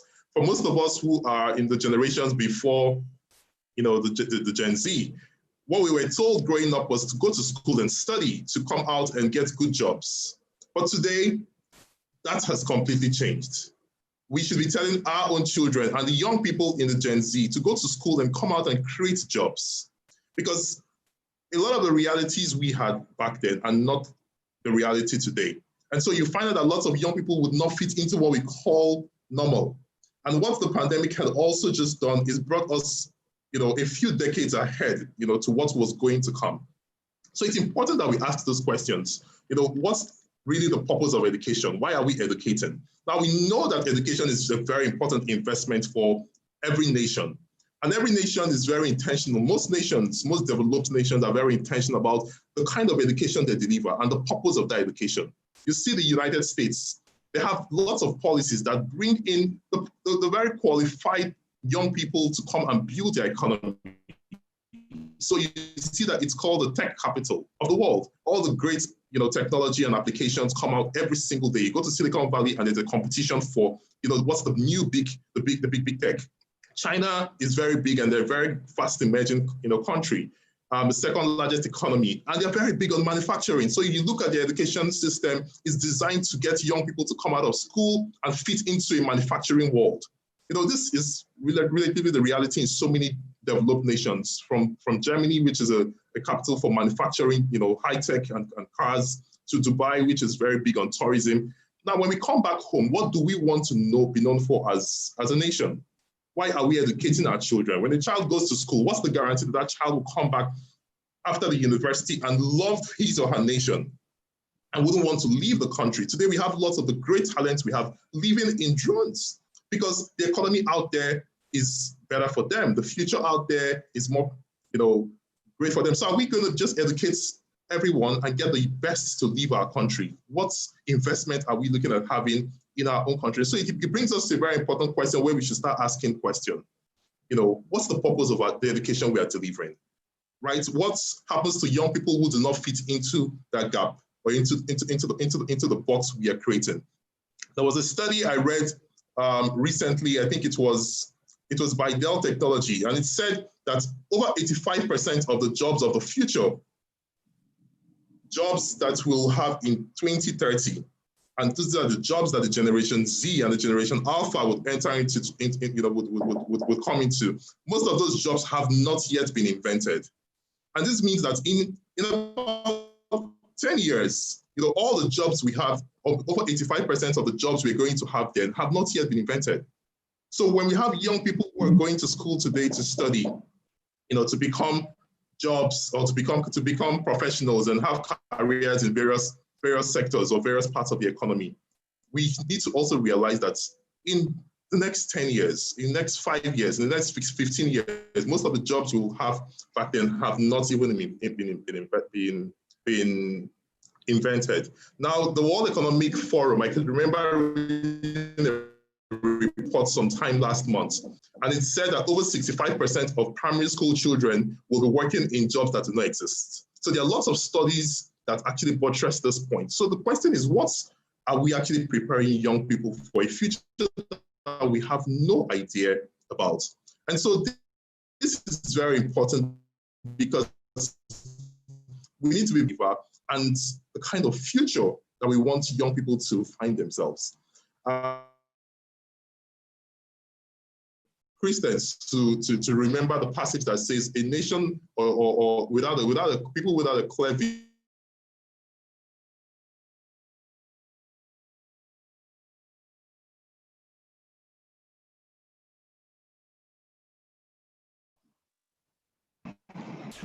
Sorry, did I get lost for a bit? Yes, you did. Okay, I'm not sure where you lost me. Where you dropped off. I would just stop there. Okay. Perfect. So thank I you. would just stop there because I could keep talking, but I want us to be very intentional about the conversation around equity and inclusion. Not just what we might want to call equality, but let's get into the conversation around equity. How are we ensuring that we're carrying everyone along? We have a nation where over 200 million people have, over 85% of the are underserved. Lagos is one of the most developed, cities states across the country. But even in Lagos, we can see that there's a huge pressure on the resources because we are not having the same level of development across the country. And so at some point, Lagos will also crash. Data tells us that in the next 30 years, we are going to be the fourth most populous nation in the world, having the third most populous nation in the world. So we're going to have over 400 million people, and over 85% of that demographic will be young people below the age of 25 years. So we need to be very intentional about the future we want. It's not just a call, it's a cry. It's a cry because we would find ourselves as the elites or as the middle class, on the disadvantage. Today, you have lots of young people out there protesting to end SARS, and that is very clear because back then you were not having careers like we weren't having creative careers. We weren't having people who would say, I'm a digital, communicator, I'm a blogger, I'm a stylist, I'm a makeup artist. And so people can't understand why a young person would walk on the street with dread hairs and tattoos, but this is the future, this is the reality. And we need to begin to start accepting this reality. And so you find that the society would always see them as outlaws and as criminals. But the truth is, in the next 10 years, in the next 15 years, you would realize that most of the careers we have today would be extinct. You'll find out that young people, or people wouldn't necessarily have to go see a doctor to know what is wrong with them. You just put your hand on a machine and it tells you every single thing you need to know about your health. And this will be applicable across industries. So we need to be intentional in having this conversation and building the future that we really want to see. Thank you. Thank you very much, Otto. Thank you very much, Abimbola and Abiola. I think we've spoken about a number of very interesting things, and I'm going to open it up to questions. So attendees, participants, if you have any questions, please start asking them. But while we wait for the questions to come in, I see that we have a question from Miriam, and she's asking that, similar to the point that you raised, Otto, is what is Nigeria's vision? What is the future as regards jobs for the Nigerian economy, given where we are now? And then she has a follow-up question about what is the future for the children with zero access to education today, talk less of quality education. And so I'm going to split that up. Abiola, you're our government representative today. And so I want you to share from your perspective of Lagos State, and we can even use that as a proxy for Nigeria. What is Nigeria's vision as it regards to the jobs that we are saying that our children need to be prepared for? And then also I'll come over to you to then ask the question, and also Abimbola, please feel free to chip in, is what is the future for children with zero access to education today? So Abiola, please, you can go on. Thank you, everyone. When we think about our jobs, right, and I like a lot what Otto was saying, because typically we have prepared children, even the way our calendar is set up, is our calendar is set up based on the farming schedules, summer's off, so if we're really going to have a conversation about that, then we need to really have a conversation about that, right? Because it's very much ingrained into our culture. I remember even my daughter, who's artistically inclined, she said her friend asked her what she wanted to be, and she said she wanted to be an artist, and her friend was like, that's not a job. You need to say, you need to be a lawyer or a doctor. And these are, primary 4 or 5 children, right? So and these children come from families. So even us as adults, if we want to see a type of change in government, we are government as people, right? We elect officials in office, regular people like you and I are in office, right? So our mindset also needs to be willing to shift as to the type of jobs Nigeria needs to be able to move forward, and not just on jobs, the type of people we want to create, the type of human beings that look at solutions, that don't just look at problems, that don't just see that, we don't have enough jobs here, I need a job, I need to be begging one uncle or auntie to give me something, right? Because we are very entitled, in my opinion. Some of us are very entitled in this space, whether rightly so or not. So I don't even think I really have, I can give the typical answer that says, we have, technical vocational schools, we have all these opportunities, but if we're gonna get to it, right? That's why I really like the topic for today, right? Growth and grit. If we're really, really gonna get to it, we really need to go a few layers down. We need to go a few layers down, and we need to start from there. So I'll leave that at that. Now, for the second one, with the future of children with zero access to education, we have to be honest, right? Like, so we've opened up the floodgates to an extent. We have technically free education, but then people have to buy uniform, they have to buy books, they have to buy all these things that doesn't really make education free, right? So how can we move from that?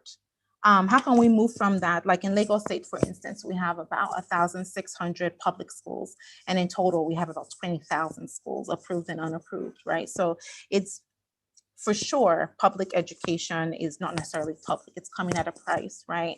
So how can we use what we have, and how can we look at education differently, right? How can we look at centers? How can we repurpose churches and mosques? How can we look at the entire framework differently? Because even the education that we have now is not quality as it should be. Is not even in the best of schools. Is not, because if we're looking at quality, we need to be able to have a benchmark, and that benchmark needs to be universal, not just for Lagos, not just for Nigeria, but for the entire world, right? And we're not doing so well, right? So I don't think I've given this person an answer, but I will just say that we need to be willing to look at things differently, not just those of us within society, but also in government. So I know that even my office, the Office of Education Quality Assurance, when this pandemic happened, we had to think through how we're doing our work differently, right? So Zoom meetings, we had to think through how we're automating the way in which we do our quality assurance processes. I'm reviewing the quality assurance framework because it's not sufficient. It's not specific enough, So, for me as a representative of government, I think, they're very small steps that we're taking, and they may not seem like they're sufficient. But I would say that as I go about the work that I do, I'm thinking through the end of my tenure and the type of legacy that I want to leave when I'm no longer on that seat as I make decisions. Thank you. Thank you very much, Abiola. And then Otto? Yeah, so there were multiple questions being asked, and I believe that for us, we can start having a conversation around building a vision, a vision for ourselves, a vision for our country, because a vision clearly helps you create a direction for even in this conversation, the kind of education we want to have, and I think that's a very important conversation, because we've said so many times that the future of education will be digital. A lot of things will change. What we call today will not be normal in the next 5 to 6 months. What we knew as normal 6 months ago is no longer normal today. Right now, majority of learning is happening online, but majority of our learners and our children are not online. And this is basically a reality across the world. We need to redefine the purpose of education. Technical and vocational education needs to be more relevant. And this is not just because it's also a very great job opportunity. It's primarily because not everybody would go into a university, and universities do not have the carrying capacity today. Out of every four young people who want to go into the university, our universities can take just one. So you find out that over 70% of young people can't get admission into the universities. And so we need to give value to degrees like the HNDs and the ONDs. We have a society where to become a teacher, you need to go into a college of education. And going into a college of education, the society has made through its policies that you must be the least qualified. And so when you want to study medicine, you can score 240, 250, 220. To study engineering, 240, same cutoff mark. To study accounting, maybe 180 to 200. But to become a teacher, you can go into a college of education with 80 over 400.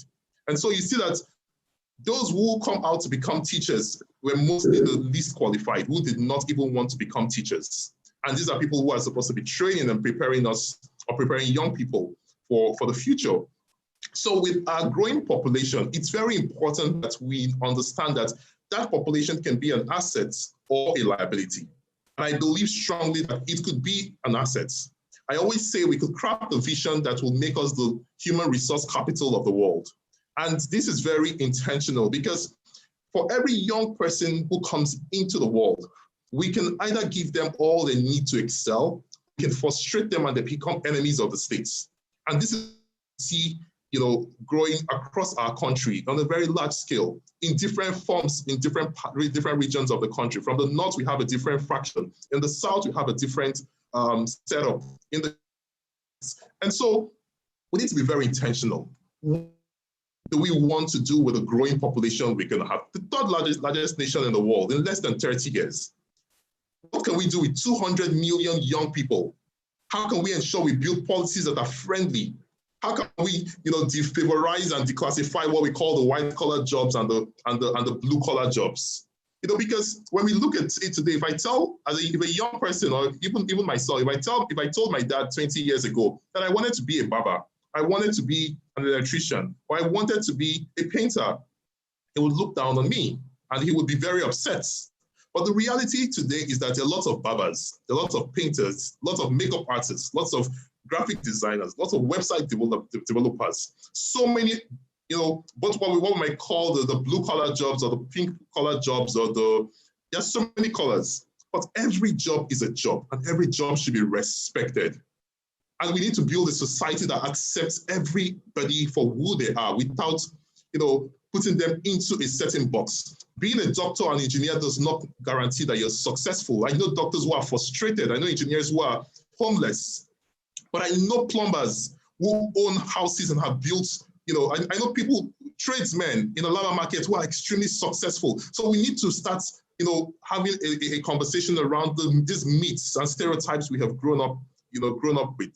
We need to eradicate that cultural mentality that success lies only in certain courses. We need to get into the education policy and build policies that would also give the polytechnics and the colleges of education and the technical colleges the same level of prestige that a university will have. I think the future is not going to be what it is today.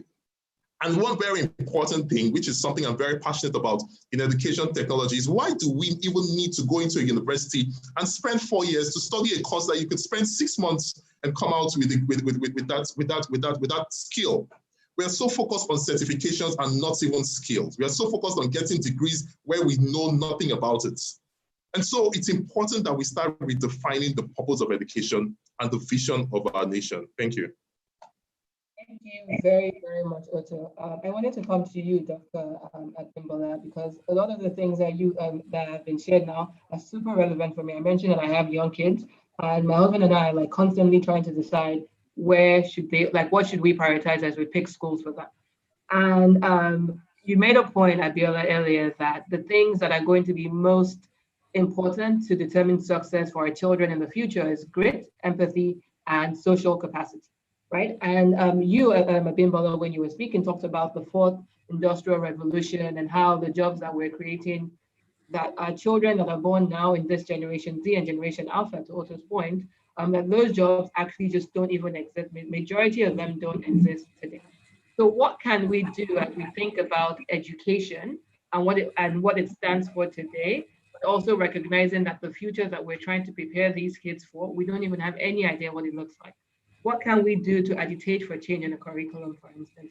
What are the sorts of practical steps and actions that parents need to be taking to ensure that they are doing what they can do on their own side to prepare their children for the future that they're going to live in? And what are some of the metrics that they need to be using to measure their schools by, to ensure that those schools are actually preparing their students for the future? Because like Otto mentioned, not everyone is going to be a doctor, a lawyer, an engineer, because maybe 20, 30 years from now, we don't need as many doctors because like you said, you might be able to self-diagnose what's wrong with you and then you just go somewhere to get it treated.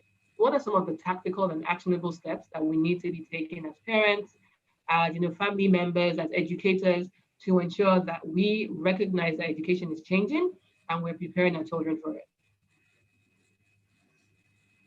So I'm assuming this is my question. Okay.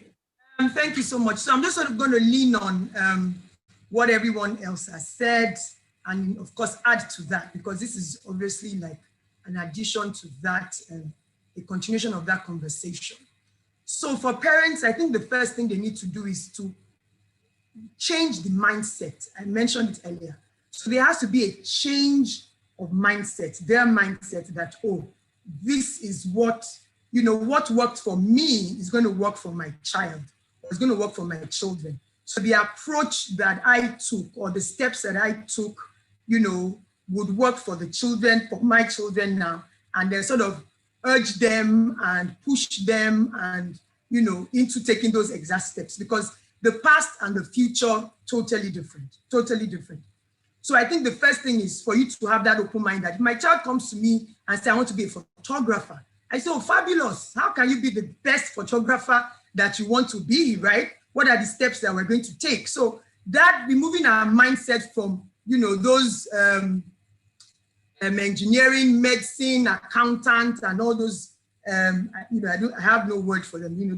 That cadre of profession needs to be the very first thing. And the second thing is that we need to understand that the schools are playing catch up. And I mean, I'm a school leader, but I would be honest here, schools are playing catch up to what the children need, because again, it is happening to all of us at the same time.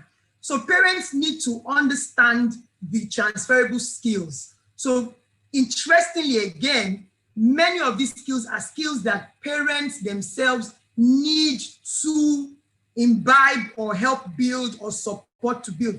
We cannot lean on the schools. We cannot outsource parenting at this point. So self-awareness, self-love, self-belief, self-motivation, self-leadership, these are things that you as a parent, father, mother, they are the things that you need to be intentional about helping your child build. Self-directed learning, a lover of learning, ownership of learning, you know, mindset, that growth mindset. I've not failed. I just don't know it yet. Yes, we said that the schools need to do that. But again, let's be honest, the school is, right? They are also playing catch up. Everyone is playing catch up.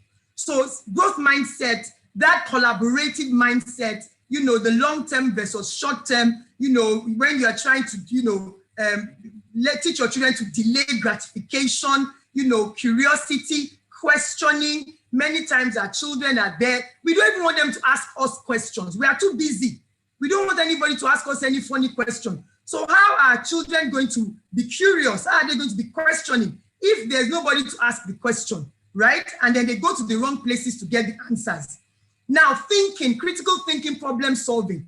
Abiola said it earlier, when we are trying to, you know, solve all our children's problems, you are like, you know, Superman, my child has a little problem, I'm going to solve it. Are we allowing our children to build the capacity to solve problems? Little problems, big problems, problems around the house. Are we even at this level giving our children any task to do at home, right? Because I always tell my children that, you know, because you are of a certain, auto mentioning, you know, you're of a certain socioeconomic class, does not mean that you need to be able to do certain things right around the house. So I like how Abiola talked about grit, persistence, passionate perseverance. Do we allow our children to just give up, or do we have the support structure around to say, okay, you know what, do you want to try this for a while, and then, you know, let's see how it goes. And if it's something that you're not really good at, but I've had that issue with my daughter where she's picked up everything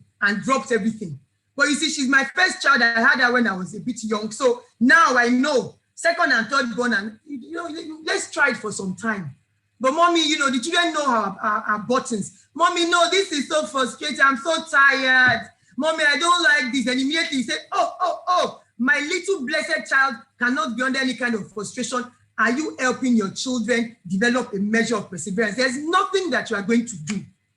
Nothing you are going to do, even if the future, the job has not been created, that would not require you to have a measure of perseverance, a measure of passion, right, for that task. Again, social awareness, cultural awareness, empathy, negotiation, and conflict resolution, right? I liked it how one of the earlier, I think the earlier panel talked about how they have family meetings, you know, family gatherings, community something, right? Everybody comes together and have those conversations. Very important to intentionally teach the children. Effective communication. So are you speaking? Am I listening? Am I speaking? Are you listening? Right? What's the body language around that? Many of these things, let me tell you again, many of these things, before schools would have the capacity to begin to be very intentional about teaching these things, you know, a bit of time would have gone by. Right? Again, we talk about the quality, because the teachers that are meant to teach it, they themselves are just hearing about it and they're just learning it. So are we going to wait for the teachers to finish learning it before then they start to teach it? You know, would your child not have graduated from school by then? So we as parents need to have that, you know what these things are and be intentional. Character is very important. Character, honesty, integrity, trustworthiness. Is your child disciplined? Is your child the one that will sleep, you know, will oversleep, and then you are fine with that, and the child has missed, you know, an appointment, a lesson, little things. No matter who you are and what you are going to do, there are certain transferable skills that are very important. Adaptability, flexibility, you know, organization and time management. So yes, I'm a great, creative, hey, great, and I have an appointment and I get there late. Are you? So yes, you are creative, clap for yourself, but should you? So these are transferable skills. And I think that these are things that parents must be intentional again about. I would not overlook financial literacy and budgeting, right? And just having, an understanding of how important money is. Again, no matter who you are, you must have a good understanding, and it is never too early to expose your children to those things. Parents must connect with their children, help the children know and connect with themselves. I think what has been most liberating for me is how my children are different. And I know they are different. And I did not accept it very early. But now you are different. No problem. So connect with themselves, identify their strengths very early, right? What are your strengths? And then some of these children are doing these things, they don't know it as a strength. And I say that you like to do that thing. And I say that you like, connecting with them, communicating with them, with their talents, and not place limiting expectations on their children. So limiting expectations, our own, the thing that we could not do when we were young. This is I brought this child into the world to ensure that this child does it. All those unnecessary limiting expectations need to be, erased. Expose the children to all sorts of experiences. And I think for me, that is what is most important. Experiences, opportunities for self-expression, social skills. Half of us lock our children in the houses and think that they one day when you open the door, they will be able to communicate with people and interact with people positively and collaborate with them. That is not going to happen. And sorry to cut it. We're right at time, and the next session is going to get started soon. But I wanted to just take the time to thank you very much, Abimbola, Abiola, and Otto. It's been really, really inspiring to just hear from the three of you about your experiences and how you're thinking about the changing faces of education. I'd hope that we would have time to do a very quick wrap up. But since we've already gone over, I'll just very quickly say it's, education is changing. There's going to be an even more important role for parents to play. COVID has started to prepare us, but going forward, we need to recognize that as parents, as guardians, as caretakers of children in Generation Z and Generation Alpha, you have a very big role to play to ensure that they're getting prepared for the future where they're going to grow up in. The things that are going to be important are not going to be where they went to school or what they studied, but really, do they have grit? Do they have any kind of empathy? And what kind of social capacity have they been able to build? Because those skills are going to be very transferable, in addition to critical reasoning, problem solving, being dependable and having discipline. Those are the things that are going to be very, very important to ensure their success in the world that they're growing up in. Thank you all very much again. Thank you very much to our participants for attending and for paying attention. I'm going to kick things over to Tanya so that we can get started for the next session. Thank you so much, Forna, and thank you to all our panelists. This has truly been a very amazing session, different views, and it's been a lot of learning, and we're so grateful. So the next session we're going into, before that, I just have a quick not a quick announcement. Can you please just put in the chat box where you're tuning in from? We took a few polls at the beginning of the session, but then we had a fewer number of attendees. Now we have a larger number. Could you please just put in the chat box where you are tuning in from? We've got some amazing giveaways. We actually have giveaways. Saudi Arabia, amazing, welcome. Boston, great, because we've got prizes for 2 attendees from who would log in from the United States. We have someone, Bossy Cosmetics, I spoke about her earlier. She's got some prizes for us for people in the United States. Yes, so please keep putting it in the chat box where you're calling, where you're tuning in from. Before we go into our next session with Joyce of Oriki Spar, we're just going to have a really quick video by our sponsors, and we have Chef Shine, a representative from Maggie. Chef Shine, are you here? Are you ready for us? Oh, yes, good afternoon. I'm Good here. afternoon. Okay, over to you really quickly, 5 minutes, please. Okay, oh, well, I just want to say a big congratulations on the 7th annual Lagos Parenting. It's been a wonderful time. I've been part of the earlier session. I've listened to some of the panelists. It's been really wonderful. I think it's the right step in the right direction. We are Maggie, and of course, you know what we do. This is what we have done. We supported this cause the great moms out there who, of course, uses our product. And of course, because we also centered our campaign around what we call the NHW, the nutrition, wellness, and of course, health. We, of course, now we have, I'm sure in the market, all our favorite seasoning, the Maggi chicken, the Maggi Star, the Niger pot, and of course, the Miss Base.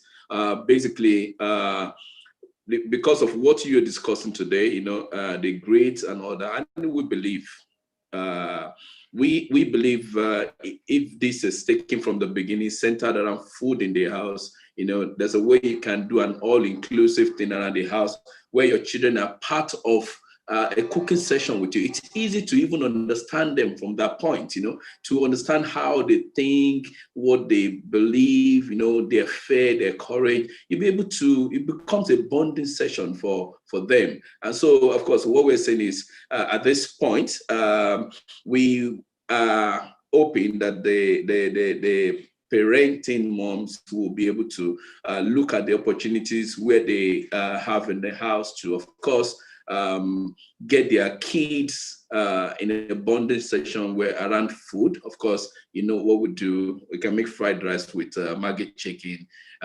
interesting things. When you're doing this, it's easy for us all to understand and for them to, and you'll be able to have an insight into what they're thinking, the kind of person they are likely to grow into, And so, of course, for Maggi, it's been a wonderful time. We had always been part of this and will continue to be part of this. Congratulations once again. It's been a wonderful session. I hope I'm still going to have a bit of time to say one or two things about the grit itself, the growth and the grit. Thank you. Thank you so much, Chef Shine. Thank you.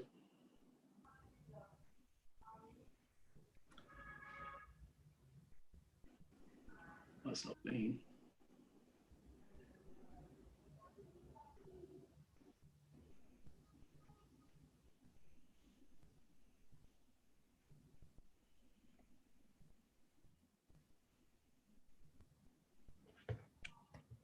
Okay, we're supposed to have the video by Maggie Juan, our sponsor's video, just before we take on Oriki's bar. I had invited the boss for lunch. Okay. Then I get called to handle some emergency. Then my plan B, the caterer, gets hopelessly stuck somewhere. What? Then I call hubby and he says, What are we going to do? Relax, we got this. No, we don't. Now it's up to me and him to save the day. You okay? With help from something special, the new Niger pot seasoning from Maggi. Specially made from natural stockfish, smoked fish, crayfish, and other ingredients to give your soups and pottages that Nigerian bottom pot taste. You need to tell me how you got that bottom pot taste. And then later she says, Come see me Monday morning. Let's talk about the new branch we're opening. Just then my plan B shows up. And just when I thought the drama was over. My sister, let's go to business.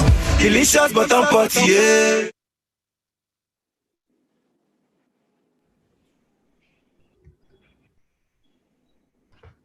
Okay, Chef Shine, you still have about 3 minutes, 5 minutes maximum to speak, because I see you still had a little bit to speak on grit. Yeah, okay.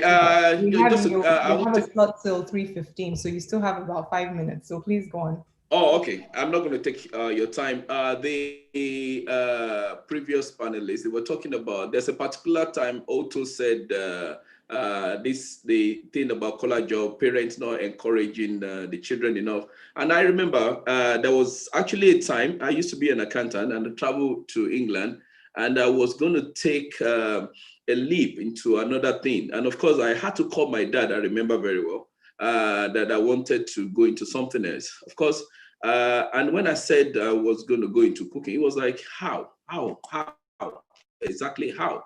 So, I mean, so this thing about, we need to give these our children the opportunity to actually go into what they think sometimes we feel we do all the decisions for them. We should allow them to be able to take some of the decision, because I mean, as it is now, like I said earlier on the nutrition, health and wellness, a child that is, of course, from the home, well fed, healthy and well balanced, definitely as they grow up, there is every that they will show a very good, strong strength of character, be passionate, and of course, they will be able to take bigger decisions that affect them in life. So, like I said, I mean, it's a wonderful, wonderful thing. And I hope parents will be able to see this as an opportunity to have a more inclusive program in the house. I know Lagos, particularly some of this mega city, are becoming so busy these days that we hardly have time to see to the development of the children, what is happening to them. But I think we should all, at this stage, having seen what is happening now, should find time to do more, you know, to be part of an inclusive program, something that we can do in the home. Like I said, I did mention cooking. Back in the UK, I used to cook with my children, and I think it's the only time we actually have to sit down together, and you can hear ideas, you can hear the way they talk, and then you start asking yourself that you don't even know they're this grown, you don't know they have this kind of ideas, you know. And so I believe largely we should continue to run the home in such a way that it gives room for them to actually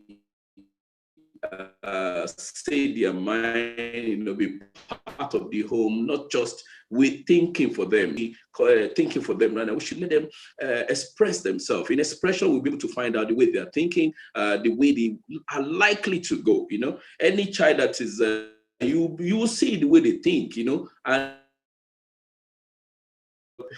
you know, concentrate more on it. So, I mean, I think this is a good one, a very big growth and great. And I pray that in the couple of years, we'll be able to go with grace. Thank you.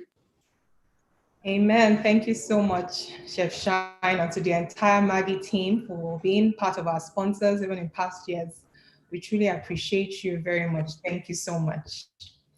Okay. So thank you so much. Thank you, Chef Shine. For our next session, I would like to introduce to you Joyce Awoshika of Oriki Spar.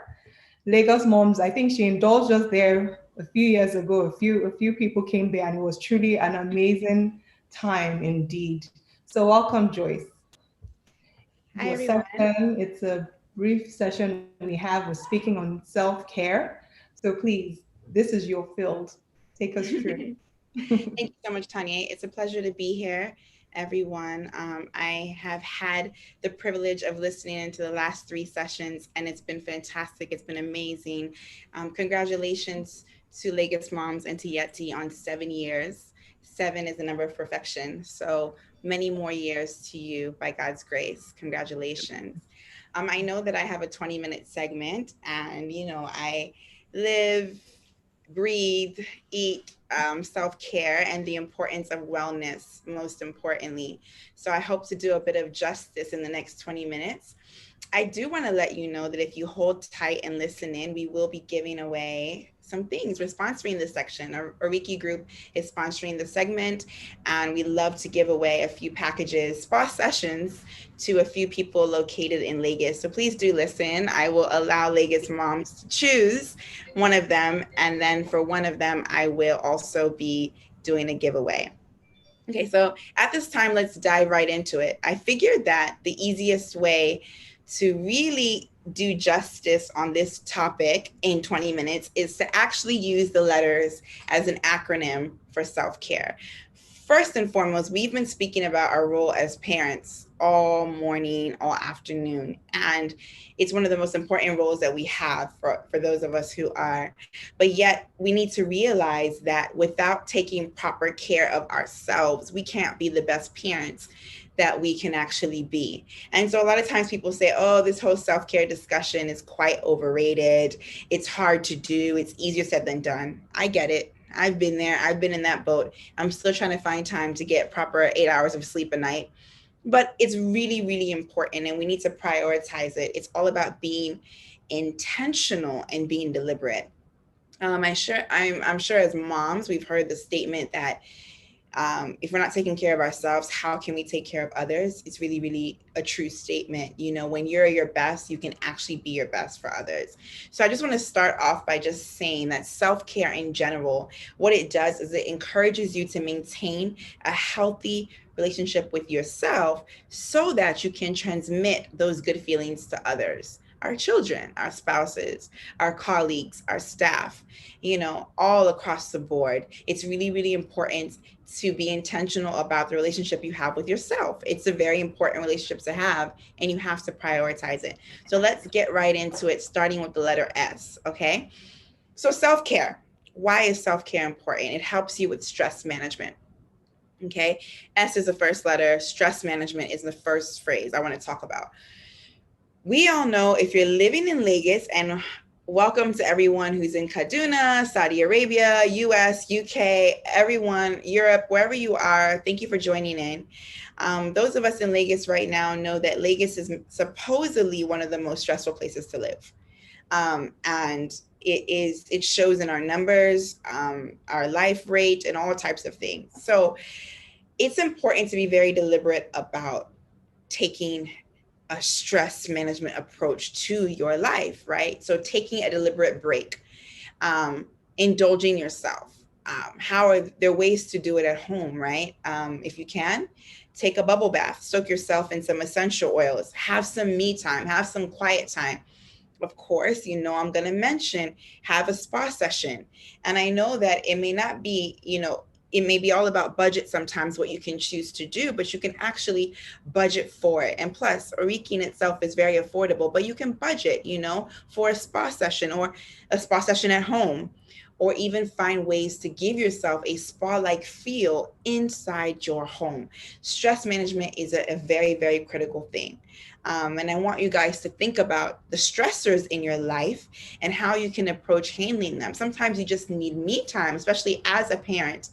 You know, you're working on taking care of other ones and they are reliant upon you. It can be very, very, very stressful. So it's very key to ensure that you are being deliberate about taking a break, right? So the next letter in self-care is E. Eat well. Eating well. I listened to some of the previous panelists and they spoke about food. I know one of the panelists spoke about a child who had been eating nothing but bread and no greens. I mean, how many of us know that your relationship with food is all about balance? It's very, very important to have a very good relationship with food. Are you eating enough of your fruits and veggies? Do you realize the importance of having different colors in your diet? You know, do you have your greens? Do you have your reds? Do you have your orange?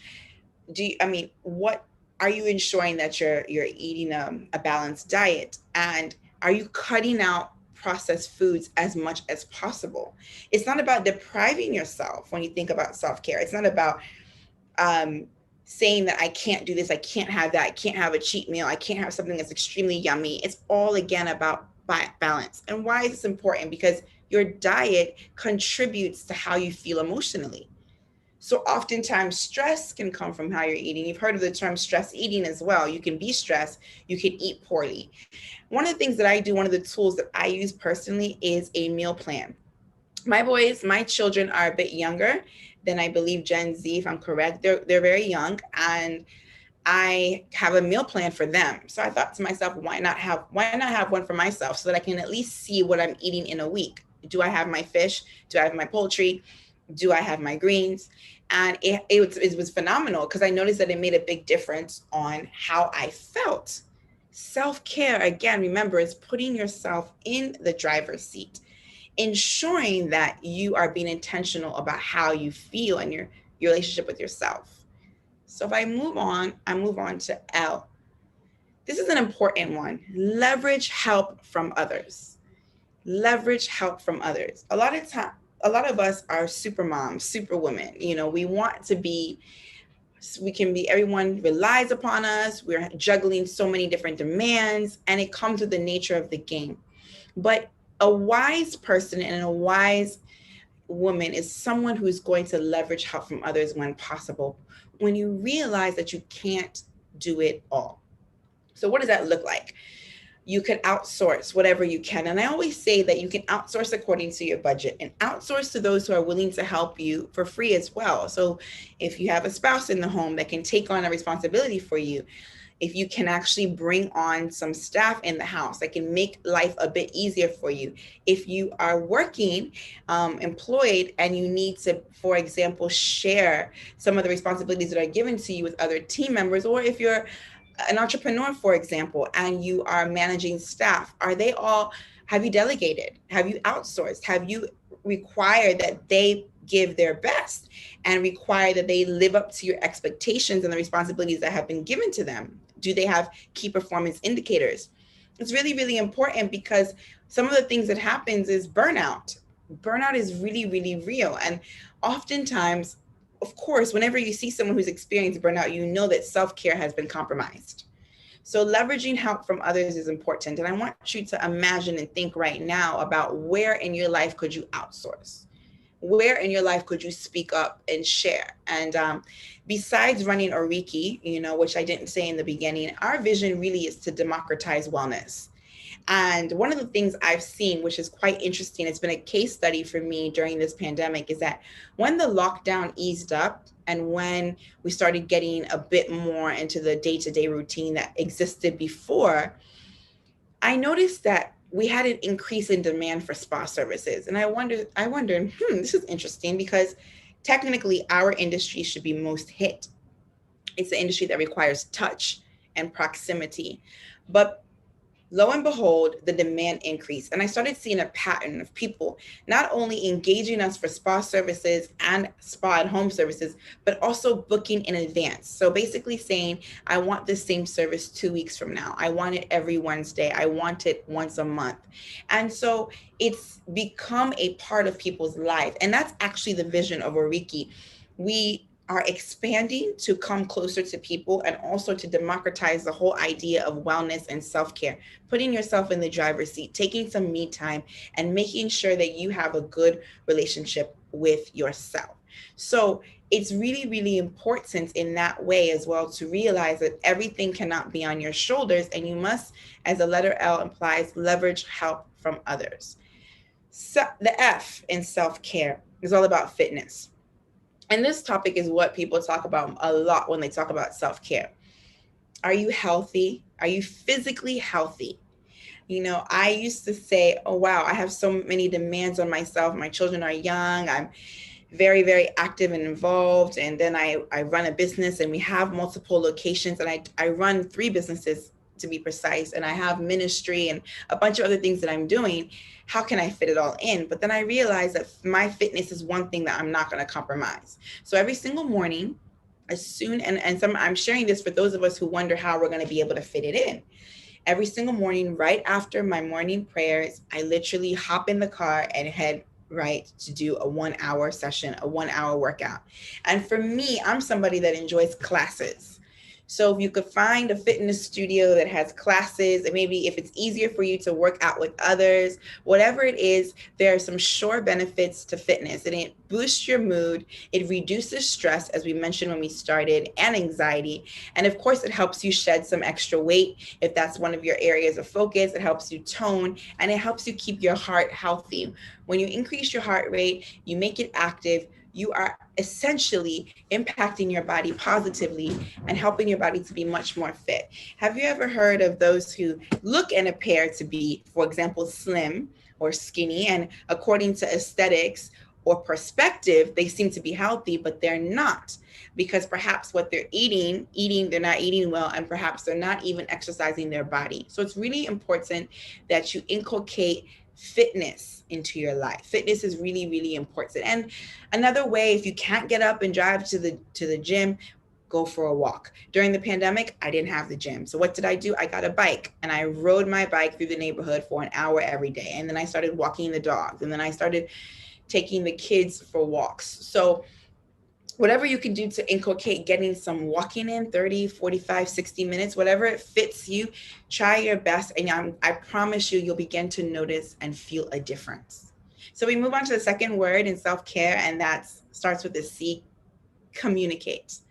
Communication is so important when you think about self-care. How and why? Some of us carry so much baggage and we need an outlet, right? There's something I realized recently. I'm like, okay, I grew up, was born and raised in the States, and I'm here in Nigeria. I noticed a big difference in our communication methods and a big difference in people's outlook on therapy.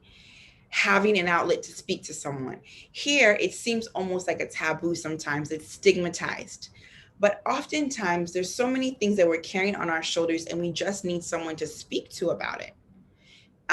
We need a release. We need to be able to open up and talk about the things that are plaguing us. And it sometimes is the deal breaker. It's sometimes the thing that can be the catalyst to really, really changing the way you feel, which is what self-care is all about. Your relationship with yourself, your emotions, your mood, just being able to talk and dump it out. So I really encourage, those of you listening to assess where you are and see if you need an outlet. Maybe it's not even therapy. It could be counseling.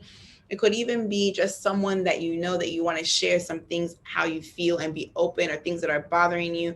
But whatever it is, we're not built to just keep everything inside of us. And also communicate. For me, my communication is also with God daily, as my father, communicating and sharing what's on my heart, and having that two-way communication with him has been a life changer for me.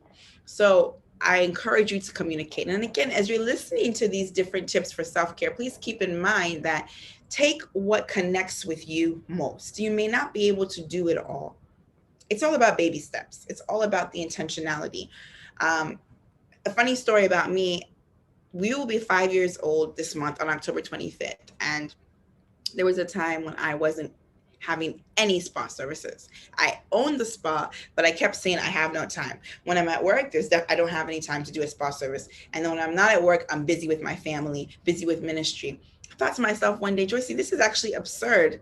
You own, you have the ability, and you're not taking advantage of it. So for me, that was my low-hanging fruit. What is your low-hanging fruit? What can help you begin to prioritize yourself and be intentional?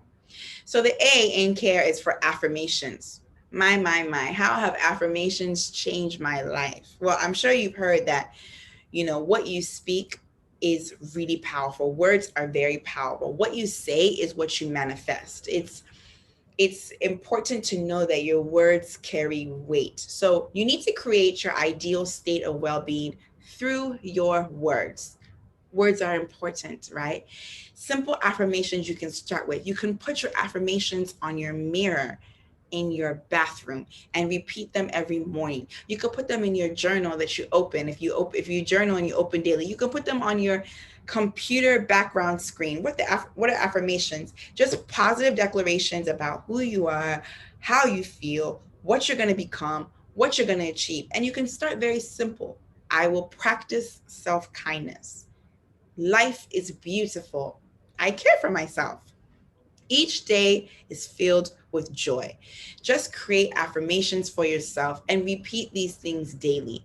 There are different words for it: affirmations, declarations, decrees, whatever they are. They've been game-changing for me. I really picked it up more during the pandemic, and I can't explain how different I felt daily.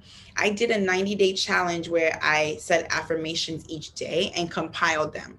And I cover them by areas of my life: affirmations for my family, my well-being, my health, my finances, my business, my ministry, everything. And I begin to declare and speak those things into existence. So it's really important to go out and say affirmations daily to yourself and encourage, because the words that you speak will be ultimately what you create. It's what you're going to create through your words. Now the R in care is all about relaxation. Relax. As you're listening to me, take a deep breath. Relax. Literally, I mean relax. And what can you do daily, or if that's too much to think about, weekly? What time of day can you carve out for yourself to just relax? One of the ways that I relax is I put my AirPods in my ears, put some worship music on, and I lay down. And I just let my mind take me, get lost in the words, and I chill. Sometimes it's also reading a book. But you know, to everyone, relaxation is very different because it needs to be something in which you can kind of unplug for a bit, right? And you need to identify when you can do it, you know? So I also started realizing that on the first day of every month, I wanted to spend some time being deliberate about thinking about the next month that I was in, relaxing, having some me time, whatever it is, figure out a way to be intentional and deliberate about carving out that time in your schedule to indulge. I mentioned bubble bath earlier as creating a spot in your home. Bubble bath, or in the evening when the kids go to sleep, you know, can you get some me time and think? Whatever it may be, it's important to remember that relaxation is an important part of self-care. And lastly, on the self-care bit for the letter E is elimination. Now, this is a really good one for me. Besides Oriki, I wear another hat. I run a business called SOAR. And SOAR is all about empowering enterprising moms and entrepreneurs to be able to scale and structure their life and basically build a life of their dreams, to live prison free, right? To be able to have liberty because they have put so much structure in place. A key core component of that is elimination. So I, Joycey, personally believe in the power of using elimination. Whatever no longer serves you and whatever doesn't feed you, whatever doesn't nourish you, eliminate it. It's the same way that our body needs to detox from time to time. You know, we need to clear and rid our body from toxins, things that are not good for us. Is the same way that we need to be able to eliminate things in our lives that we don't need to be bothered doing. And it cuts across different parts. So even in my business, for example, it's quite important to me to eliminate workload that doesn't belong to me and delegate it to those who are. So if you notice that if your time and your energy is going into efforts that don't get you into your top 80% of results, then you want to flip it and focus on the 20% and eliminate the rest. And I'll leave you with these last words. You know, in my SOAR, in my consultancy, one of our mantras is to be able to achieve more with less effort. And that's all about, again, eliminating. So ladies and gentlemen who've listened to me, I want you to remember that self-care is about intentionality. You may not be able to do this all on your own. All at one time, rather. But pick out the things that are most important to you, that are the low-hanging fruits, and begin to do it.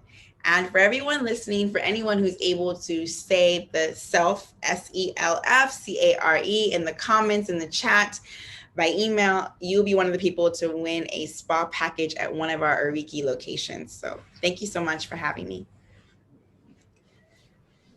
Thank you so much, Joycey. That was a really interesting session, brief but straight to the point. And I love the way you've broken down the self-care. Most times when people think of self-care or spas, they think, you know, it has to be a massage or manicure, pedicure, or beauty, which is good. But I love the fact you talked about affirmations, relaxation, eliminating negative things, and speaking about SOAR as well. And I heard you speak a few times about your ministry, you know, loving yourself, fitness, stress management, and everything. So that was really, really very insightful. Thank you so much for your time. And thank you too for the giveaways that you have for us. I know you would pick one person to give, and LagosMums would figure out which attendee is going to win the next giveaway. So we do appreciate you. We thank you very much. And I look forward to coming back to the spa because I really had a great time the last time. Thank you. Thank you so much. Bye. Okay, and thank you to everyone who is still logged in on YouTube, online, Facebook, and all our different handles. I hope you've gotten lots and lots of notes and tips throughout this conference. We have really had amazing sessions. And now we're going to go quickly into a short media chat. I would like to bring up Jennifer. Jennifer, are you here? Jennifer is going to come up shortly with one of our media partners, Y Niger. We're going to have Isime Esene from Y Niger and Jennifer for a quick media chat. They're going to give us tips on how to control your digital footprint. Jennifer, are you on?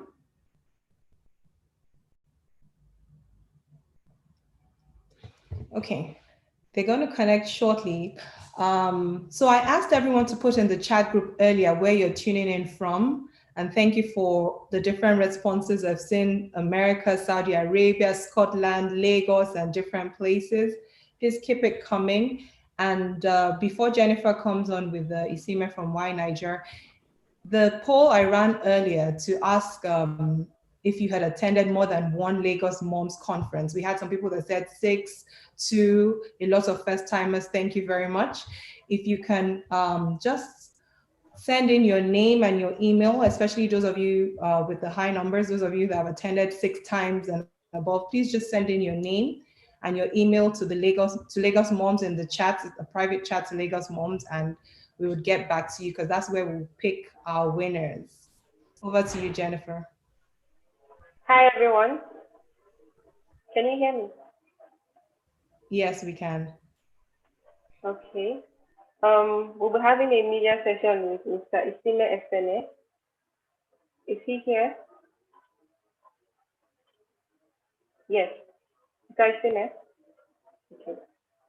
Welcome. We can't hear you. You're muted. Can you hear me now? Yes, we can hear you. Welcome, Mr. Isime. Hi, good afternoon. Good afternoon. Glad to have you here. Great to see you too. We'll be looking at how to use the media to control your digital footprint. And by way of introduction, let me just tell us a bit about Mr. Isime. Mr. Isime is a media professional and communication consultant.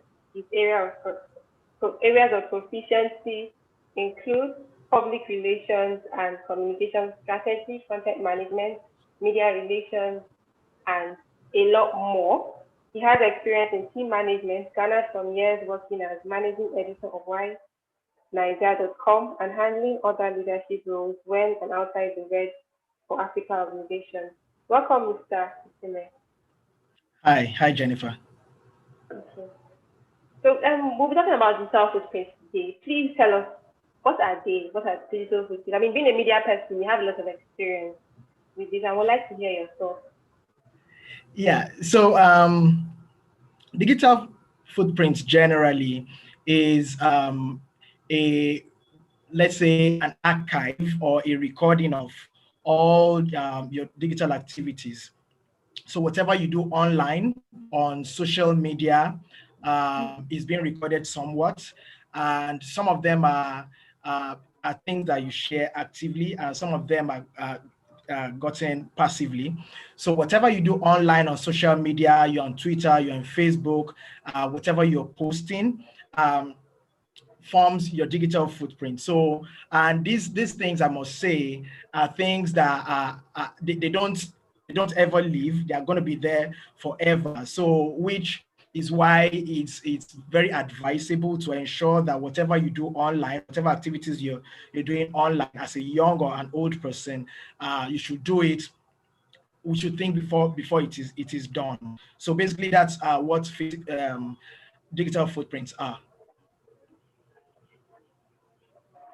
Okay, so today we'll be talking a lot about the Gen Z, and well, they are really the newest and the latest generation, and many of them are always online.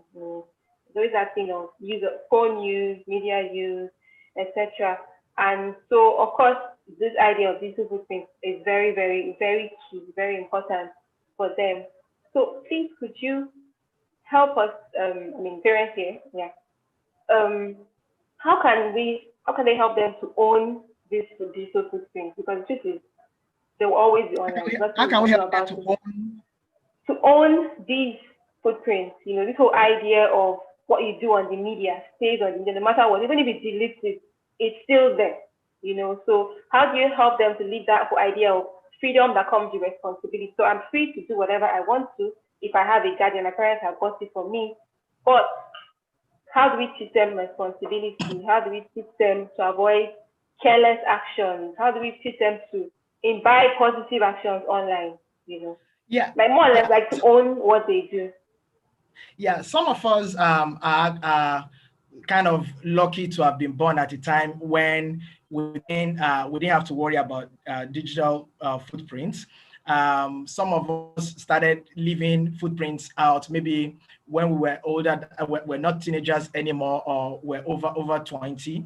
So a lot of us are just learning maybe how to act or how to act online. But the Gen Z, most of them were born into the digital age, so they didn't have enough time to know exactly how to act and how not to act. So it is our responsibility, maybe as words, parents, or even the media, to let young people know that whatever they do online has consequences, either positive or negative. So we need to let them know that whatever they put on online on social media has some form of repercussions, or it can be good or bad. Because for example, these days you see that even employers check your social media before they do recruitment. So people look at, okay, what kind of mindset do you have, what do you do, who are the kind of people that you talk to. Recently I was talking to a friend of mine who said that he has actually lost 2 job opportunities because of something he posted on Twitter. So it's very important to let Gen Z, young people nowadays, know that one, nothing is truly private online, and whatever you feel that you may have issues letting a lot of other people know about you, maybe in terms of personal information or maybe pictures and all sorts. You need to know that you need to be aware of what you're sharing. So I try to make a list of about 7 things that you need to be aware of, or you need to do while trying to have like responsible digital footprints. One of the things, or before you even post anything at all online, one of the first thing is essentially before you post, before you share, because there are 3 things that young people do do online. It is connect, learn, and share. Before you do any of these 3 things, the first thing is make sure you think before you post. So you have typed it maybe on Twitter, on Facebook, or whatever platform that you're using. Make sure that one, you think. The second thing, which is also almost as important as the first one, is also to think again. Yeah. So while you think the first time, it's just like you trying to send an important mail. You look at it and you're like, okay, let me think about it. Are there errors there? Whatever, is this okay? Then the next thing is think again before you click that send. And the third thing is try to Google yourself. So once in a while, I check online. Okay, what do I have online? What do people see when they Google my name? You need to check that often, so you know exactly what your digital footprints are. And the fourth thing to do that is to kind of set up Google alerts. So while checking at intervals, but you need to set up a Google alert so that whenever anybody is saying anything about you online, you get the alert, you know exactly what they're talking about and how they're saying it, so that you can engage with them actively. Another thing, the fifth thing, is to protect your personal data. So is it your password, whatever you are sharing? I see some people online share maiden names of their mother on Twitter. These are things that people can use to swindle you or whatever. So people share information like maybe their bank account details online. So these are things that you shouldn't share because it can be used against you somewhat. So, and passwords that people can use to access things that are personal about you shouldn't be shared online also. What you need to also do is your login passwords and whatever, you need to make sure that they are carefully stored in places that not just anybody can access it. Also, you need to limit sharing of personal things, your home address, your pictures, things that you feel that you don't want the whole world to see. You need to ensure that they are saved and they are not shared. You need to think about it before, if you have to share it at all, before you share. So these are the things that these are the 7 things that I feel that young people need to do before they share the personal information online, because of course it affects their digital footprints now and in the future. In fact, thank you so much. I mean, thanks, this is Jennifer. fantastic. 7 tips to coincide with Lagos Mums 7th annual conference. This is nice. I like the connection. Can you hear me? Yeah, I can hear you now. Can you hear me? No, I was saying that this is a lovely idea of the 7 tips, because it's so much in line with, of course, the theme of this year's conference. Share the fact that the conference, this is the 7th edition, so 7. Oh, very nice. Amazing. Yeah, exactly. So these are the 7 things that you need to know. Yeah. Okay. So the next question I'd like to ask you: tell us what you. I mean, how does digital media play a role in our lives? I mean, what role does digital media have to play in our lives, in general, like generally speaking?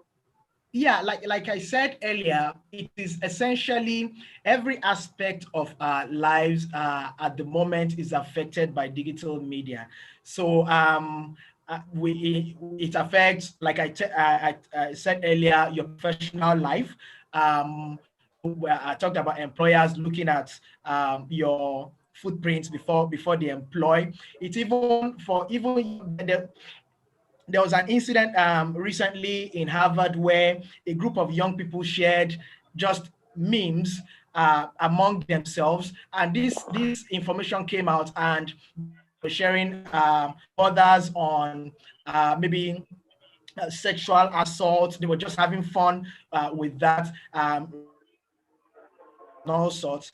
And Harvard had to rescind their admission just because of that. So normally we will say that, okay, this is just fun, we're just having fun, whatever, but this fun and games has a way of affecting our lives. So online at the moment affects offline. So if we know that whatever we do online affects our personal life and now and in the future, then we need to be careful whatever we do online. And because this is our personal brand, and this personal brand are things that in the next maybe 50 years or more, people are looking at you and, okay, this thing happened, this person tweeted about this in 2020, and all sorts. So it affects our relationship.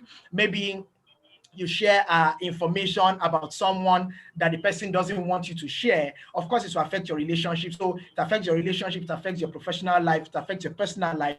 Every aspect of our life is affected by digital media.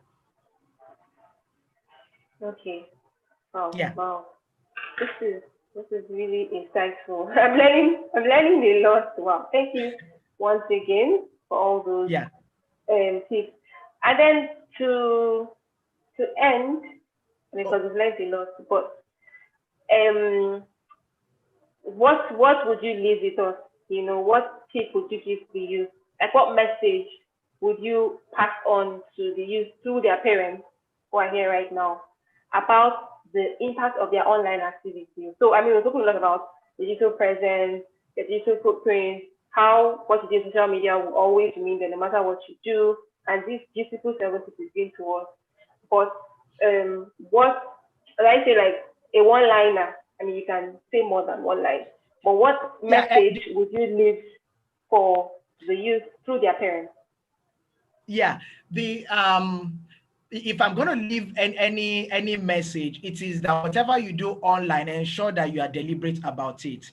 A lot of things are not in white and black or whatever, they are gray areas. So what is important is whatever you do, ensure that you are aware of it and you are deliberate about it. So don't do things like just at the spur of the moment. Don't do things at the spur of the moment. Think about it and be deliberate about it. Know exactly what the effect and consequences are going to be before you do it. So that if I'm going to leave any message to young people, Gen Z, it is that be deliberate about what you do and that's essentially it. Thank you so much, Mr. Simmons. Okay, so just to summarize a few things that you said, that with social media, nothing is really private. Nothing is private anymore. Everything nothing is private. Stays there, and because of that, we have to take responsibility for our actions on the different online platforms, etc. Yeah. And exactly. You left with 7 tips. I'll just leave 5 to save time. Okay. One is before you post anything, you think. Yeah. Second one is that you think again. Think again. Think again. Third is from time to time, Google yourself. You can even set up Google Alerts and then protect your personal data first. And then please don't put personal stuff on social media because you can be swindled. I mean, so yes, thank you so much for joining us. We've learned a lot. And yeah. Thanks so much, Jennifer, for having me. Thank you so much. I appreciate this. Right, over to you, Tony.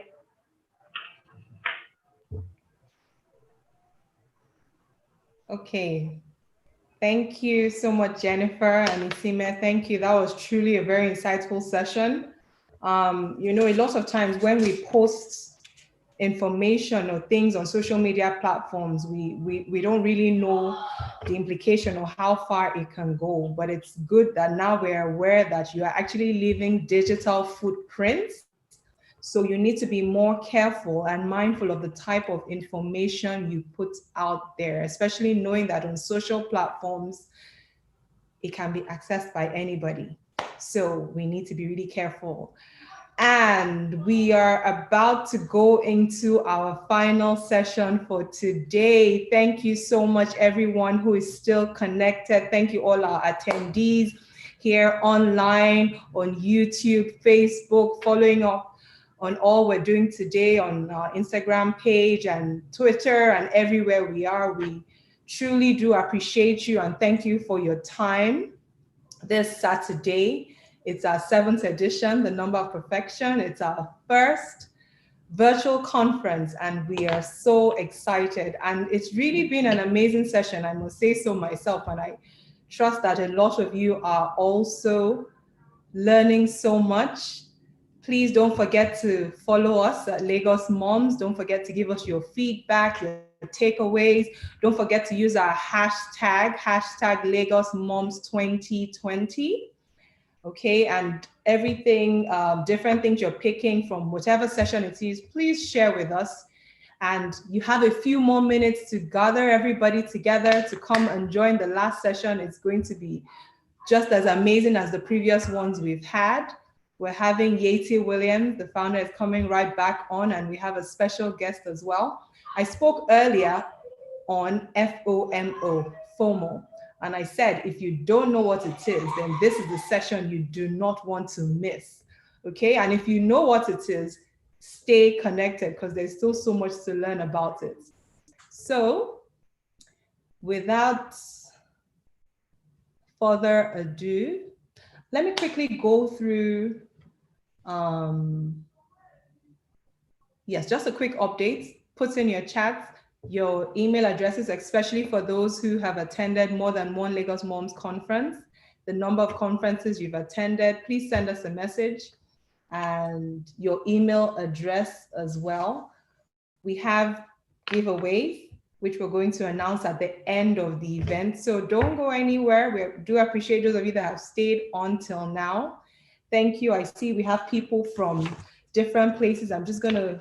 We have Lagos, a lot of people from Lagos. Thank you, Ogun, Saudi Arabia, Kaduna, Abuja, Scotland, UK, Warri, and from the United States of America. So thank you all so much. And I would like to bring on right now the brain box behind LagosMums for our next session, Yeti Williams.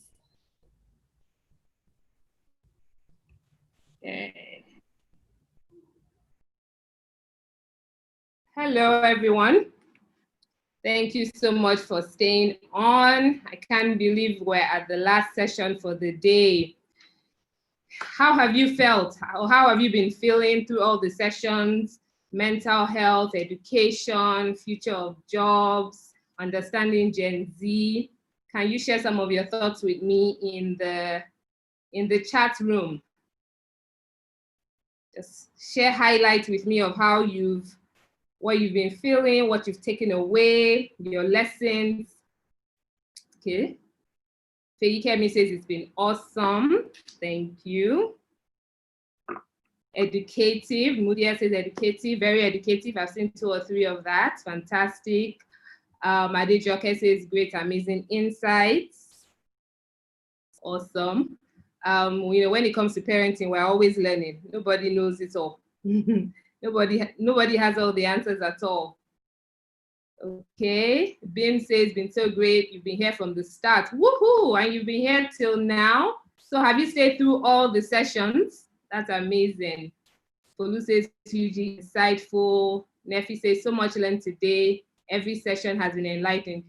I was sitting here amazed at how well everything flowed. Every session flowed into the next. The topics were developing on each one. I don't want to say this, maybe this has been my best so far, but this 7th edition has really been amazing. Insightful. Okay, Nkechi says she hopes she'll be a better parent. I'm sure you will. Resourceful, practical tips. You've good. Oh wow, Kechike has also been here from the beginning. All right, Tonya, I think we have some people that deserve a special prize if they've been here from beginning to now. I'm actually taking down names. Amazing. Our children deserve this and more. If you can stick around for these conversations every now and then, something changes in your mind, doesn't it? You hear from the very beginning. Thank you. So the last session was a really good segue. Thank you, Isime and Jennifer, for that session as we dovetail into the last session for today. And why it's so important is raising children in these times is different. And because it's different, we don't actually have a roadmap. And that's what makes it a little bit more challenging, actually, than parenting before. We don't have a roadmap. We're trying to figure it out. And we're trying to raise children that seem to know more than us. So how do you really navigate that?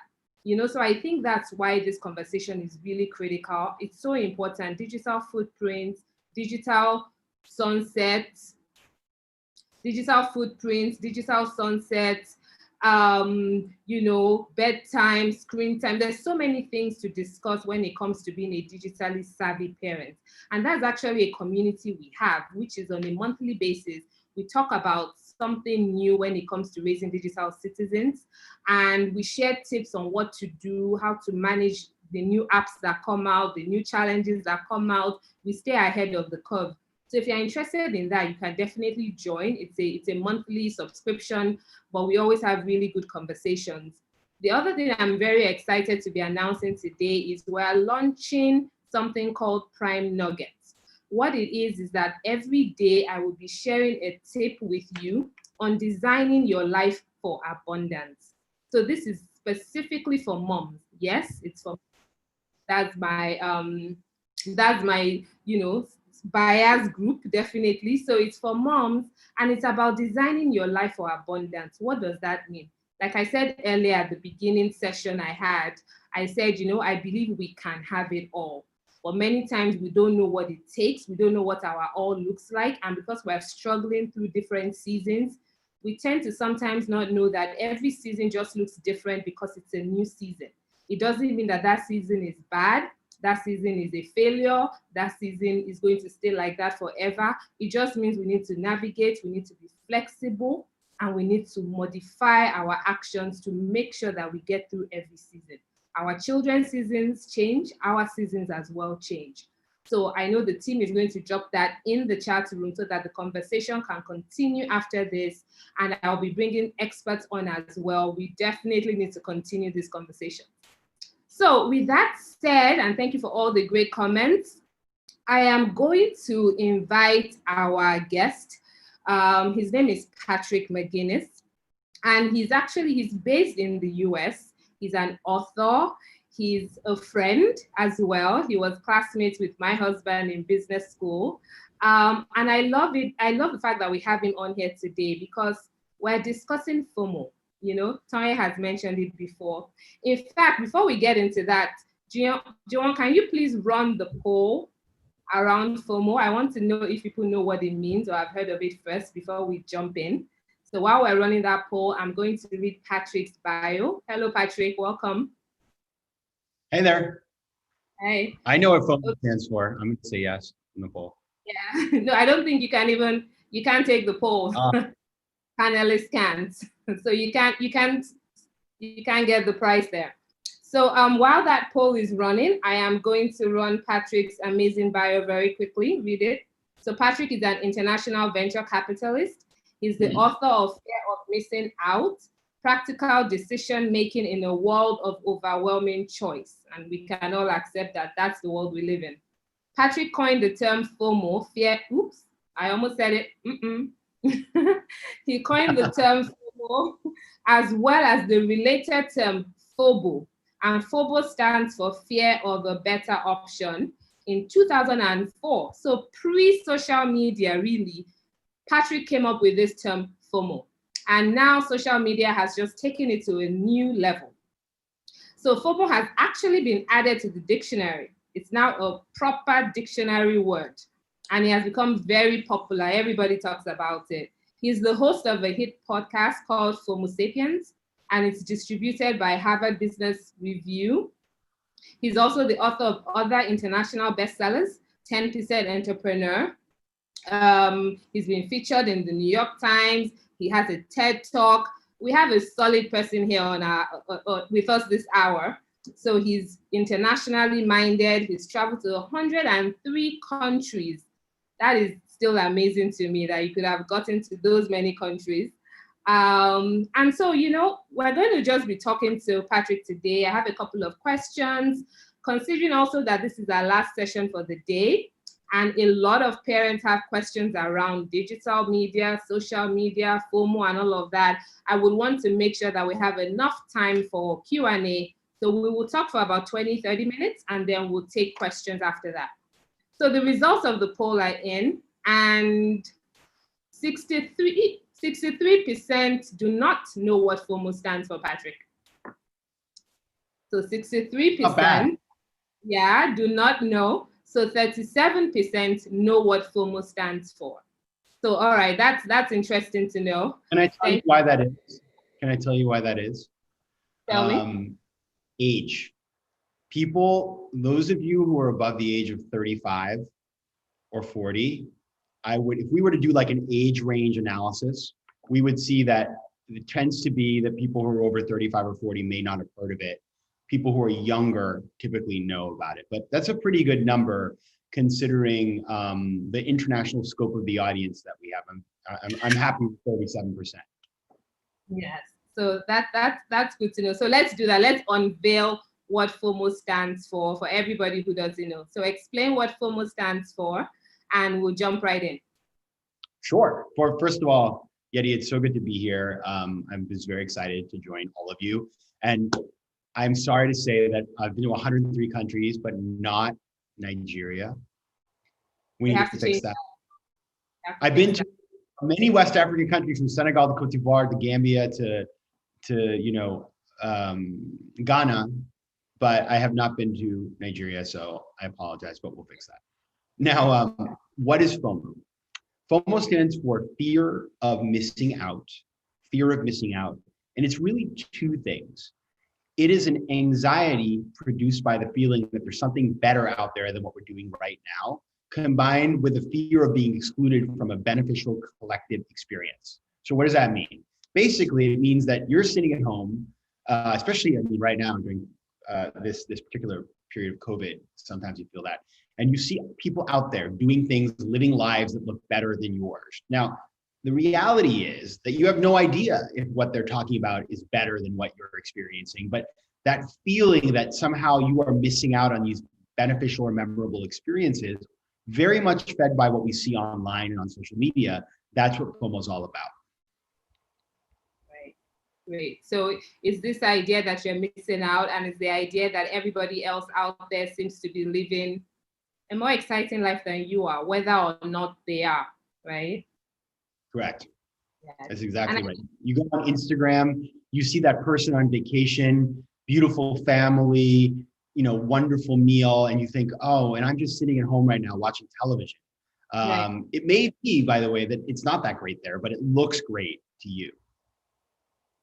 And I think it's also important to remember that because somebody is sharing a photo of them having such a great time, doesn't mean it even happened this year. It could be from 3 years ago, 4 years ago. I do know that people take a bank of photos just so that they are ready for whenever they want to, hit the social media scene with seeming to be having an exciting life. Suddenly they bring a photo back from 4 years ago, but you don't know that, right? You look at that and you think, oh my goodness, they're always looking so great. They haven't put on a pound, and you don't know that's from years ago. What do you think about that? I think it's true. I mean, I don't do that, thankfully. But I will tell you, I just moved apartments in New York City, and I go online to look at apartments and they look beautiful. You see these gorgeous, you're like, what a beautiful apartment. How could it be that, how could it be that price? It should be double that. And of course, then you go to see the actual apartment in person and it looks nothing like the pictures, because with the right lighting and the right camera and the right angle, it looks amazing. And that's the thing about FOMO. FOMO is based on perception, but perception can be deception. And so you need to, when you see these images and they provoke these feelings, one very important thing to do is to think critically about whether or not it even really corresponds to reality. And so that's a big part of what we need to do as digital citizens and consumers to make sure that we don't feel these bad feelings, because they cause stress and unhappiness and feelings of failure that are completely unnecessary. Right. I really like what you said. Perception can be deception. So it's really important we keep that in mind. And it's not necessary that the person who's posting on social media means to make you feel bad. They're just posting what they feel like on their feed. We're the ones that take that in and interpret that into several feelings and emotions that trigger us either positively or negatively. And today is actually World Mental Health Day around the globe. And I think it's really interesting that we're having this conversation today. And we're focusing on Gen Z. We've defined Gen Z as those who are aged between 5 and 23. And they're the first generation that's 100% digital. That's what makes them different. They've been born into a world that's digital from day one. So whether or not they have a digital device or not, it's not so much about that, but it's the fact that they are born into a world that's digital. So that they don't know an analog life. So I want you to talk about that specifically, because now we're trying to talk to parents who are raising those children and who need to realize that the way we see the world is totally different. I was born in an analog time. I grew up in my adult years was when I started using social media, right? And even then, I know how it can affect me sometimes if I'm not conscious about what I'm doing. So now that we're raising children whose view of the world is so different from us, I wanted to share a couple of things that parents listening now can keep in mind when they are thinking about FOMO, thinking about the fact that everybody suffers from it in a little bit of, in some capacity, and then how do we make that help us in our parenting decisions? Yeah, I mean, there's a lot we can talk about on that. What I'm going to try to do is give you some of the high-level theory and then give you some specific things that you can do to deal with this in your own homes, because it is extremely difficult, and especially extremely difficult right now, because when COVID hit and we all quarantined, a lot of people thought, well, you know what, the FOMO is going to be gone because there's nothing to miss out on. But what people forget is that what drives FOMO and what actually is sort of like an accelerant, the gasoline that fans the flames is social media. And when we went into quarantine this year, the one thing we took with us was our phone. You can't really see mine, but there you go. We brought our phones with us. We had our phones more than ever, and we spent more time online than we had in the past. And so as a result, it was actually quite damaging. And at the same time, a lot of people spent much more time on social media. And there's been a lot of clinical psychology that shows that people who post more to social media and spend more time on social media are actually more depressed. it's sort of like this very negative cycle where you feel bad, you go on social media, you post to make yourself feel better, you feel worse. And so it creates this sort of like pathology that's very unhealthy for people. And of course, young people are more susceptible because so much of their digital, sort of their lives are lived online. So many of their relationships are conducted via digital platforms. And there's so much performance happening. Think about TikTok. You go on TikTok, you make a video, and then you want to see how the world reacts to you. And people are mean. There's bullying. There's all these things that when you're an adult and you're cyberbullied, you have enough life context to maybe put that into sort of say, okay, I've been picked on before. I know how to deal with this. When you're a young person and people are cyberbullying you or doing really mean things online, you don't have the life experience that allows you to be resilient in a way that you might had you lived a bit longer. So there's a lot going on there. Now, what's really happening, if you think about the psychology of it all, as I mentioned before, perception can be deception. So what happens when you spend a lot of time online consuming things that are completely made up, right? Even though they look real, they're not real. It's like you look at your social media frame, you see your friends, and then you're following celebrities. So your friends and celebrities are all mixed in together. The more time you do that, the more you spend time in a false reality that's completely disconnected from your true reality.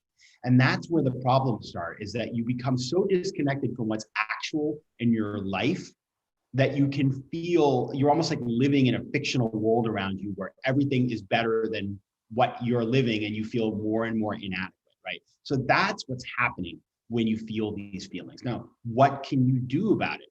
Well, let me give you a couple of ideas for parents. The first thing you need to do is teach your children to identify the difference between reality and fiction on social media. So like literally exposing them to the fact that how people are manipulating information and helping them to think critically and question what they see.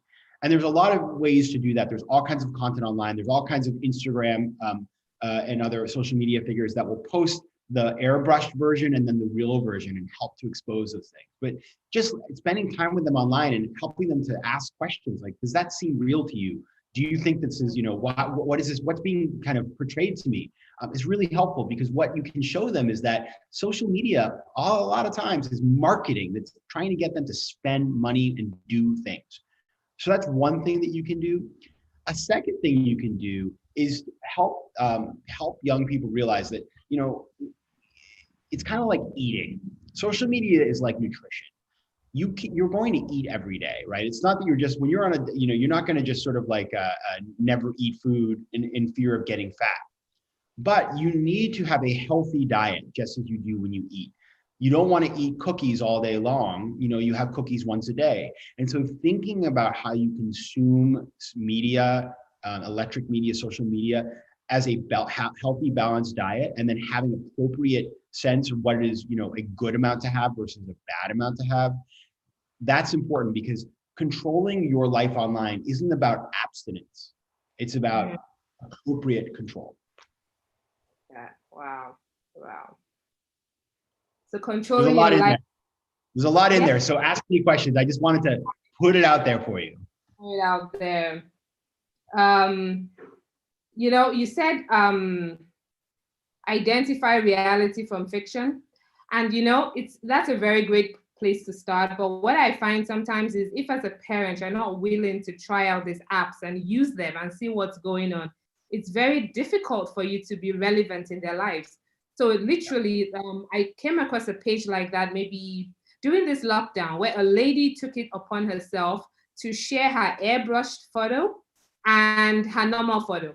And she would put them side by side. And some of the time she didn't even airbrush. It was just because she took the picture from a different angle. She tucked in her tummy, she did so, and you would literally see her, she looked like she had a flat tummy. And in the next picture beside it, she let everything out. And you're like, is that the same person? So, I started showing the children, and they were like, wow, this is the same person, the same shot. And just because of how she changed her body, it looked different. So it's really important that for us to help them check reality versus fiction, we need to be willing to be part of that conversation. We need to get on some of these apps. We need to know what's going on. There are beauty filters that will totally change how you look. And I've heard now that we have children who are going to get plastic surgery done, and they're taking their snap filter picture. They're literally going into the clinics and saying, I want to look how I look when I use this filter. You know, back in the day, you would go and try to get your nose to look at like your favorite, I don't know, singer or actress. Now you're trying to look like your filtered self. So that's really important. Help them realize the reality from the fiction. And the second thing you said that was really powerful was think of social media, digital media as a diet. Nobody can eat vegetables all day or eat pizza all day. It needs to be a little bit of everything. And I think this is where the whole concept of screen time comes in, because it's not just about how much time you spend online, it's about what you're doing also when you're online. So there's junk consumption and there's positive consumption.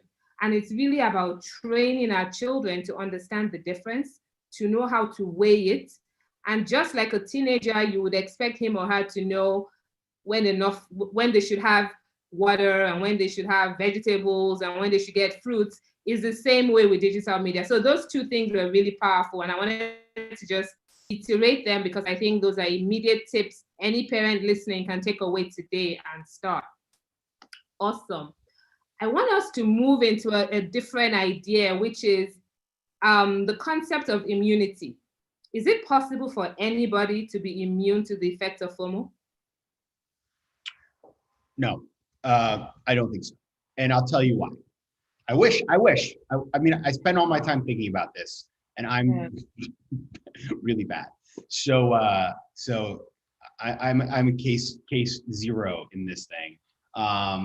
Having invented the term, I'm very in touch with my FOMO, and even though I know all the tricks to control it, no, it's so we're not immune, and in fact, it's in our DNA. So this is really kind of important to think about.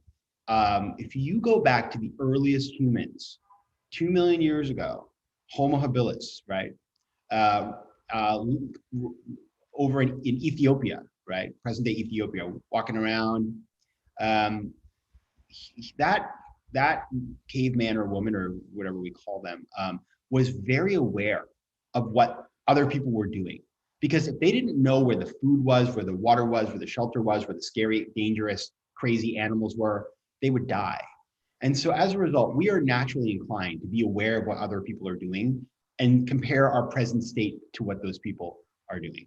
And so that's just part of who we are.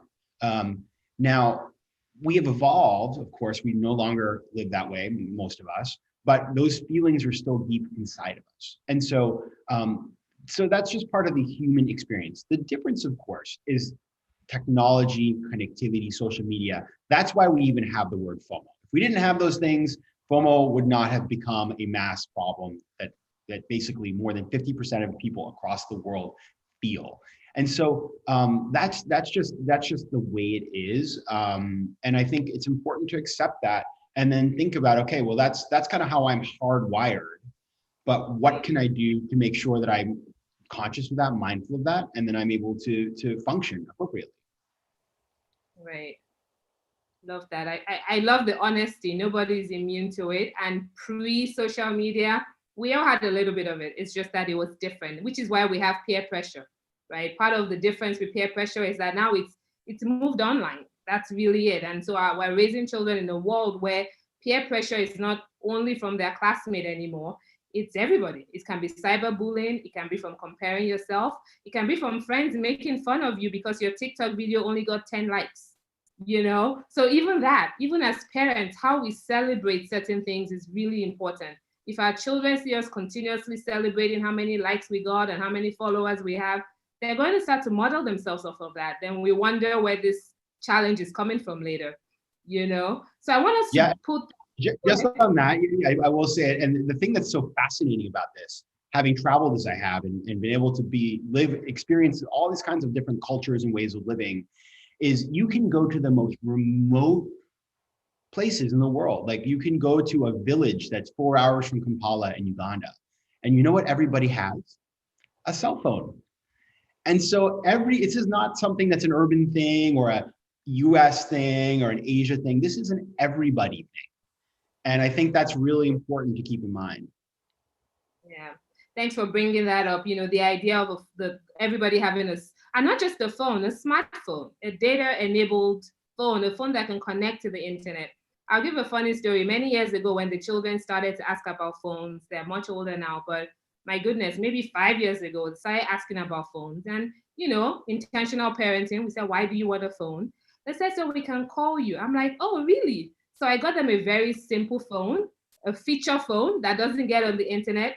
And you know what they labeled it? They said that is a dumb phone. That's literally what they called it. Now, that's a dumb phone. What do you want me to do with this? I said, but you say you want to be able to call us. You can call us with that. So you can imagine that didn't go very well, but we stuck on that for many, many years. And we said our children will only get devices when we know that they are old enough for it, and maybe when they're teenagers. So I heard from someone last week who called me really upset because they put a lot of money together and they bought a phone for her teenage sister, but she was upset because the phone wasn't an iPhone. And all her friends have iPhones. So she was like, what do you want me to do with this? It's not an iPhone.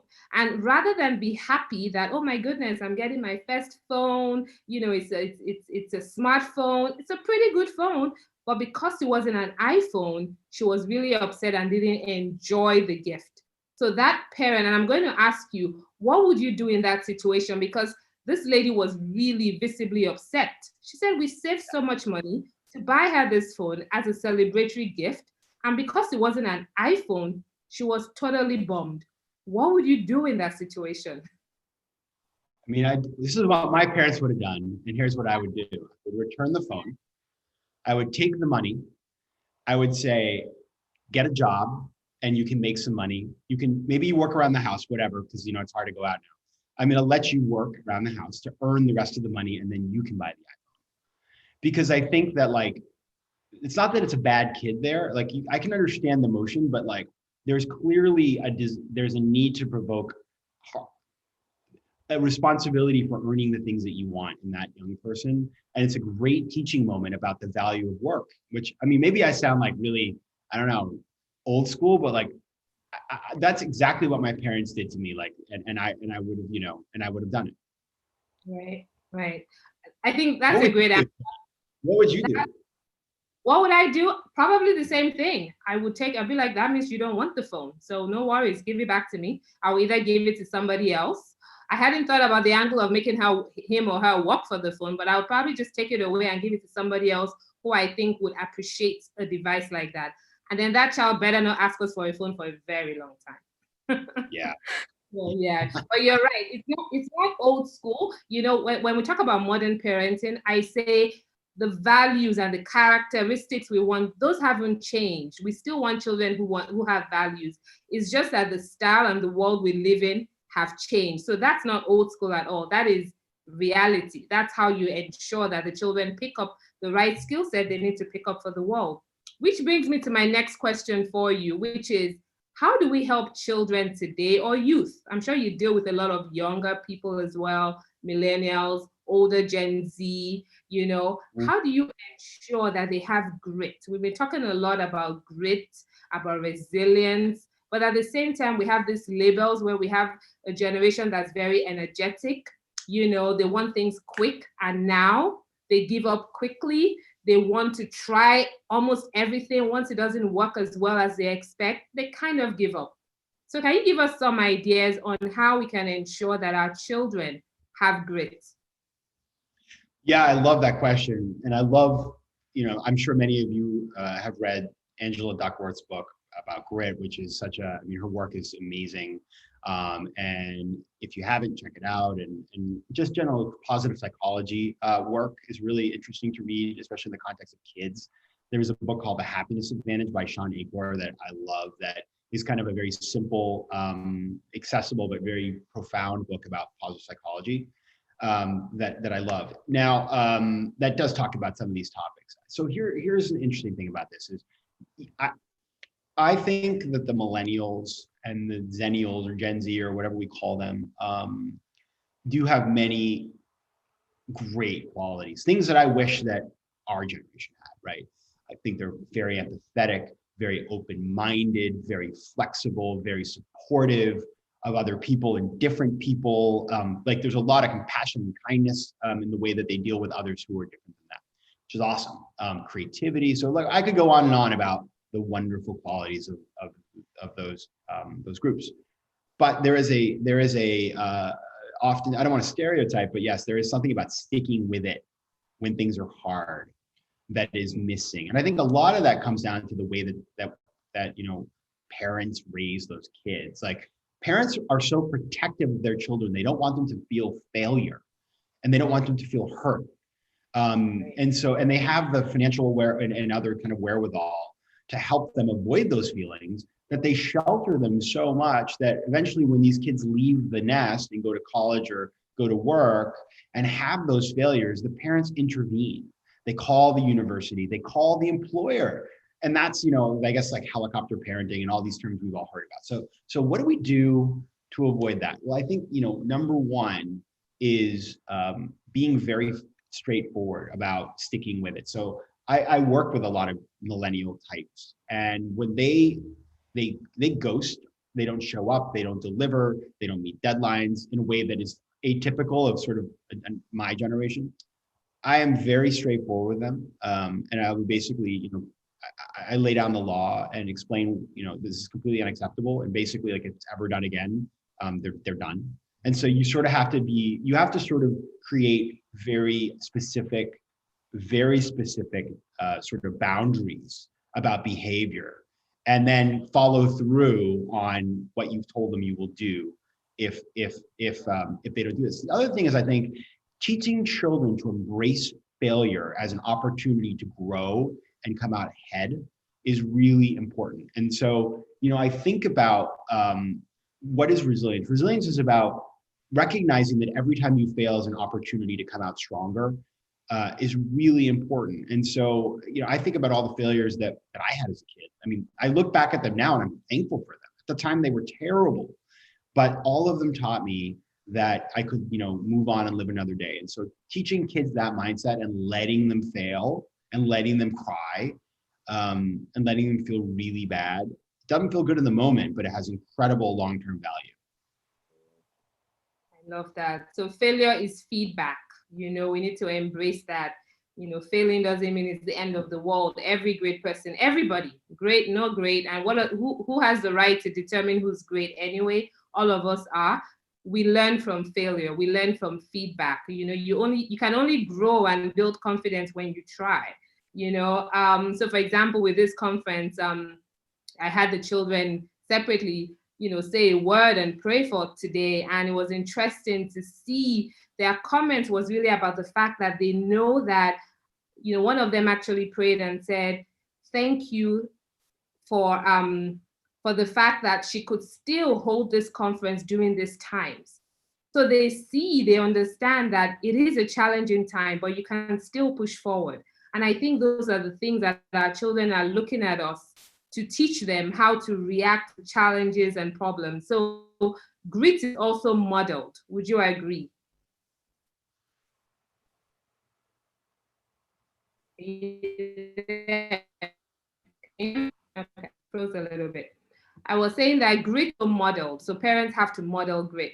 I want us to talk about something else quickly before we start to take Q&A. We have quite a few questions already. You can all keep dropping your questions in Q&A, and we'll get through as many as we can before we wrap up this session. Now, I want to ask you, is FOMO all bad, or is there a way we can use it in the right way? And can you tell us some of your tips on how we can use FOMO to fuel the right behavior, the right thought process, and the right activities and actions?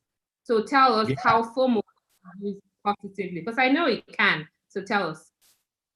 Yes, it can. And in fact, I think of FOMO a little bit like drinking wine. A little wine, maybe you try, you know, you dance, go get up on the dance floor, maybe you stay out a little later, have more fun. Too much wine, you're gonna feel bad the next day. So maybe a little wine, if that's something you do, is a good thing. FOMO is telling us when we feel FOMO that we are curious about something, that we want to learn more about something, that there's something we might want to do. If we see somebody doing something and we feel the FOMO, maybe it's because we do actually want to do that thing. We just have to think about it in a thoughtful way. We have to explore whether perception is deception or not, and then potentially do that thing. And so I think it's a great way to uncover interests or things that we want to do that maybe we haven't explored. And then the important thing here, so yeah, you determine you want to check something out, but then don't just jump in full time. Try it out first. Do a little bit, experience that thing, and then see if your perception corresponds to reality or not. And so that's how FOMO can be great. So say, for example, you see somebody running a marathon. This happened to me. Saw somebody running a marathon. I had never run more than 5 miles.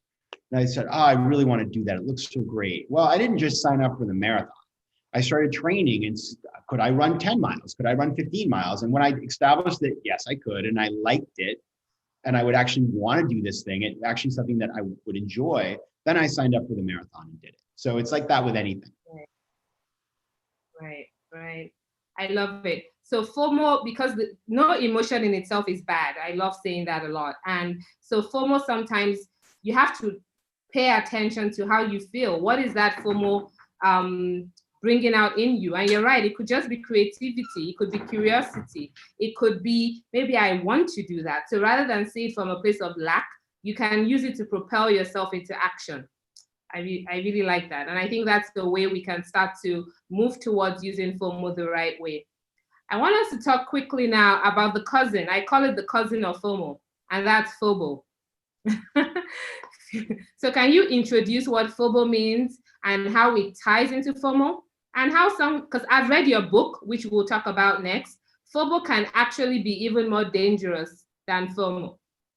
So let's talk about that. Sure. Yeah. So I mentioned FOMO is like having wine. FOBO is like smoking cigarettes. It's bad for you. It's bad for everybody around you. There's nothing good about FOBO. FOBO is fear of a better option. It's what happens when we have a decision we need to make, and there are perfectly acceptable options in front of us, but we are unwilling to choose just one in hopes that maybe there's a better option out there that we haven't seen yet. So it basically is the situation in which you would rather not decide and wait than make a decision, even though you could make a decision right now. And it's very paralyzing. It also leads to a lot of stress. And basically, again, like FOMO, it's based on perception. You have no idea if anything better will come along, but maybe you think that maybe there could be. And so therefore you delay, and it's bad for you because you you don't make decisions, but it's bad for everybody around you who's just waiting for you to make a decision so they can move on with their life as well. And so it's something that I see a lot with people who are successful, have more money, are busier, because the more money and success you have, the more options you have. That happens. But then also it happens to all of us. You go on Netflix, and Netflix has more than 7,000 movies. How do you choose one? You just keep searching and searching and searching and searching. Yes. I think that was a great way to bring that example home, because you can just sit down forever scrolling, and you find yourself 30 minutes later, maybe you haven't even started on a movie, or you give it 5 minutes, you don't like it, you come out, and you waste so much more time than if you just commit to one movie and watch it. Because unless the movie is really bad, it's going to entertain you. If that's what you're looking for, you will get entertainment, right? Oh, fully. And I do this all the time. Like when I go to order delivery, in New York City, we have hundreds of restaurants. I will go on, try to find something to eat. And eventually I just give up and cook something. Yeah, and the thing about FOBO is it can force you to pick the worst option, because you get tired. You wear yourself out from all the options possible. You end up just being frustrated and picking whatever. Whereas if you had controlled that situation, you would have picked the best, made the best choice based on the right level of input. But when you keep checking and waiting and wondering, eventually you just pick one out of pure fatigue. So it's actually more dangerous. Great. Yeah. We have a couple of questions which we'll get into, but I want to ask my my last question here, which is, I would like you to talk about your book, and I'd like you to talk about your podcast FOMO Sapiens, because I know this is a conversation. So in addition to having come up with the term FOMO back in 2014, you have continued on that conversation, you've continued to grow, you've continued to learn more about it. So talk to us about your book and talk to us about your podcast, which is FOMO Sapiens. Sure. Well, thank you. First of all, the book is, let's see if you can see it. These backgrounds, well, you can see it now. Look at that, beautiful. Fear of missing out, practical decision-making in a world of overwhelming choice. So this is a book that came out this year, and it's basically about how you can make decisions in a world where there's so many things going on, whether it's FOMO or FOBO. It's about living life more decisively, and it has all kinds of really sort of, I would say, very user-friendly strategies to be more decisive. And if you watch my TED Talk, it's called How to Make Faster Decisions. Some of my best stuff's in there, and I really love that video, so go check that out at TED.com or wherever my website, patrickmcginnis.com, has a link as well. The podcast, so a couple of years ago, I decided that, it's a long story, but to make a podcast, and FOMO and decision-making felt like something that, everybody wants to understand how busy, successful people make decisions, decide what to do and what not to do. And so that's what I talk about on FOMO Sapiens. I have on, some what I call entrepreneurial thinkers and leaders. So everybody from CEOs of major companies to presidential candidates in the US to, I'm having my season premiere on October 29th, and I have a guy called Jay Shetty, who some of you may know. He's a huge online presence. So Jay is coming on, and we just talk about making decisions and also how to live life with more intention. And so it's a very, it's a business-driven show. We talk about business a lot, but we also talk about life because they're so interrelated these days. So you can find that anywhere you get podcasts, and I'd love it if you would listen. We have listeners all over the world, and we have stories from all over the world, all kinds of different people. So it's, I think it's something that you guys would enjoy, and FOMO Sapiens. Yes, I like that. I need a t-shirt like that. I need one. Right. Okay. So great. When you mentioned Jay Shetty, I was like, oh, I know Jay. And I was like, I know him from social media. So it's amazing how social media can make you really accessible and feel close to anybody who you choose to, listen to and follow. And I think that's part of what we need to teach our younger ones, our children, Gen Z, younger, is that you can use social media for your good. You can use it to learn. You can use it to connect. You don't have to use it to make you feel worse. And if that's the situation, then you need to rethink your relationship with social media and life in general, right? So we have some questions here. If you have more questions, drop it into the chat because we're going to start to wrap up. Sorry, not the chat. Drop it in the Q&A. The first question here is, any plans to merge future conferences with virtual? All right, so I guess that's for me in terms of Lagos Mums Conference. We had to do this one virtually because of the pandemic, but honestly, the feedback has been amazing that we might consider continuing it in some capacity. So I'm going to get feedback from everybody who's been at the physical ones and the online version, and we're going to see how we're going to make it work. But this online has been fantastic, and we've had the chance of bringing in speakers from around the world like yourself, where we didn't have to think of getting on a plane and flying out here and hotel and food. So, that's a good side to it. Okay, the next question we have is from Ayanate. They want to know, how do we manage FOMO? Can gratitude and contentment help? I think that's a great question. Yeah, I love that question. Such a good question. So, yes. One of the things that I tell people when we think about gratitude is we should recognize that when we feel FOMO and FOBO, it's because we have options in the first place. Think about people who are sick or impoverished or marginalized. They don't have the luxury of these options, right? And so therefore, it's really important to recognize that when we have options, we are fortunate. And therefore, even though we can't do everything and have everything, we should be thankful for the options that we do have. And then kind of like Marie Kondo, say, okay, I'm grateful, but I'm gonna do that and leave these to the rest. And so I think that's a wonderful way I do that all the time. If I feel stressed out, oh my God, I have so much to do, so many things to be at, so many places to go. I mean, not right now, obviously, but I think to myself, like, this is a good thing. And so let me just keep it in perspective. Right.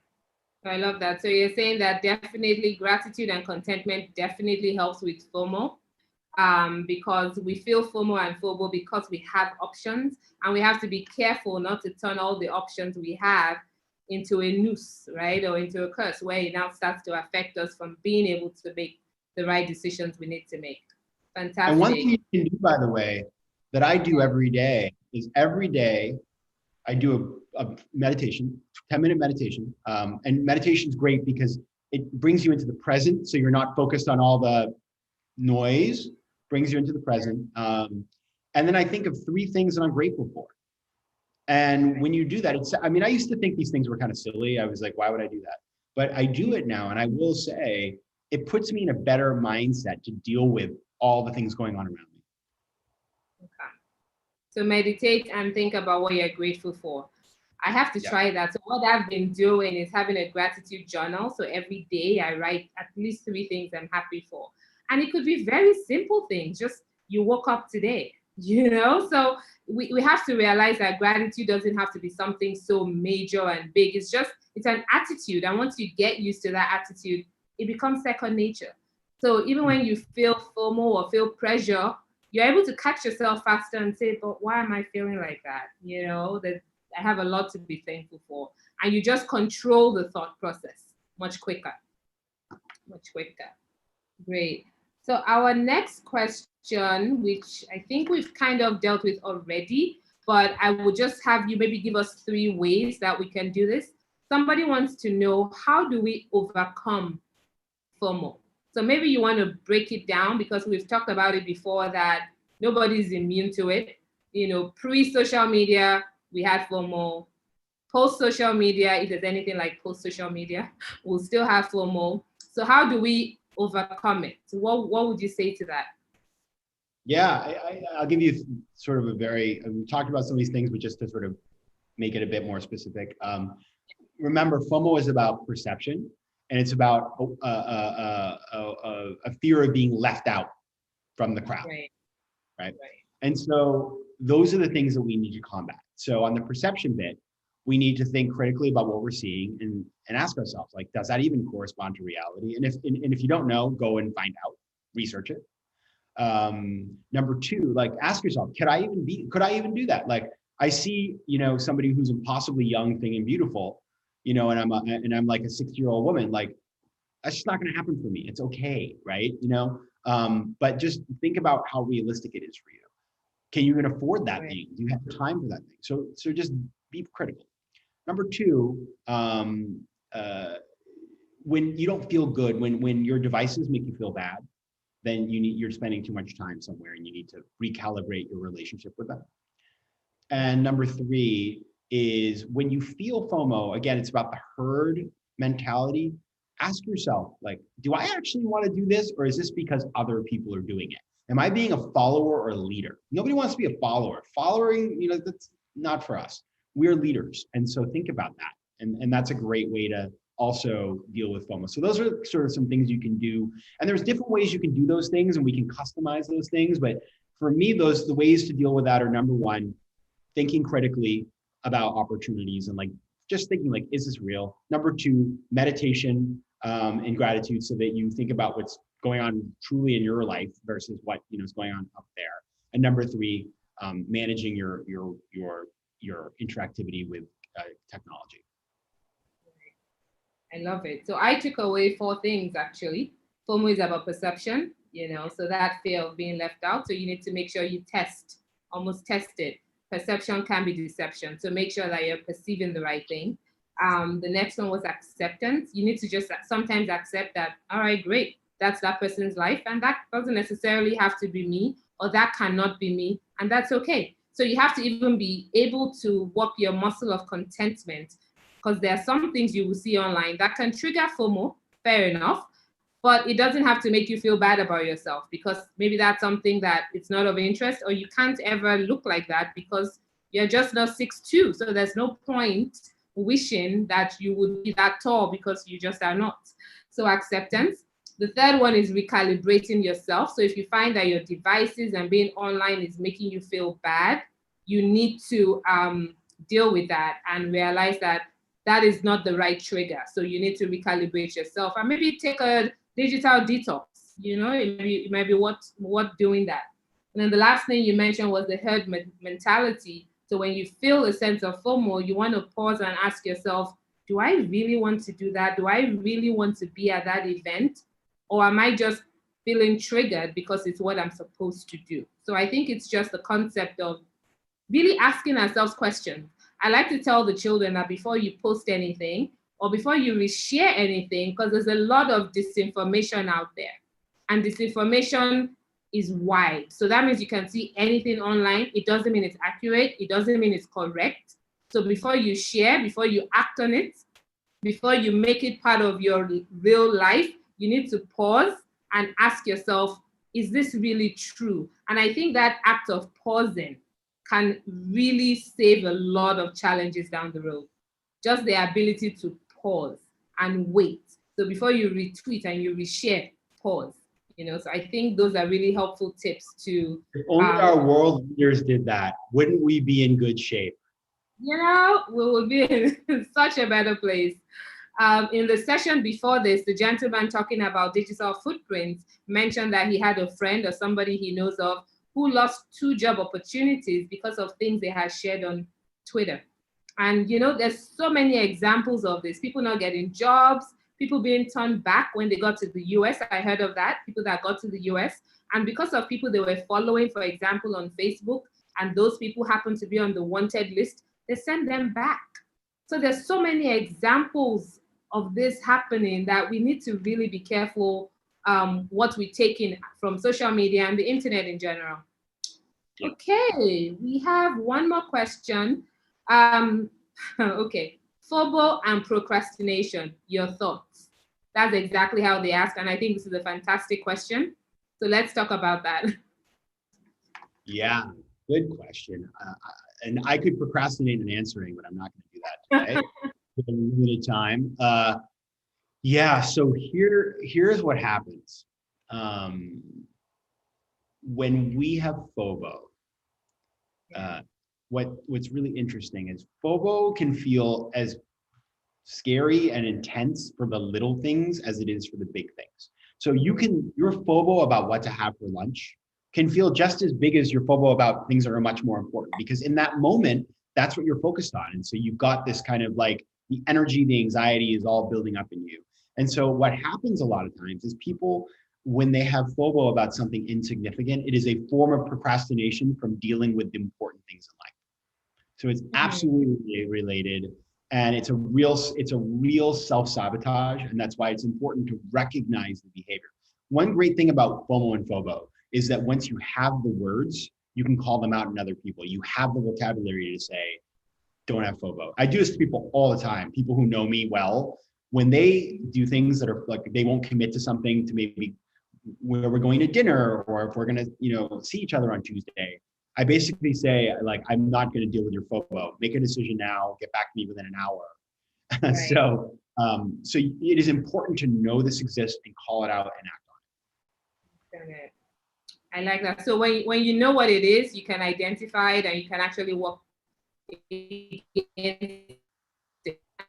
You said that FOMO and big things, so it could be as simple as the example you gave of you're trying to order food from somewhere and you just keep browsing for the best restaurant that's 5 stars that happens to be within 4 miles of your apartment, and you can do that for 30 minutes or 1 hour. You're hungry, you still haven't picked anything, and maybe out of frustration you just pick whatever and close your eyes and say "Eeny, meeny, miny, mo."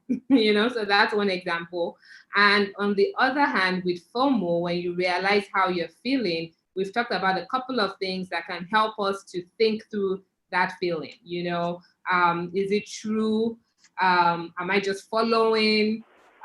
Is it perception? So I think these are tips that we could all take away and start to implement in our lives and help our children and young people in our lives. Let me see if we have any more questions. All of this is a massive waste of time.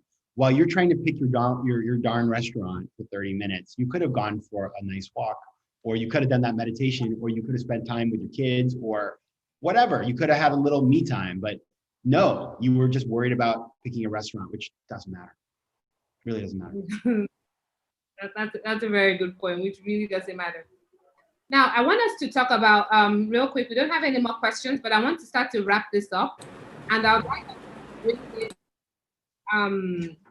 I would like us to bring it together to the fact that today is Mental Health Awareness Day.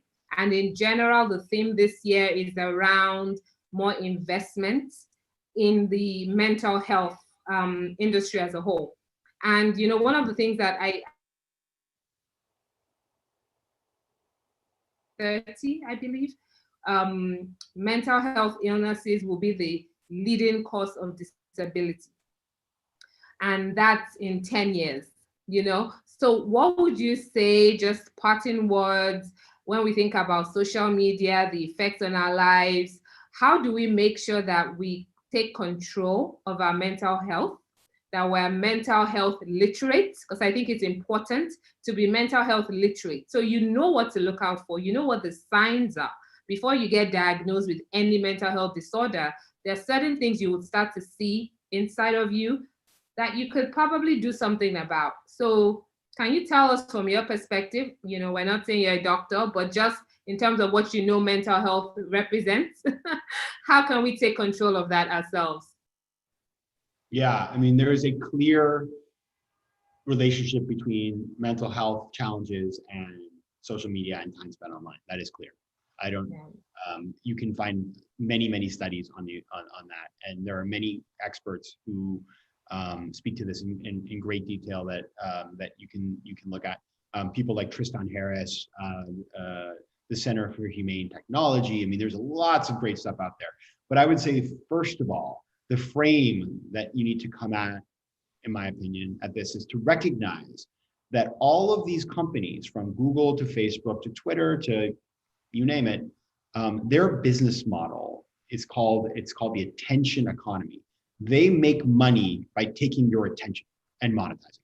And so when you know that there are billion-dollar companies out there whose entire business model is predicated on manipulating your time and energy, then it's helpful to remember that and know that you don't want to be in that space. That's number one. Number two is then once you realize that there are so many tools out there that you can avail yourself of, there are so many great books and different programs, and there's apps, and there's all kinds of, there's all these bad technologies, and there's good technologies like Moment and other companies like that are there to help you to have a better relationship. So start now, and then I think it's really important when you go on a diet, you see the pounds, you get on the scale and you see that you weigh less. So you see a tangible benefit to your action of, giving up something. With social media, it's not like that, or with time online, it's not like, you get on the scale the next day, the digital scale, and you weigh less, right? But what you can do is think about, okay, how am I going to repurpose that time to do things that are beneficial for me? And so I'm going to spend an hour less online today. What am I going to do with that time? That way I recognize a benefit. So if you can do that, it makes it a lot easier to stick with the diet. Yeah, I love that. Attention economy, that's really important. And that brings me to Social Dilemma. Have you watched that movie on Netflix? You know what? I haven't watched it yet. I know somebody who's in it and I need to watch it. So I was going to watch it last night, and then I thought, I can't do this right now. I'm going to get too depressed. And so I watched The Great British Baking Show. I'll admit it. I watched it. Okay. So that is a must watch for everybody. If you have Netflix, you have to watch Social Dilemma. You don't have to you don't have to agree 110% with everything they have in there, but it really helps you to see what is going on. And what you said about attention economy, it's exactly that. They've made these devices and algorithms to get you hooked and using their devices and their apps constantly. Simple. That is their business, and that is what they're doing, and they're doing it very well. So we need to realize that we're not fighting, we're fighting an algorithm, a system that understands how to get us hooked on them. So we almost don't have a fighting chance unless you decide, I am not going to be a victim. I'm going to own how I use social media, and then we teach our children the same thing. Before we wrap up, the hour has gone so quickly. You mentioned a book earlier. You said The Happiness. I didn't quite get it. Can you repeat that? Yes, it's called The Happiness Advantage by Sean Achor. That's Achor. I love that book. And Sean was kind enough to blurb me with my FOMO book, so they're great together. And I love that book. And I think you can actually, I've given that book to teenagers. I've given that book to 2 teenagers. Okay. So it's a great book for all ages. Okay, to read. All right, awesome, great. I love reading, and I think that's one of the best ways for us to learn anything. It's really you have to read, and I know if Labi is listening to this, that's something we constantly struggle with, to get the children to read more. So it's an ongoing struggle when you have video games and social media and YouTube. It's like, why do I have to read? So it's a constant struggle. But thank you so much, Patrick. This was a very interesting conversation, very timely, very important for the Generation Z and all our children, millennials, even ourselves. It's something that we all have to deal with.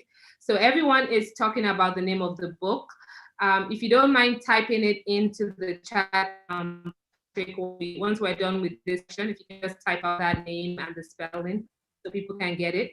And the book, Homo Sapiens, you got to read it, guys. That book is amazing. Well, no, sorry. Your podcast is Homo Sapiens and your book is FOMO, Fear of Missing Out.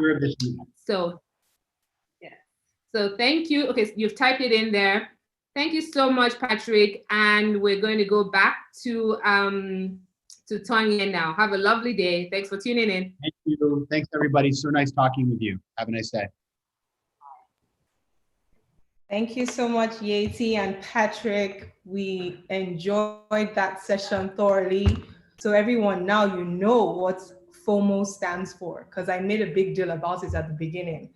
FOMO, fear of missing out. I believe we've all gotten lots of insights. And with so much joy and happiness, we have come to the end of the conference. But just before we go, I want to say thank you so much for giving us your time and being with us this far. I must say thank you properly to everyone. First of all, I'd like to thank all of you, our dear attendees, and everyone who has signed up and stayed till the end, and even for those who joined and had to leave for various reasons.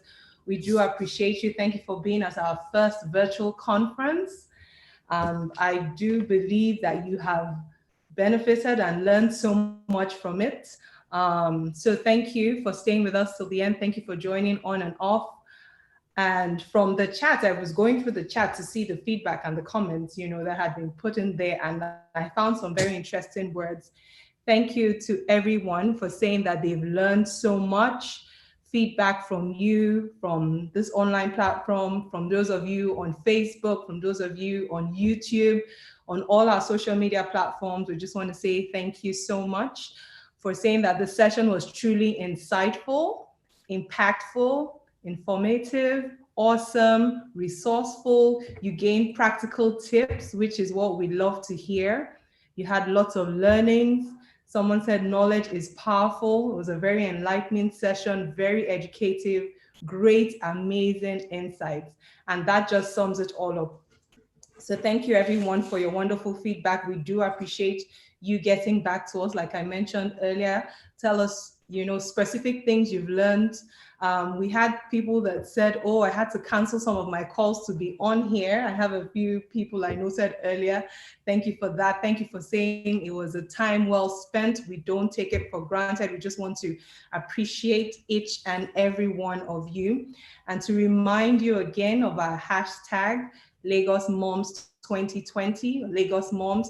Share your pictures. Please take screenshots. I hope you've done so throughout the course of the conference. Share your ideas, share your pictures, videos, messages, learnings, everything. We want to know, and we want you to tag us and go on our website as well, get lots of information, sign up on our newsletters so you can keep getting, lots of tips and ideas. We're live, we're everywhere. Twitter, Facebook, Instagram, websites, everything. So please sign up. And just a quick reminder of what Yeti mentioned earlier, the launch of Prime Nuggets, I believe. Yes, Prime Nuggets. So you're going to get more information about that, but we're encouraging you to just check out, look for it, and follow us. We'll be giving out daily nuggets and tips to help you be intentional about designing your abundant life. Now, everybody who knows this platform knows that that's one of the visions for Yeti, to just keep talking about abundant life. That's why we keep having so many conferences on diverse topics that are all important, relatable, and necessary. Okay, so do sign up for that.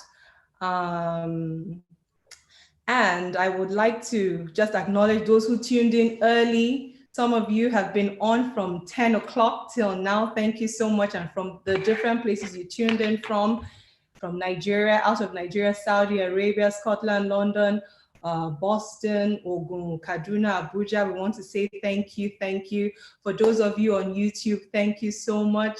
Those of you live, thank you. And to our SMEs, Adorable Kids, Organized Skills, School Store, NG, Amen Forever Healthcare, thank you so much. Everyone, please check out their pages. They've all got social media platforms that you can follow them on.